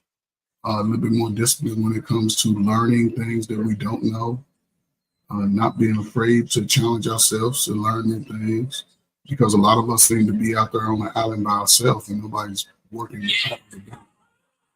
So, you know, right now it's just a scary place, but me being the old age man that I am, I would hope that there's not a decline in solid men, because I see a lot of brothers fighting to change the dynamic and the voice that's being heard. I just think that we need to come together from 20 to 60. It doesn't matter if we have different views about the colors and stuff, as long as because we all want what's best for us and our families and our future. So we just have to find a way to come together in that capacity. And if you're young, don't be afraid to learn new things. And if you're old, don't be afraid to learn new things, because we still in the fight together. Because I don't care if you light skinned with a big nose or dark skinned with a big nose and fat lips. If they say go get the black man, how we gonna fight together? If they tell the world come round us up, how we gonna be strong enough together? How we gonna be willing to sacrifice our lives for other, for than ourselves? That's my thing. This is a scary time. They pushing the alphabet community on your children, and even on your daughters. So just be careful, man. Pay attention to what's going on. Thank you, Brother Clarence. Oh, yeah, no problem, man. You know what I'm saying? We're just trying to make sure that everybody gets a chance to express their opinion, man. And the only way I can do it is, pull back on the time that we have to really go into stuff, right? So just, gentlemen, before you answer, just understand that we can't have these, like I said, 10-minute answers. We can't do that when so many people on the panel. All right. I think it's a free for all now. I think Simon was going to explain to us what Diamond Axe's age had to do with anything. Can you explain that to us, Simon? Sorry, say that again. You called Diamond Axe old. So yeah, no, he sounded old, like in terms of like. What relevance does that have on what he was saying? Not in terms of age, it's a mind state. So like, it don't really work. What difference does that make? It makes a lot of difference to the people that you're trying to attract. For example, Like, we're living in a different type of age. Like, we're living in the information age. So, like, people's attention spans are short. Okay. Now, if you want to attract somebody, you need to be succinct. Like, and that takes a level of skill. It's like you need to educate yourself. You need to actually, understand how people are cooperating in this world. We can't always just have these excuses. Like, people be putting up these same rhetoric talks about the same stuff that we've been talking about 2 years ago just because they're trying to catch up. And that's not the case. You get what I'm saying? In real life, in real time. Like, we need to be able to be succinct with what's going on right now. Like, in terms of, if we're trying to have a real conversation, let's get to the real subject. Okay. Does anybody have any comments on anything else, or do you guys want to go over again what you were saying or whatever? Anybody? Because I think BMU and Bolo had some issues with some things that Simon was saying. Well, You guys want to continue I that? just want to say this. I just want to say this. As parents, we're supposed to use our experiences that we had with our parents, right? And the Most High says, "Get wisdom, but with all that getting, get understanding." Understanding is so important with the wisdom and knowledge that we have, and it's a different day and age because our children are over sexualized. They have, and to what Simon said, it's an information age, and I'm glad you said that. It's an information age for both righteousness and wickedness. So children have access to everything, to everything. So I'm glad you said that. It's not just him having access to it. And the thing is, there's a lot of things we can tell people. A lot of things. Everyone has a plan until they get in that ring and get punched in the nose. Everyone, even our children, even when we sit there and we tell them, this is what you need to do and whatever. Experience in the real world is different than being in a laboratory. I promise you it is. Right. So you can tell, we tell grown men what to do. Grown men are having problems kind of trying to figure out how to navigate this dating world because what they practice at home, it doesn't add up in the real world. It just doesn't. They have to know on the fly how to tweak certain things and move things a little around and actively listen. See, when cats already have that plan and they go out there and something in the plan just didn't work out, they chuck the plan away opposed to actively listening and being able to just make a small change to the plan to make everything work. That's where experience comes in. Experience is the great equalizer. There's no better teacher than experience. And us as parents, we are supposed to do our best to prepare our children for every scenario anecdotally that we could come up with. And hopefully they have uncles, aunts, and they can add to the experience because what we're going to give our children is going to be black, right? What BMU is going to give my son is going to be green. What Brother Clarence is going to do is he's going to give orange. And that's how you create that colorful picture so that he can understand it and make him well-rounded, because now you have different experiences and coming through so that when he goes into, he can say, oh no, that was Uncle BMU. I remember he told me this, because we have an experience, everyone experiences. And that's the beauty of having us have this conversation. And again, I think what we're doing in this conversation, I think that when we're talking to Simon, it sounds like we're attacking him. You know what I'm saying? And this is not an attack at all. This is about brothers coming together who have children, most of us, all of us, coming together to say, listen, this is what we have to do and to protect our children. Because again, no matter how we raise our children, at the end of the day, they're going to run into what's out there in the world. It's everywhere. It's everywhere. It's not just some places. It's everywhere. So the best thing is to give our children the information and the tools to navigate so that they can say, this is what Uncle said. This is what Daddy said. Now I know how to navigate it, opposed to raising them up, like BMU said, in a basement or in a bubble, and they just don't understand what's going on and they have to figure it out on their own. And then I'll land with this. A lot of people say that, my parents raised me this way, my grandparents raised this way, and this is what it is. There's so many people that say, my grandfather smoked cigarettes for 30 years and never get cancer. You smoke cigarettes for a week and you get cancer. We can't, we can use that as a barometer or a measuring tool, but that's not the end or be all. Experience is going to happen differently for everybody. Pipes break under pressure. Our job is to temper those pipes, temper it. And what does that mean? Make them strong from the inside, not just the out, the inside. All right. All right, big brother. Thank you. Appreciate you. All right. Anybody else? Anybody else? Because I got a question for you guys. Anybody else? Yeah, let me just say this real quick. And I'll be very brief as I can anyway. I'm a firm believer in train up a child in the way that he should go. And when he is old, he will not depart from it. But now let's be realistic about that. You see what I'm saying? My job is as a parent. And, we were talking about bad parenting, sometimes I'm good at it. Sometimes I'm bad at it. You see what I'm saying? Sometimes God is helping me throughout the whole situation, and I'm learning from the process. You see what I'm saying? But when we look at it realistically, we are to plant seeds in our children's lives. We plant seeds, we water. God gives the increase. I believe somebody said that before. But we have to look at it realistically. Everybody doesn't have a hush-posh life where they can send their children to private school. And not that that's even better, because there's a whole lot of perversion going on in some of these private schools as well. You see what I'm saying? But you have to be honest about it. When we send our children out, we have to trust God, and we have to trust the fact that the morality that we are teaching them in our home is what's going to sustain them while they're out, because they are going to be approached by other kids. You see what I'm saying?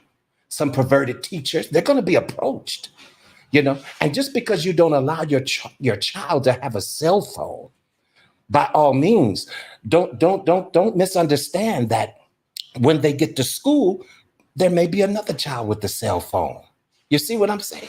That can influence them by just showing them what's on their cell phone. You see what I'm saying? So the devil tries to creep in all type of ways. So as parents, we need to continue to teach our children in-house. We need to teach, you see what I'm saying? And we need to trust God to cover them when we send them out. All right. Okay. I have a question. Well, I had a question for Black Man, but I got a question for all of you guys. So I was muted. I was just saying I want Vaughn to be my uncle. I love Vaughn. Everybody loves Vaughn, man. We love you until Vaughn's mad at you. Then you running and looking for someplace to hide. All right. So anyway, I had a question, because now this is just me. Now I think maybe some of you guys' interpretation was different. So this is my interpretation of what Simon was saying. My interpretation, what he was generally trying to say was, I'm going to do the best I can to try to keep that kind of stuff away from my child. I don't think he was ever saying it's never going to happen. They're never going to. He was going to say, if it does and they approach me about it, or I witness it, I'm going to do something about it. I think that's what he was trying to say. And I could be wrong, but that's what I think he was trying to say. So no, that's totally correct. That's not correct. No, it's totally correct. Okay, that's what I heard. But okay, so my question is, Black Man Unfiltered, you brought up these girls that was at the school asking your son, so on and so forth, or just the type of young ladies that are out there now. Correct? Okay, so I know I'm old. We had those type of girls when I was going to school. I might be old, but we had those type of girls when I was going to school as well. So I don't see that there's a humongous difference. Now, I will say they have more opportunities to fall into more nefariousness, shout out to Patrice, They have more opportunities because they have more technology. We didn't have all that technology, right? You know what I mean? So just people just, you know, we had kids that were just doing whatever they were doing, right? So but in today's world, they have much more opportunity. And the wickedness is like 100x compared to when we were when I was coming up, right? It's 100x. They have much more opportunities to get caught up in some wickedness, right? So my question to you is, particularly the black man, but to all of us, who's responsible for these little girls that we seeing out here? Ultimately, who's responsible for these children that are trying to drag our children to hell with them? Who's responsible for these children?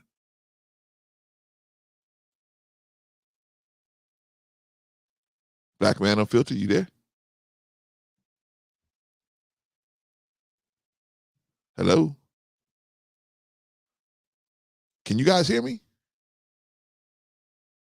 I'm here, bro. See, I'm just resting my masculinity. Okay. All right. So and NFL playoffs. My question, I want a black man unfiltered to answer this, but any one of you guys can answer this because shout out to Scam. Any one of you guys can answer this question.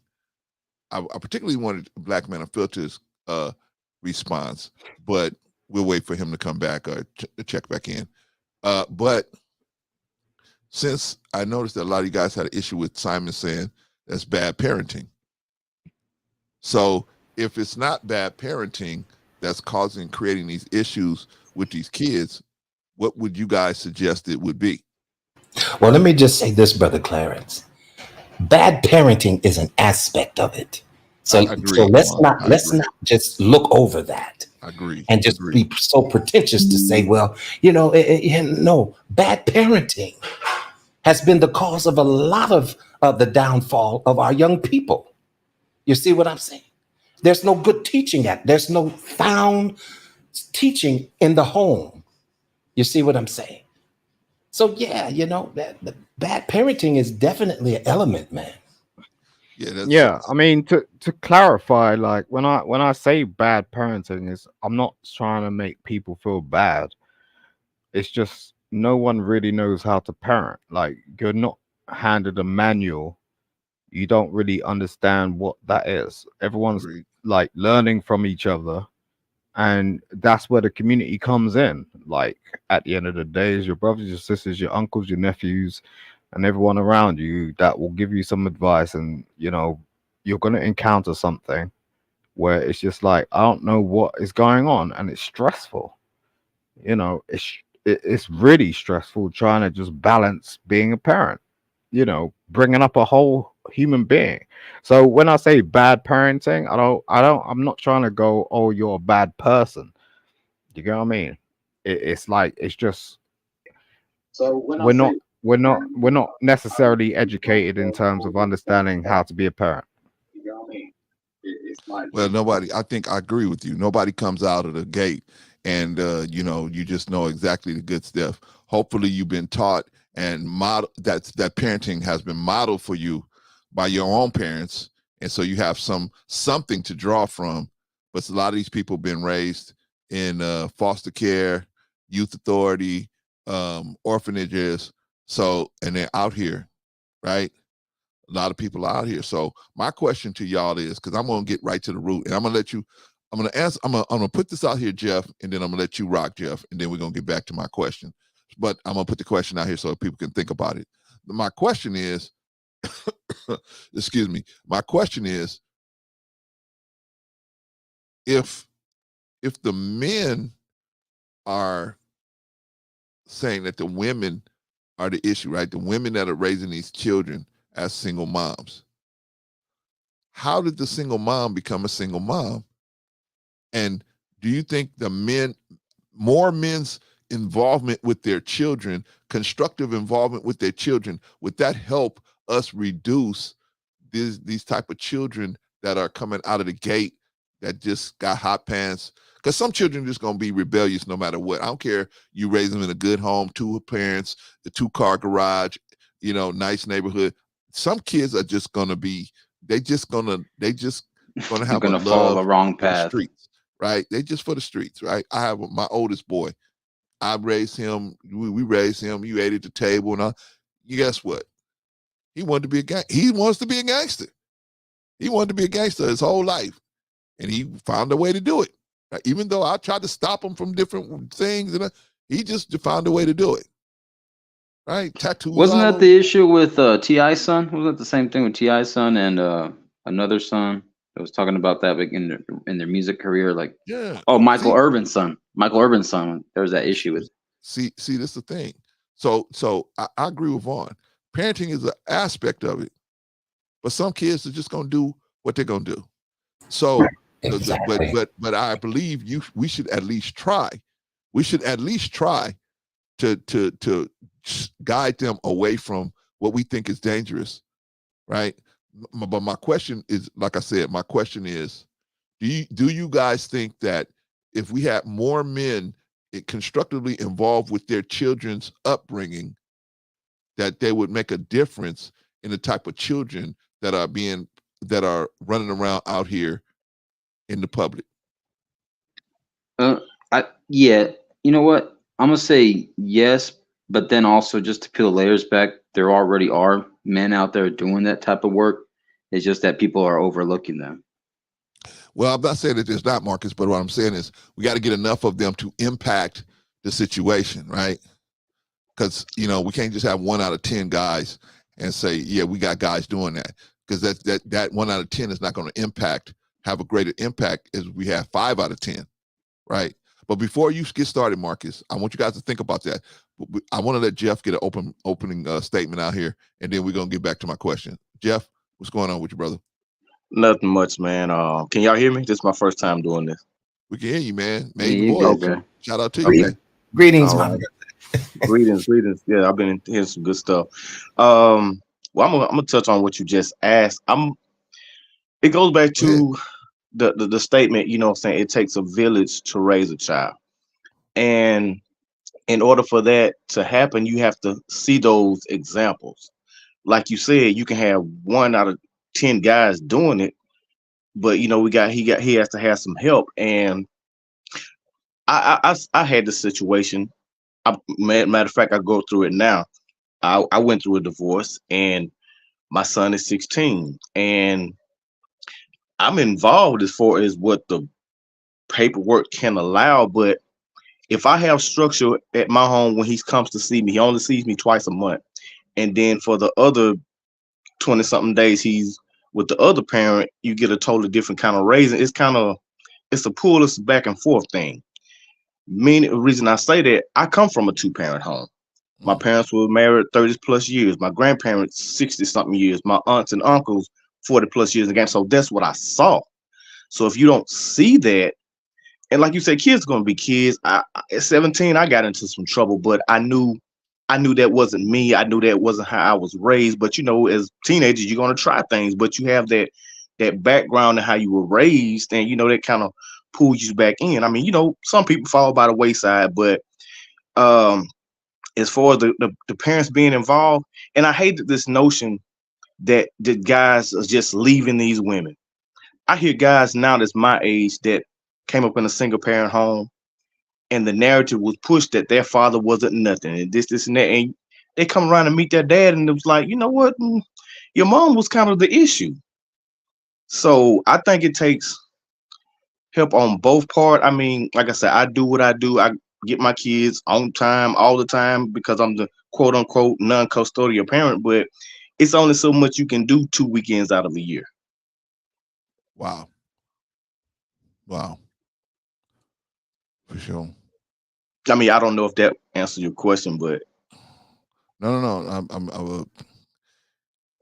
It does, but I was looking for whether Bro. See, but that's the reason why I had the issue with Simon's statement of it's like he's making a blanket, like overall, like extreme statement of it's just on bad parenting. It's a multi-layer. It's like a multi-headed dragon type issue. It has a lot of layers to it. It's a gray area. Yeah, and it does, and I just think that even the one of the layers that's there is in any community, the men are going to be that community is going to be a snapshot of the men in that community. So if you look at the community and the community is falling apart, that's going to be a snapshot of the men in that community. It's like if I go to your house and your house is nasty and dirty, that's going to give me a snapshot of your mentality. That's a snapshot of what's in your head. If your house is nasty, then you're probably nasty thinking. When I say nasty, I mean it's unclear thinking. It's logical thinking, right? You think just like you got clothes all over the place, your thinking is all over the place. Your priorities are all over the place. So, I mean, it just gives us a snapshot of what's going on. Okay, so we're talking about the Black community. So we have so many different things. If you guys, I was just looking at the crime statistics this morning by race, of the FBI crime statistics by race. And no doubt that the Caucasian has the highest crime statistics. They are the highest, right? No doubt. Clarence, you can't say this is the FBI statistics, right? By race, whites are the highest. Now, why is that? One of the reasons that is because they're just more the population. They're going to have higher crime statistics because they're going to have they're more the population. More of them are going to be doing crimes statistically, right? That makes sense, right? However, it's enough of them impacting other people or impacting their own community to try to keep at least some of the community together, right? We're not having that situation in the Black community because we have all these things. I just showed you guys 2 grown men impregnated they gave a 6-year-old girl STDs. 35-year-old men gave a 6-year-old girl STDs. And I'm saying that we as men, yeah, we can look at everybody else, but we ultimately have to take charge for our community and what's going on. Now, how do you take charge? Because I'm not a one that's going to be out here saying a bunch of ethereal things. I'm going to tell you what can work. And I think one of the things that can work is we just got to be on top of our own children, the women in our lives. We got to be that protector. If we can be that provider, right? Nikki Giovanni was on here earlier and she said, so what if you can't provide? You can still be a man. We still need you as a man in our house. We need you as a man. That was heavy. That was deep. Because a lot of our men feel like, hey man, if I can't compete with these other men. They making $100,000 a year. Forget competing with other men. Nobody can compete with you. So now I'm going to ask you guys another question. Well, I want to get an answer from everyone about the question I asked. I want to finish that. Marcus gave me an answer, but I want everybody to answer. Jeff gave me an answer too. But I want everybody to answer this question. Do you guys think that the Black or these children that are out here creating havoc, do you think we can reduce that number by having men, more solid men that are just, you ain't got to do everything you ain't got to be Black, man. You got to be doing it for the church and then for the school and then for the park and then you got to do all that. Just you taking care of your own children and your own females in your life. Do you guys think that would have an impact on the kind of craziness of children that we got out here in the street? Yes, it will a major impact. I mean, it shows when a father's in the home or even present or active in a child's life, it makes a difference. And I was having this conversation with a friend of mine, and we were talking about how these young kids, it seems like they're like, nah, the baddest one that you can find out here in the streets, I bet if you can put all of them in the room with their dads, you can hear a pin drop. Yeah. Because it makes a difference. But oftentimes the narrative, okay, if you go through the courts or whatever, them 9 times out of 10 they're going to be with the mother. So they're basically getting what the mother feeds them and what they're indoctrinated by. So it's I like, disagree with that, Jeff. I on disagree what with that. on what part? The part about 9 times out of 10 they'll be with the mother. I disagree with that. Okay, well, from my perspective, all the guys, including myself, the guys that I know that have been through divorce and we're not full custody parents. We're I get it. I get it. you That know. happens. So It happens a lot. But what I'm saying is, this is just my opinion. I don't know what your situation was. I don't Mhm. know. So I'm not going to speculate on that. But what I'm going to say is that in today's world, this is the best chance you've ever had of getting your children in a divorce or in a custody battle. Because my son, we're going through it now with my son. This is the best opportunity to try it and get it. Now, I admit there was a time where they didn't even look at the father. But I think in today's world, things are opening up. And a lot of the stuff that they fought for, women fought for, they have to be willing to take it on the back end too. And so a True. lot of that stuff is opening up. So here's Yeah, my point I with agree. that. Jeff, here's my Yeah. point with that. I don't want the guys that's maybe listening to say, well, I don't even have a chance, so I'm not even gonna fight. I don't want that to happen. I get it. That's why I addressed that, Jeff. Not you personally, but I wanted to Mhm. address that. Okay, go ahead, brother. I'm sorry to interrupt you. No, I get that. I totally agree with that. You know, and then at the same time, laws in different states are different. I mean, Agreed. sad to say, I'm from Mississippi, so we ain't gonna, we ain't gonna even go there. But so, yeah, but it makes a difference. I mean, in my child's life, when I was with his mom, in the community, we was like maybe like the only married couple. So, the little boys in that they lived on the street, they referred to me as Mr. Jeff. I checked on their grades. Hey, how you doing in school? I'm doing it. Okay, you want them Jordans? You want your mama to get them Jordans? Hey, pull this C up to a B. And and so it does make a influence, even though I was like one of the few married men on the block, but it does make a difference. So yeah, it makes a difference. We have to get involved uh wholeheartedly, regardless of what the court say. Like I said, I'm involved with my kids. If it's every 2 weeks, hey, that's what it is, and I try to make the most of it. But to me, I feel like it's not enough. It's not. Yeah, it's not. Yeah, I agree with you, man. It's not. But you got to put in you got to turbocharge your time, and not you personally, but I'm just saying when you have that small of a window to try to be effective, what other things can we do? Can we call during the week, just check in on them, right? Oh yeah, I do. Yeah, yeah, I Right. get it all the time. Yeah, We got all that. Yeah, I'm just saying. See, this is what I'm saying, Jeff. We got to think outside the box. We because in the manosphere will tell us, okay, that's it. You got your 2 week. You got your 2 weekends every month. That's it. That's all you got, exactly. and it's just a sad state of affairs. Right, But right. but you can do other stuff, right? You can call. We got StreamYard. I'm on StreamYard right here. It's totally free. You can have every child, even you got children in other states. You can log on at the same time every day, every week, or whatever, and just download them, right? Minister Farrakhan said we got to debrief our children when they come in from this wicked world. We got to debrief them.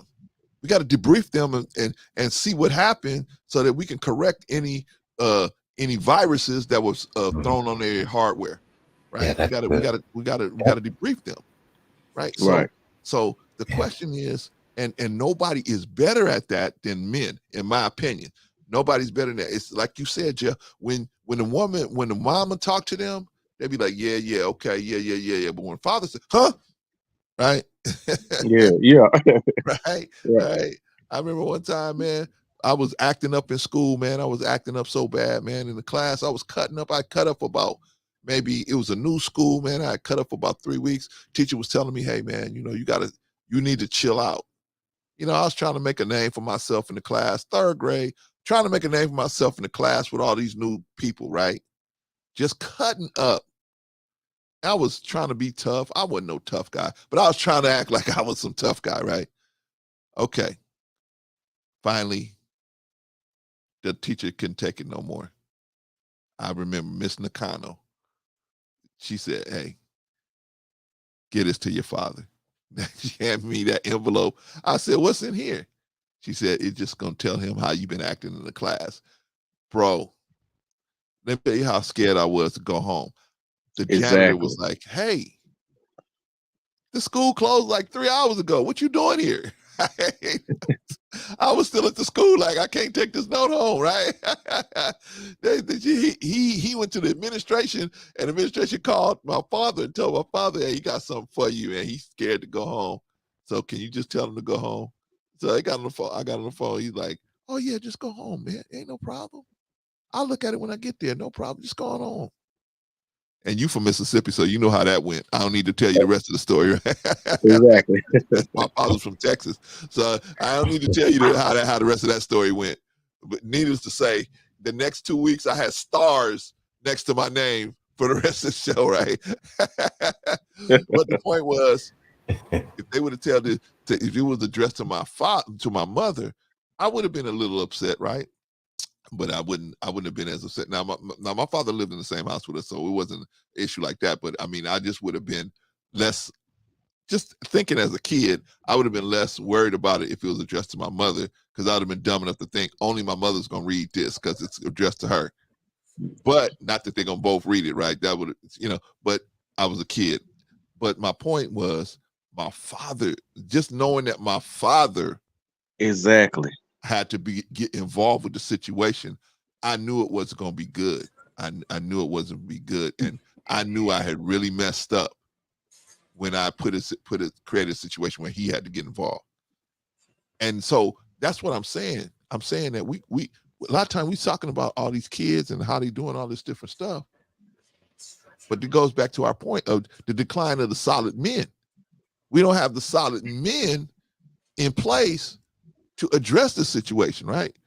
Just think about this, Jeff. If we got every man that had children out here to just take care of his own children, we can close orphanages. We can get rid of Brother the Clarence, authority. Yes. That's the conundrum that we're in.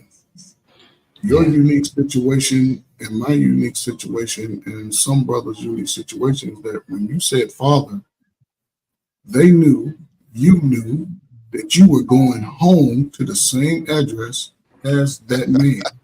Yes, that's my point, brother.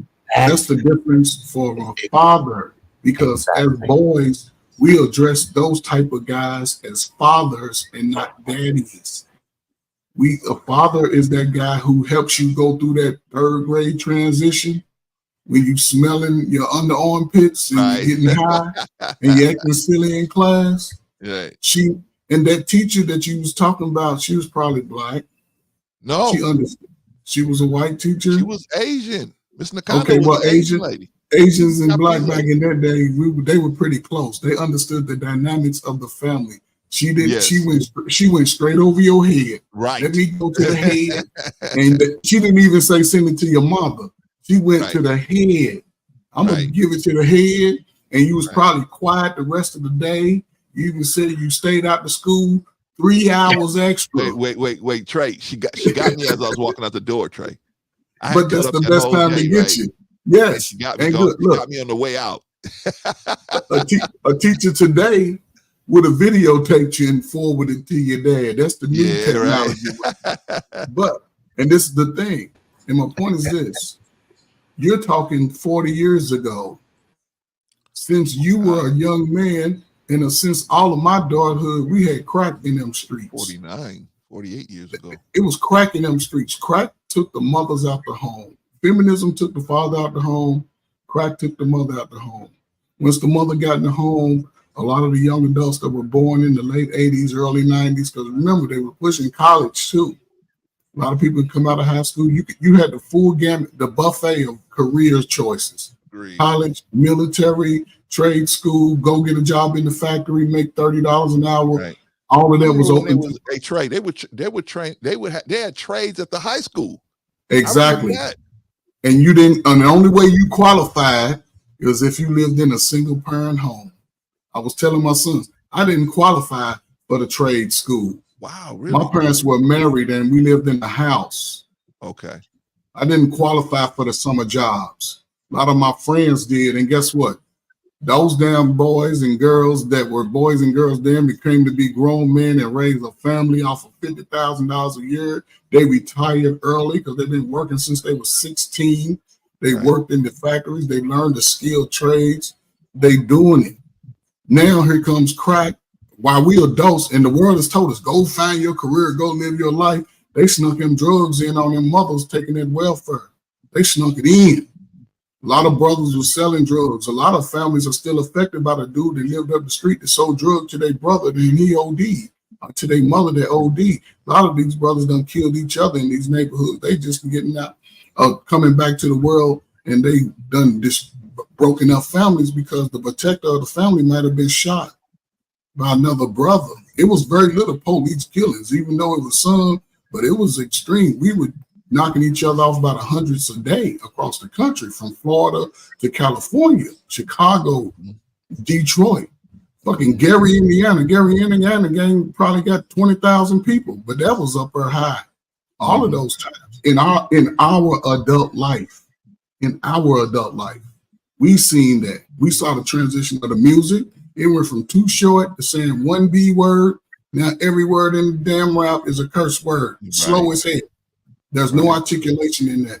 We don't control the powers that say, hey, remember when they was trying to ban, they was trying to put a, what is it called when they put a label, you take out the curse words on the music, parental discretion, they're trying to, Shout out to C. Dolores Tucker, Look, Dolores Tucker, looking back, wish it should have went through, because there was a sister trying to push it, and we was like, no. And then the music executives realized this is what these fools want to listen to. We're going to let them listen to it. And these children have grown up on it. The mama was on drugs. And you listen to a lot of women, a lot of their trauma really don't come from the father. It come from the mama. Living in the house with the mama. The mama may have told bad stories, but the mama ain't say, me and your daddy was just screwing around for 2 months.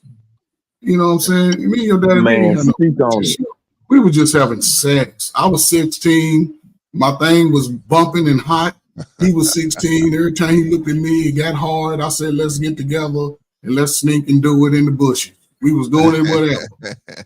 So we created that dynamic.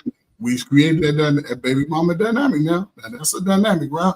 Now you got crack. Now you got you got one part of us going to college and doing our thing. Then you got one part that stayed in the hood and got trapped in the whole dynamic. Because remember, our favorite president, Clinton, and our president currently on Biden were the main two corporates saying, lock all them niggas up. Let them burn in jail. Wait a minute. Who said that? Now Clinton and who? And Biden. Oh, okay. They were together. 3 strike rules. 3 strike rules, you out.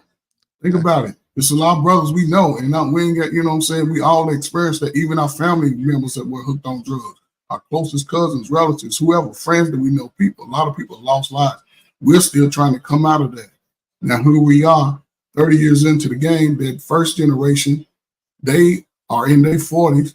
They hate everything. They telling people, don't do this, don't do that. Then you got the younger generation, they're born into booty, looking at booties, sagging jeans, dusty. You know, I don't remember brothers smelling like armpits as grown men at 18, 19. We were fresh walking around. We were fresh. We ironed our clothes. They don't do that today. They don't take pride in it. That's right. They don't have OCD and cleaning up their room. You go in the mother's room today, she got a teenage boy, the door is shut. You're like, what's in there? Oh, it's my son's room. I don't go in there. But you don't know what he's doing in there. Right. You don't walk in there. My mama used to kick my door and like, what the hell are you doing? Oh, nothing. And I'm doing something constructive. She like, you ain't gonna be in here doing nothing stupid. But mothers disconnect from that boy by the time he's 14, 15. And that's why I say, that if a woman want her life to be at ease, and listen, these women have grown up with the same type of parenting than the guys. There's no difference. You can't say a 30-year-old woman had a different life than a 30-year-old man. They all grew up in the same type of environment. All of them. Trey. Yes, Jeff, sir. Bolo, and Vaughn. Yes, sir.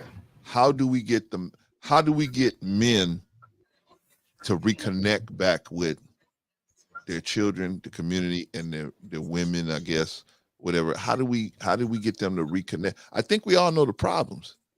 I think we can all state the problems, and we can all state that the men ain't there, and this. I think we can all state that. I think the more difficult thing is, how do we get the genie back in the bottle? How do we do that? Let me tell y'all what I'm gonna say, and then I'm gonna let you guys answer. Go ahead. What we have come up with is a manhood training. It's a manhood training, right? Got emergency pack. It's like an emergency things that young men need to know coming straight out of high school. This is like the emergency stuff, right? It's a bigger issue, but how are these young men going to know this stuff if they're not taught? So if they're not taught what manhood is supposed to be, what it's supposed to look like, how are they going to know? They're just going to complete the cycle, right? The hood cycle. Grow up, get pregnant. Grow up, get women pregnant. Don't necessarily build a skill, a marketable skill. Get out here, let years go by of just running around chasing girls, and then, have your children continue that cycle. How do we break the cycle? You have to, I say, just do what you do and just be more involved. Like I told my ex-wife, I'm like, no judge or court order paper can tell me how to raise my children. So like you said, Clarence, I call. I do my visits every 2 weeks according to the papers, and I can get them every week if I want to. And I call, check up on them. Hey, how's school? How your grades? He's 16. Hey, man, you dealing with these girls or peer pressure and things of that nature. I try to open up the door because when I was coming up, I'm 44, but my parents, I come up in the area, you don't, kids to be seen and not heard. You don't. So I open the door to, hey, because I know these kids are exposed to more, and it's like, hey, what are you dealing with, man? Are you dealing with peer pressure, or I know vaping is a big thing. Hey, you dealing with, anybody, so I open that door to my son. And so you just have to just take the initiative. If me and my ex don't get along, it's about me and my kids.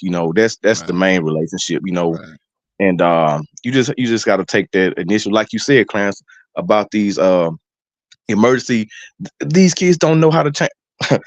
A young man, his mother had a flat. And I was like, hey, he's 18. He don't know how to change the flat. I said, you know how to change the flat? He was like, yeah, let me YouTube it. And I was like, well, no, you laughing, Clarence. I said, man, put the phone up.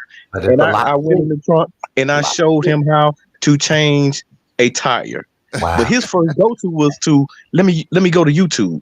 Yeah. I'm a man. I was taught how to do that, so I'm gonna teach him that. So you just had to take the initiative, man. But just kind of going back to what to say, if they're not going home. I know if I got in trouble at school like you, Clarence, I got to face my dad. Yeah. But these kids are not going home to that because 9 times out of 10, they've outgrown their mother now. So it's kind of like, it's only so much she can say to him, because he, like I said, he's smelling himself. But I would just say, man, if you're gonna just take the initiative, especially with your kids, or if you know a single mother in your community that has a young man, or even be that example, man.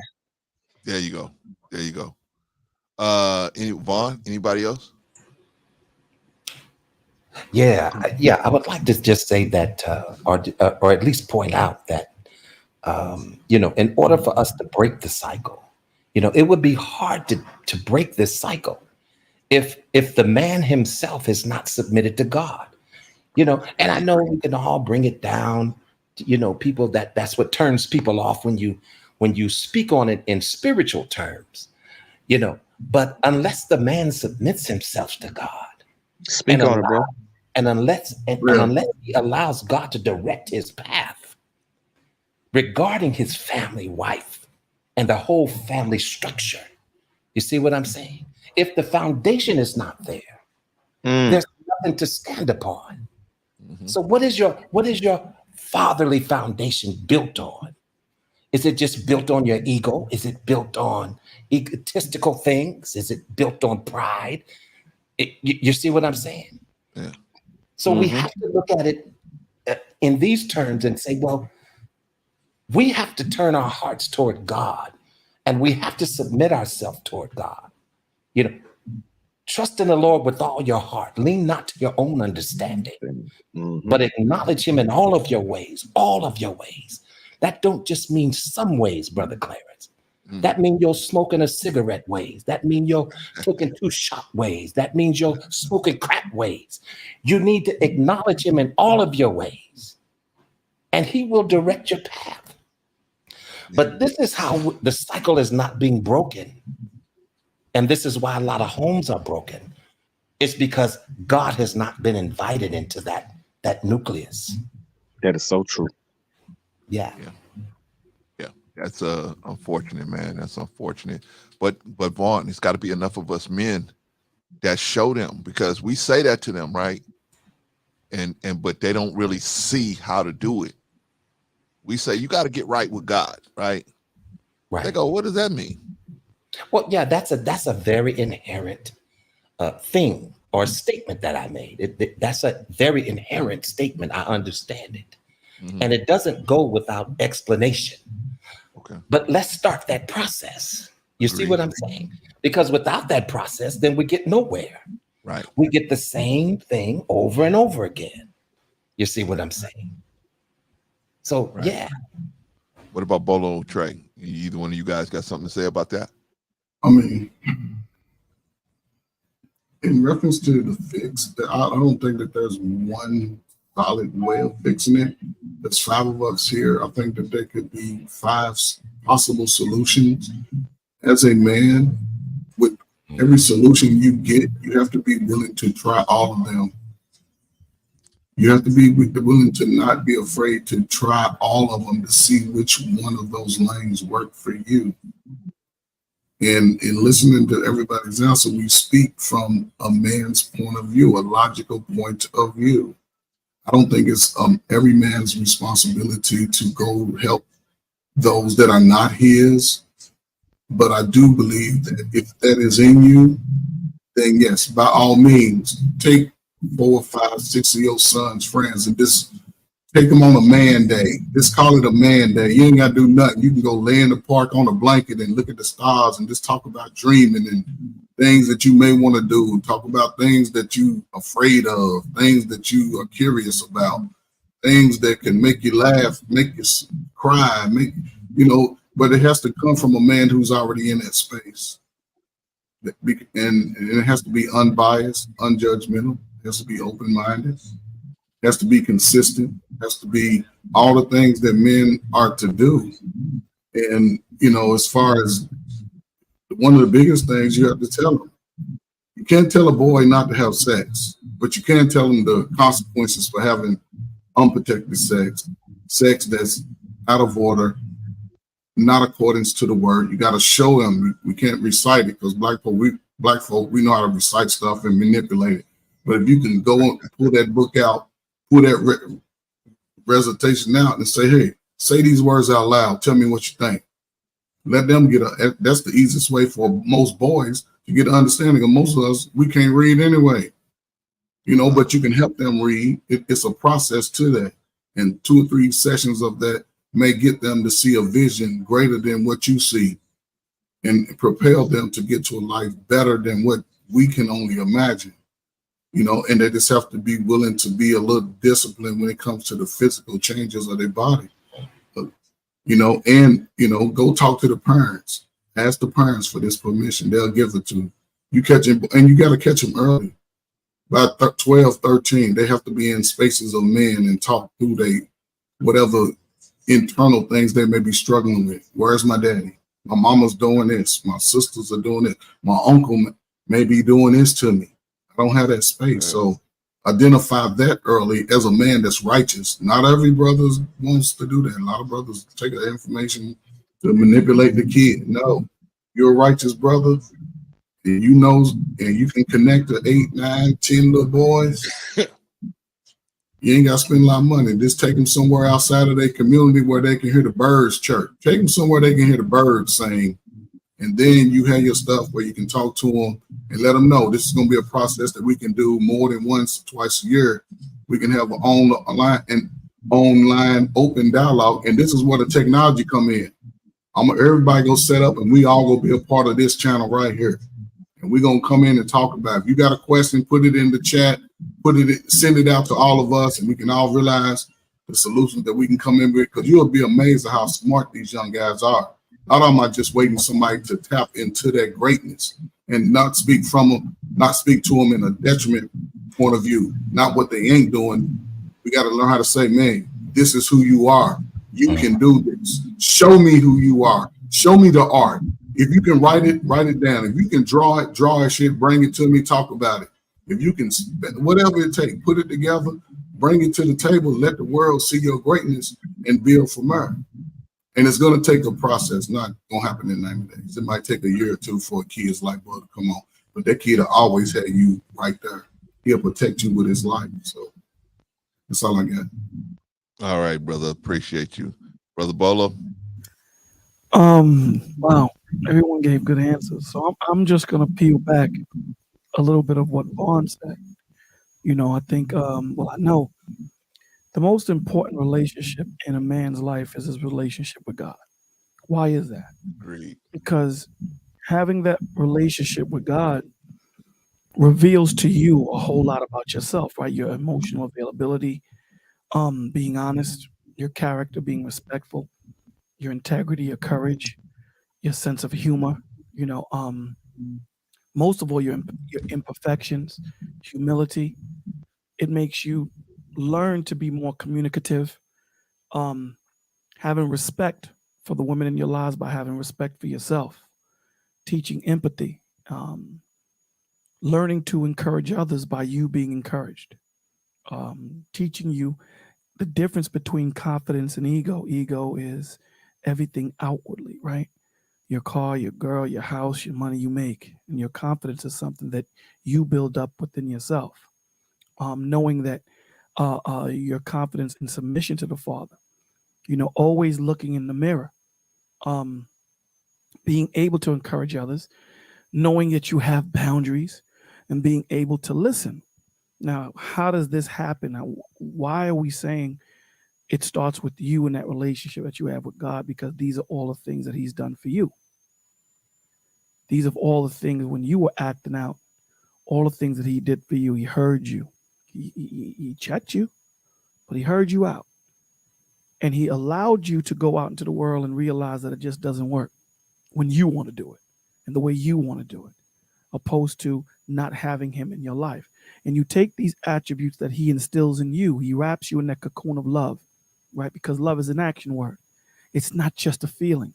Love is something that invokes that feeling in reciprocation from that little boy that you're trying to get.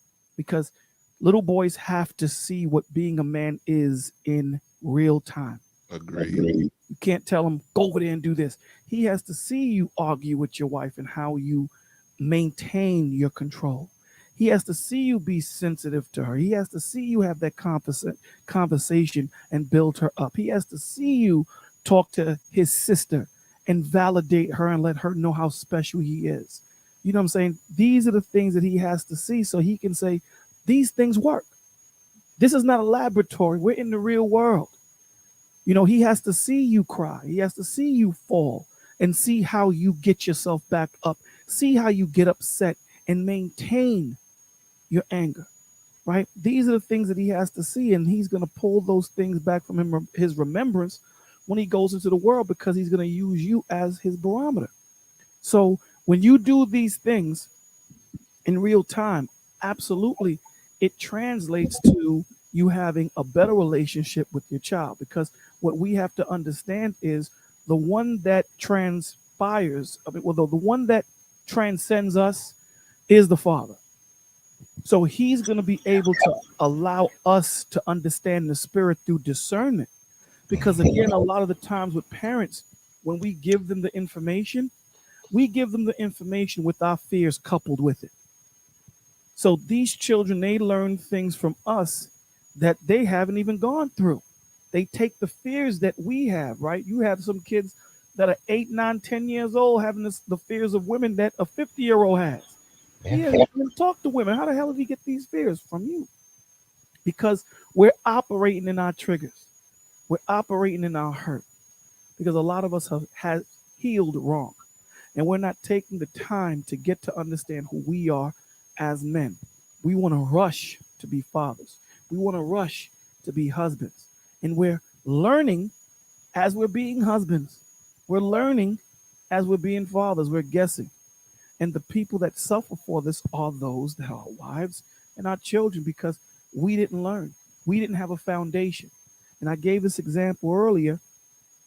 You don't learn to be an NBA player or basketball player when you join the NBA.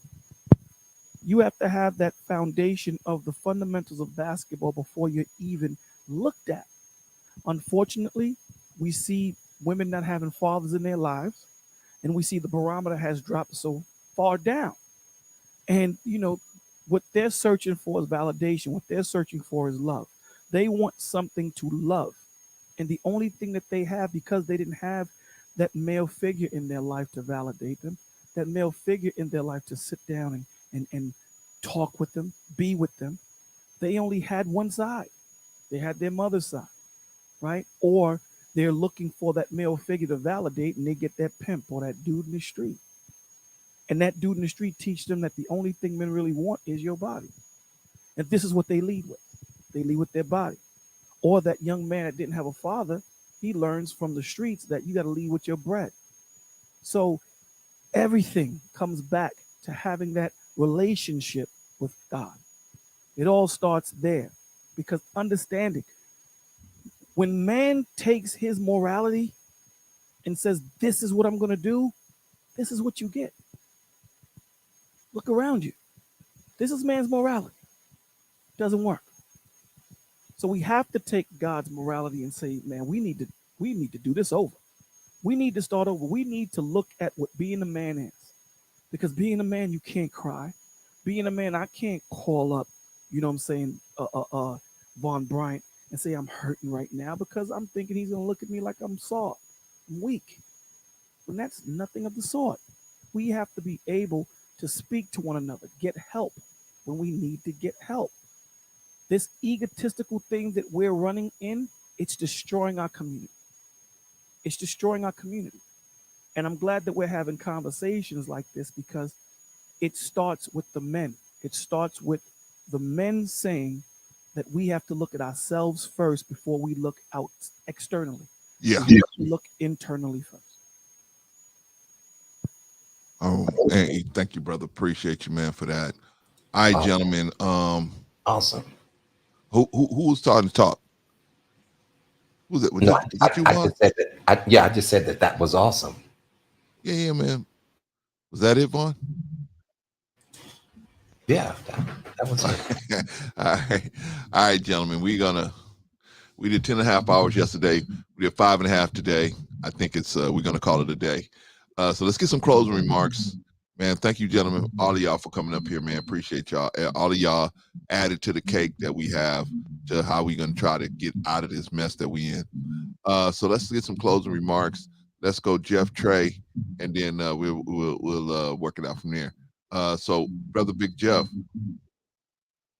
I want to say this is good. I've been rocking out with you for maybe about a year now. Yeah, man. And I enjoy these topics and discussions, because that they're not being had. Every time some trouble arises, like, well, we need to have the conversation, but the conversation never happens.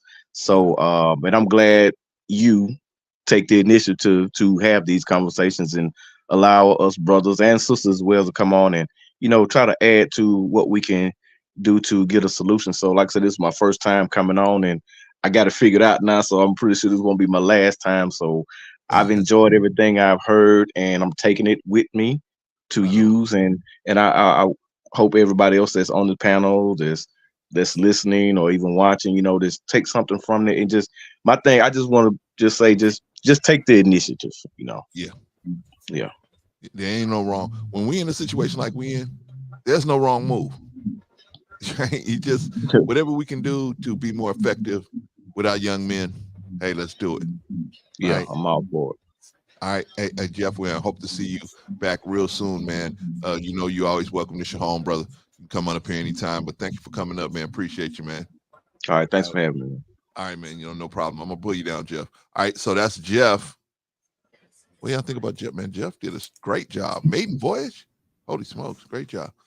All right, let's go, Trey, and then we'll figure it out from there. Brother Trey.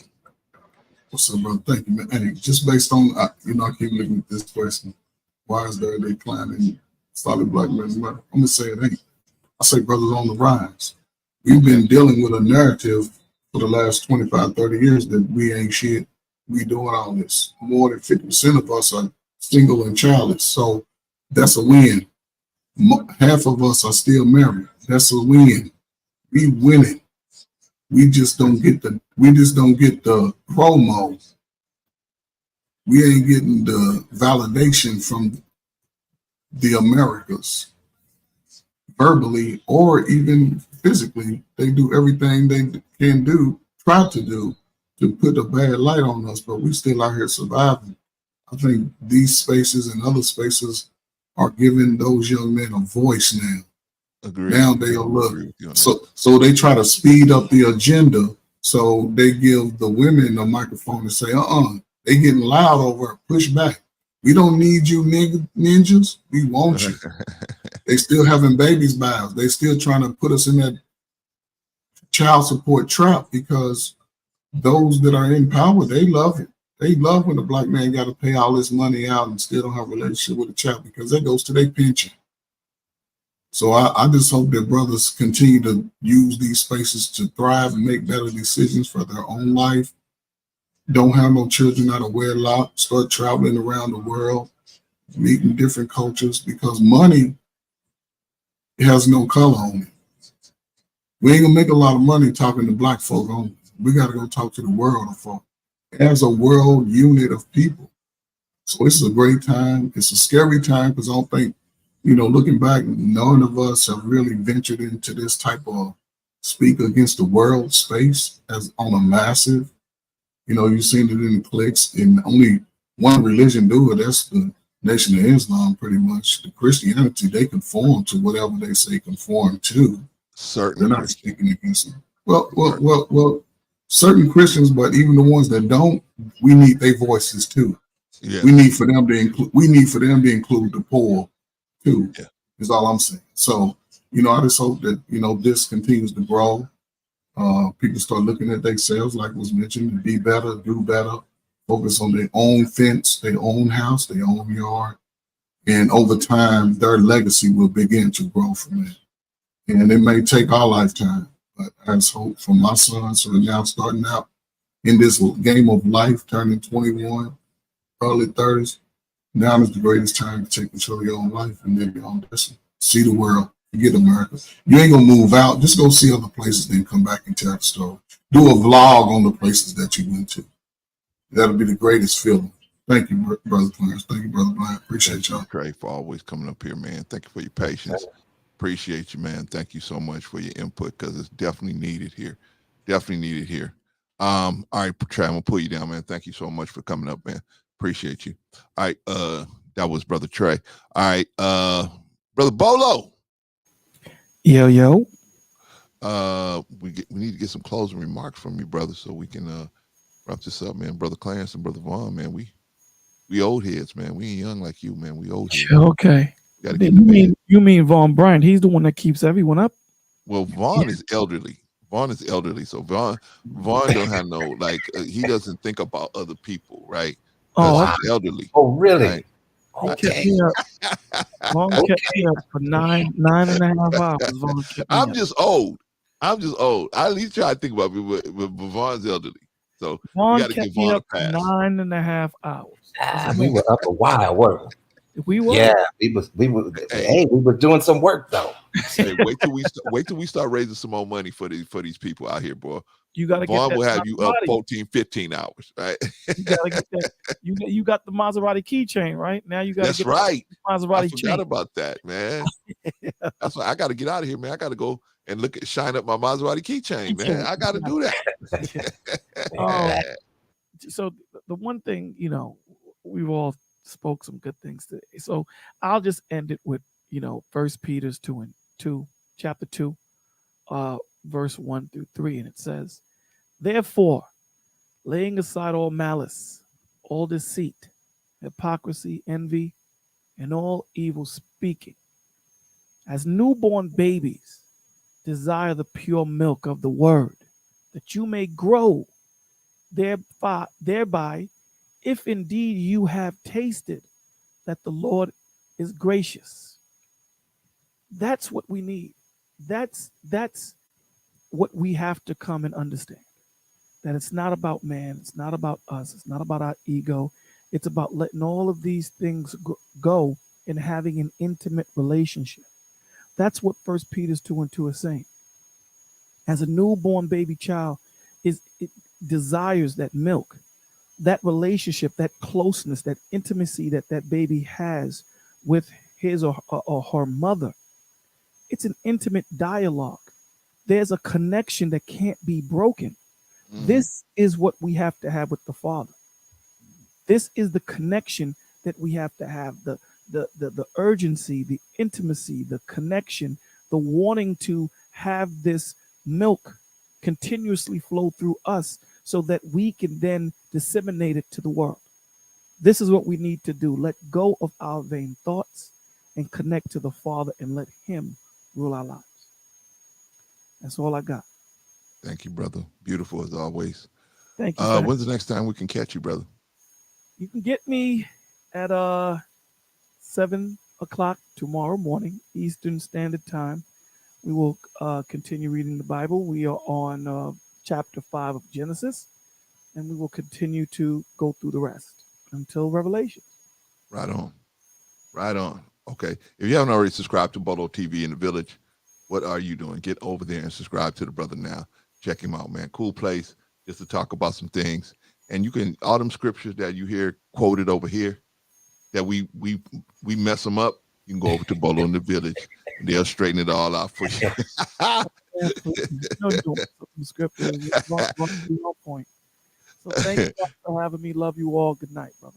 I love you, brother. Appreciate you, man. All right, that was Bolo TV, man. I'm gonna put him down. All right, brother Vaughn. Yes, sir. Just me and you. Yeah. Sorry about, I got a little bit of background noise, but I hope that's not too bad. But right. Yeah, man, great show today, man. Great, you, excellent topic. Everybody came through with their opinions, and and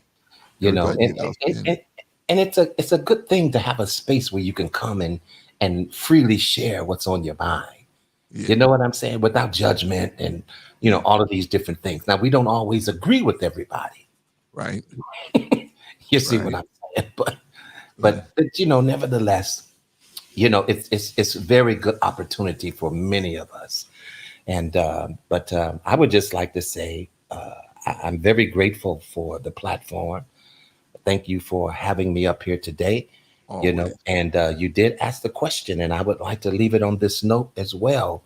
You said, what will it take to break this cycle? You see what I'm saying?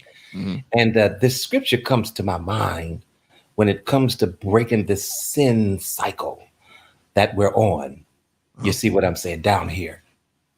And it simply says, if my people who are called by my name would humble themselves and pray, seek my face, turn from their wicked ways, then I will hear from heaven and forgive their sin, and then I will heal their land.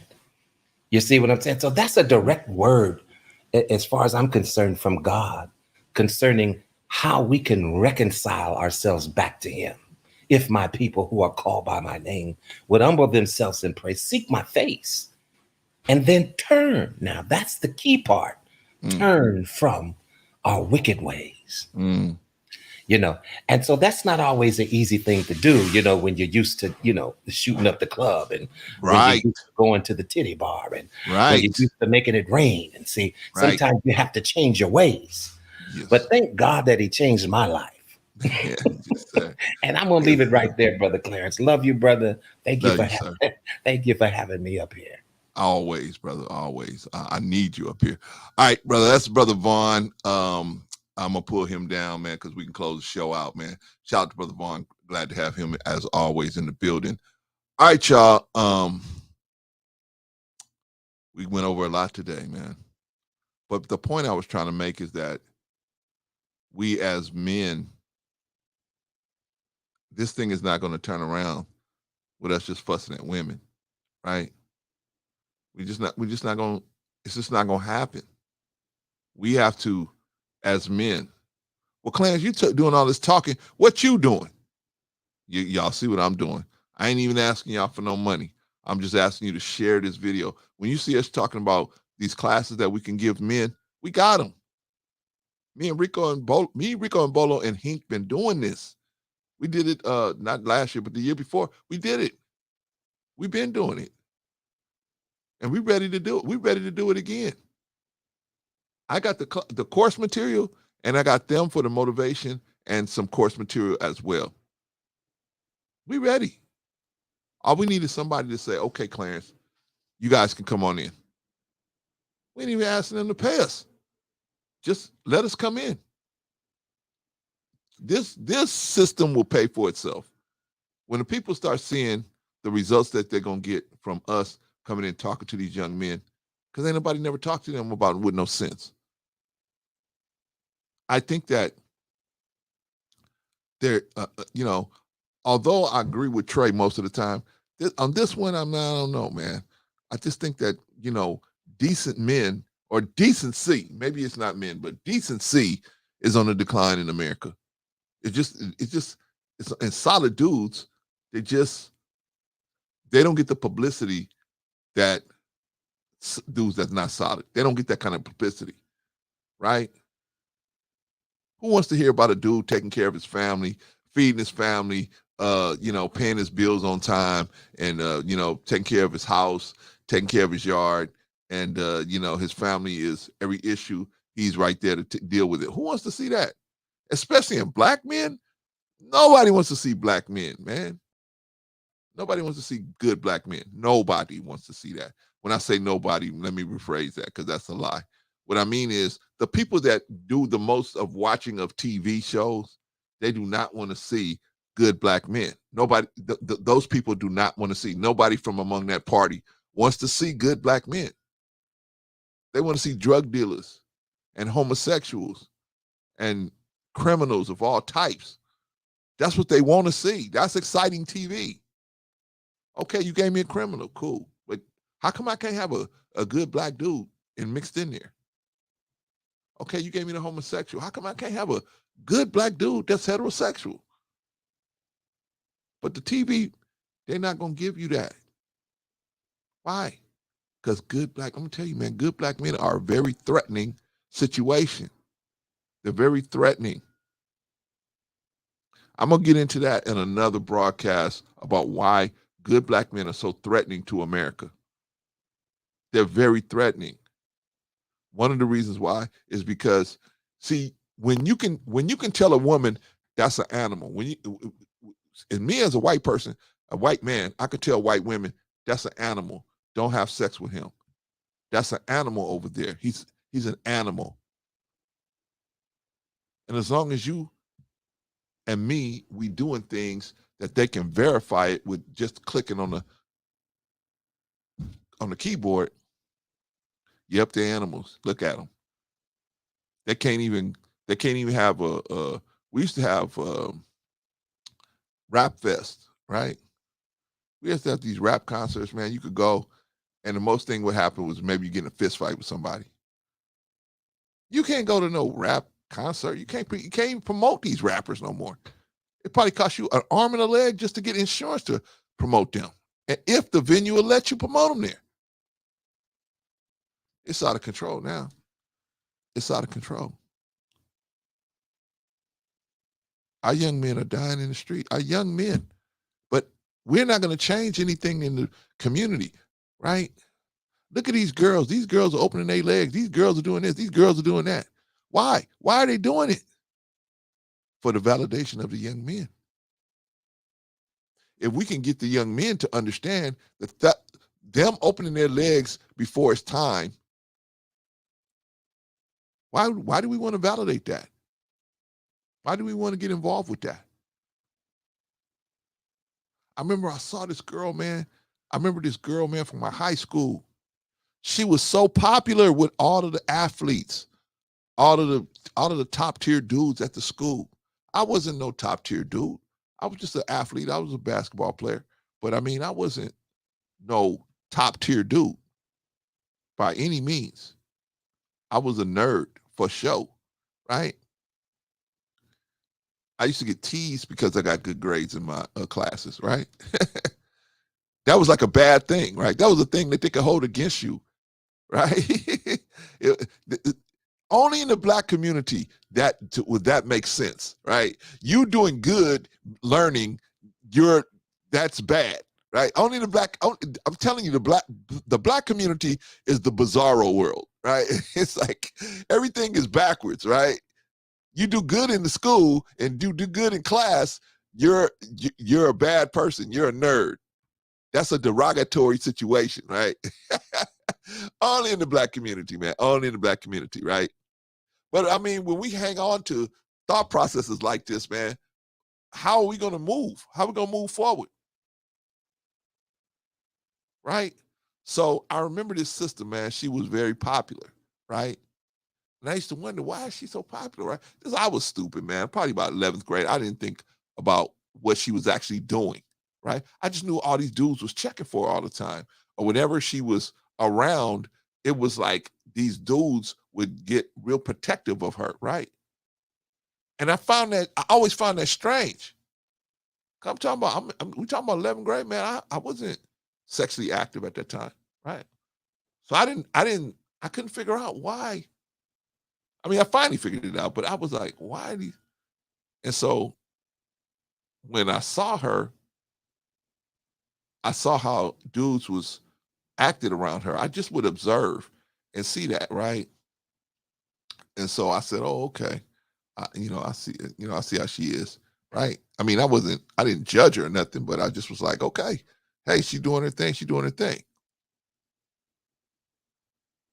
I saw her about 20 years later, man. I was out somewhere, man. She had a baby in one arm, a baby on the hip, and a baby on the ground walking, holding hands with. And she looked like, man, she was just, at the time, I didn't realize till I got into 12th grade, and one of my friends told me, they're all running through her. I said, they are? I said, yeah. I said, I didn't know. He said, yeah, man, that's why they always around like that, because they all running through this chick. I said, oh, okay. I said, well, she must be real popular, man. Maybe she's going to marry one of these athletes, one of these, and superstars or whatever, right? Nope. I saw her, man. She was just out and about, man, looking like, and she didn't recognize me, man. She was so beat down with these kids, man, with these bad kids. She just didn't recognize me. And I looked at her and I said, wow, man. I'm so thankful I didn't get on the gravy train, right? Because look at her now, man. Holy smokes. I mean, she was only like in her late 30s. And I was like, man, she is whooped. She is whooped. And I was just like, man, in high school, she was what every young man was wanting back then, right? Light-skinned it, good hair, right? Plus, she was sexually active, right? So that's what a lot of them guys were looking for. Unfortunately, man, didn't work out for her. But why ain't we?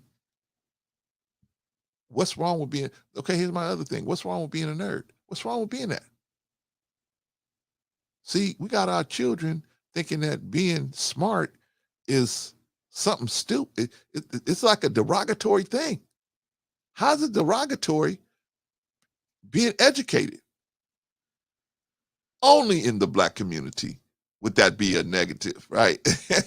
You go to school every day, you getting good grades, and the other children of the school would consider that a negative,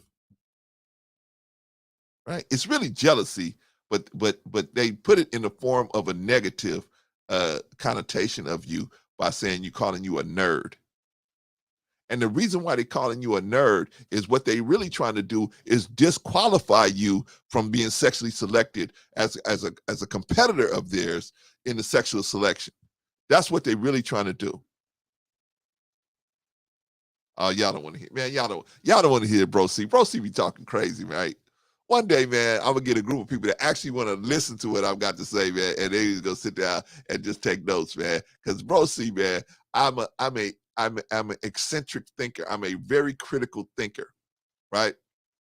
I'm a very critical thinker, right? I will sit down and I would think about things. I used to have the type of job, and before I became a trainer, I used to have the type of job where I had to spend hours and hours and hours alone, so I could think a lot. I had lots of time to think. I knew my job inside and out. I was, got awards and everything, right? So I was good at the job. That wasn't the issue. But I just had so much time to think that I thought about a lot of stuff. And then I came to realize, oh, okay, this is what it is. We got to have more men, man. We got to have more men. That's all to it. Yeah, you're right, John. You're right, Vaughn. Jeff did a great job today. But I'll get to that in the rundown. All right, so look, we got to have more men get involved. We got to have more men get involved, right? And we ain't gonna always agree with everything. I don't always agree with Vaughn. Vaughn don't always agree with me. I don't always agree with Bolo. Bolo don't always agree with me. I don't care. That don't make no difference to me. We may even get passionate about our disagreement, but that don't mean nothing to me. The fact that they challenging, that's a good thing. I see that as a good thing because we have to challenge each other, right? Maybe I'm not considering something that they're considering. Maybe I need to know that, right? But if we scared, man, we scared to challenge each other, how we gonna grow? Clarence, the men don't want to hear what you got to say. They just don't want to hear it. All we want to hear is women, women, women, bad, bad, bad, right? I can't get with that. Because I was taught by the Honorable Elijah Muhammad, and Honorable Elijah Muhammad said, for every crazy woman you see out there in the street, he said a man made her that way. That's very simple. Who the responsibility is for cleaning up the community? To me, that was very simple. That's very obvious who he's talking about as far as needing to clean the community up. You can't believe everything that Elijah Muhammad said. Hey, I will until y'all show me where he's wrong at. I didn't at first. I didn't at first, but when you start really getting into what was being said, the man was light years ahead of his time. Not years ahead, light years ahead of his time. Light years. I mean, in thinking, light years ahead. Right? Very simple, brother. You get Honorable Elijah Muhammad's books, man, they're very thin. And they asked him, why are your books so simple? Why are they so thin? He said, because it's simple. This ain't complicated. He said the devil's books are big like that because the devil wants to, he tells so many lies, he got to have this lie cover that lie, and this lie at this part of the book gonna cover that lie at this part of the book. He said he got to cover all them lies in there. Right? He said, ain't no lies in my book. No, ain't no lies in none of my books. Right? So, hey, those of y'all that say, oh, Clarence, you so naive. I am. But, hey, just show me where he was wrong. Show me where he was wrong, and I will acknowledge that to you. Right? But until then, I'm going to go with who's been telling me right and who got me to where I'm at today. Right? Shout out to everybody else who got you where you at. Hey, good for you. But I'm going with who got me where I'm at today. Right? No shade. Going with who got me where I'm at. But everybody ain't lucky as me and being able to have somebody step in there and show you what it's like to be a man. Put you on blast. Right? Everybody ain't as fortunate as I was.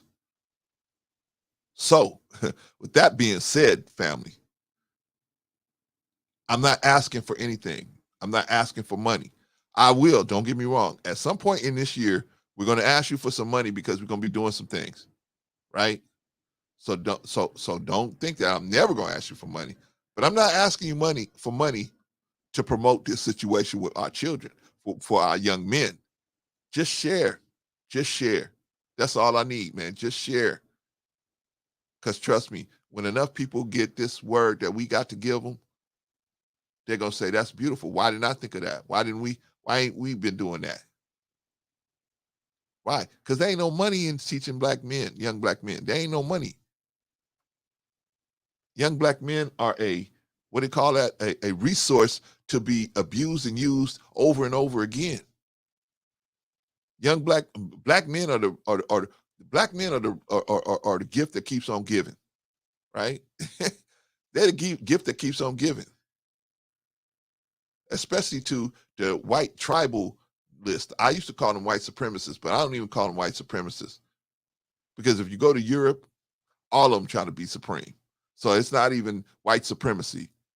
It's white tribal supremacy. Which white tribe wants to be on top of the other white tribe? That's what it is, really.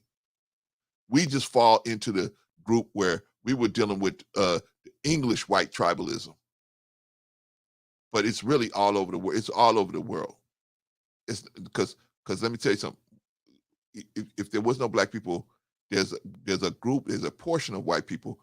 Clarence, you said all white people. No, of course I didn't say all white people. I said there's a portion of them that will believe in that philosophy of supremacy over the next tribe, which is to include us as well. The only difference is they will collaborate on us. They will still make moves on each other, but they will collaborate to cause havoc on us systematically.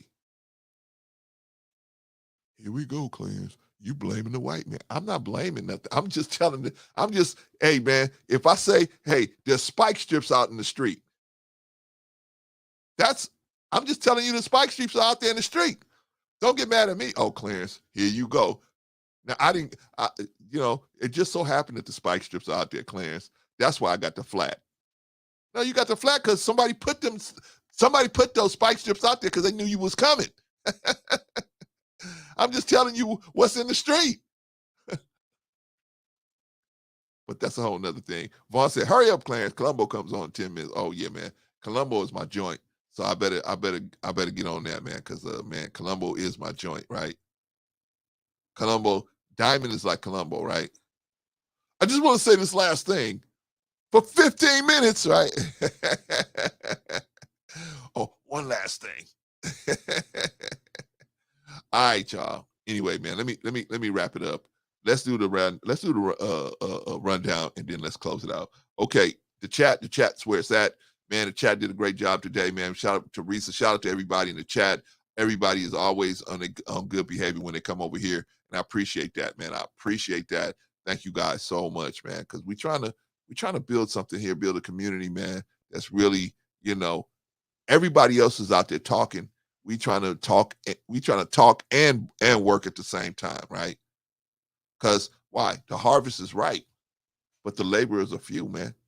The laborers are few. We actually over here trying to do something, man. We trying to do some things. Put our money where our mouth is. Put our feet and hands where our mouth is, right? All right, y'all. But everybody in the chat did a great job. Shout out to the chat. Very solid performance from the chat. Very solid performance as always. As always. I'm gonna do everybody out at the same time because I'm just too tired to break it up, man. Let's see. First on the docket, we have Bolo. We have Marcus. We had no, we didn't have that. That's yesterday.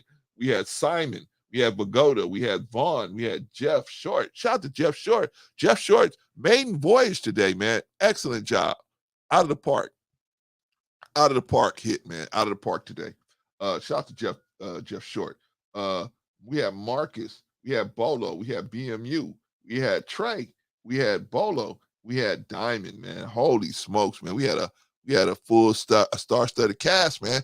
Everybody did a great job. Everybody did a solid performance. Everybody did great, man. Can y'all believe how far Pagoda has come?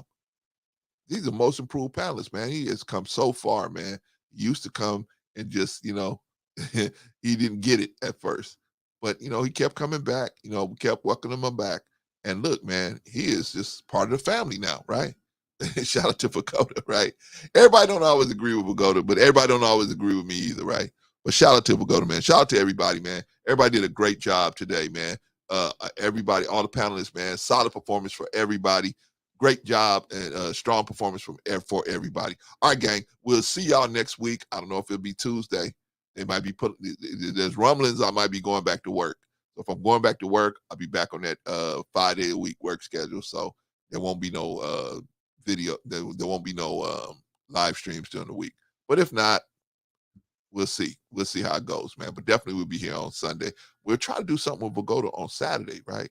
Let's try and do something with Pagoda on Saturday, because the brother's been giving me a lot of information, man. And I don't want to just deny him to just bring it out, right? Some of the stuff I agree with him. Some of the stuff I disagree with him.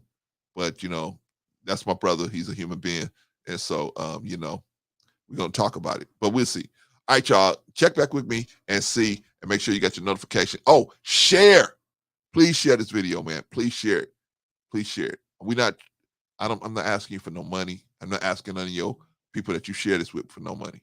Just share it so that the people will get the understanding and help us try to promote this situation so that we can get some kids, some young men in here, so we can start the ball rolling and start teaching, right?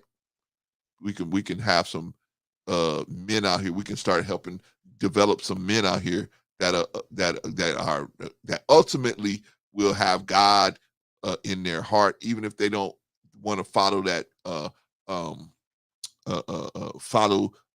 you know, a particular religious context. They'll at least have a relationship with God through us trying to build that to them and set them up for it. So when they get to a certain age, they'll be looking for it. They'll say, oh yeah, I got the building blocks for this already. Right? All right, y'all. Thank y'all, and I'll see y'all next time. Peace.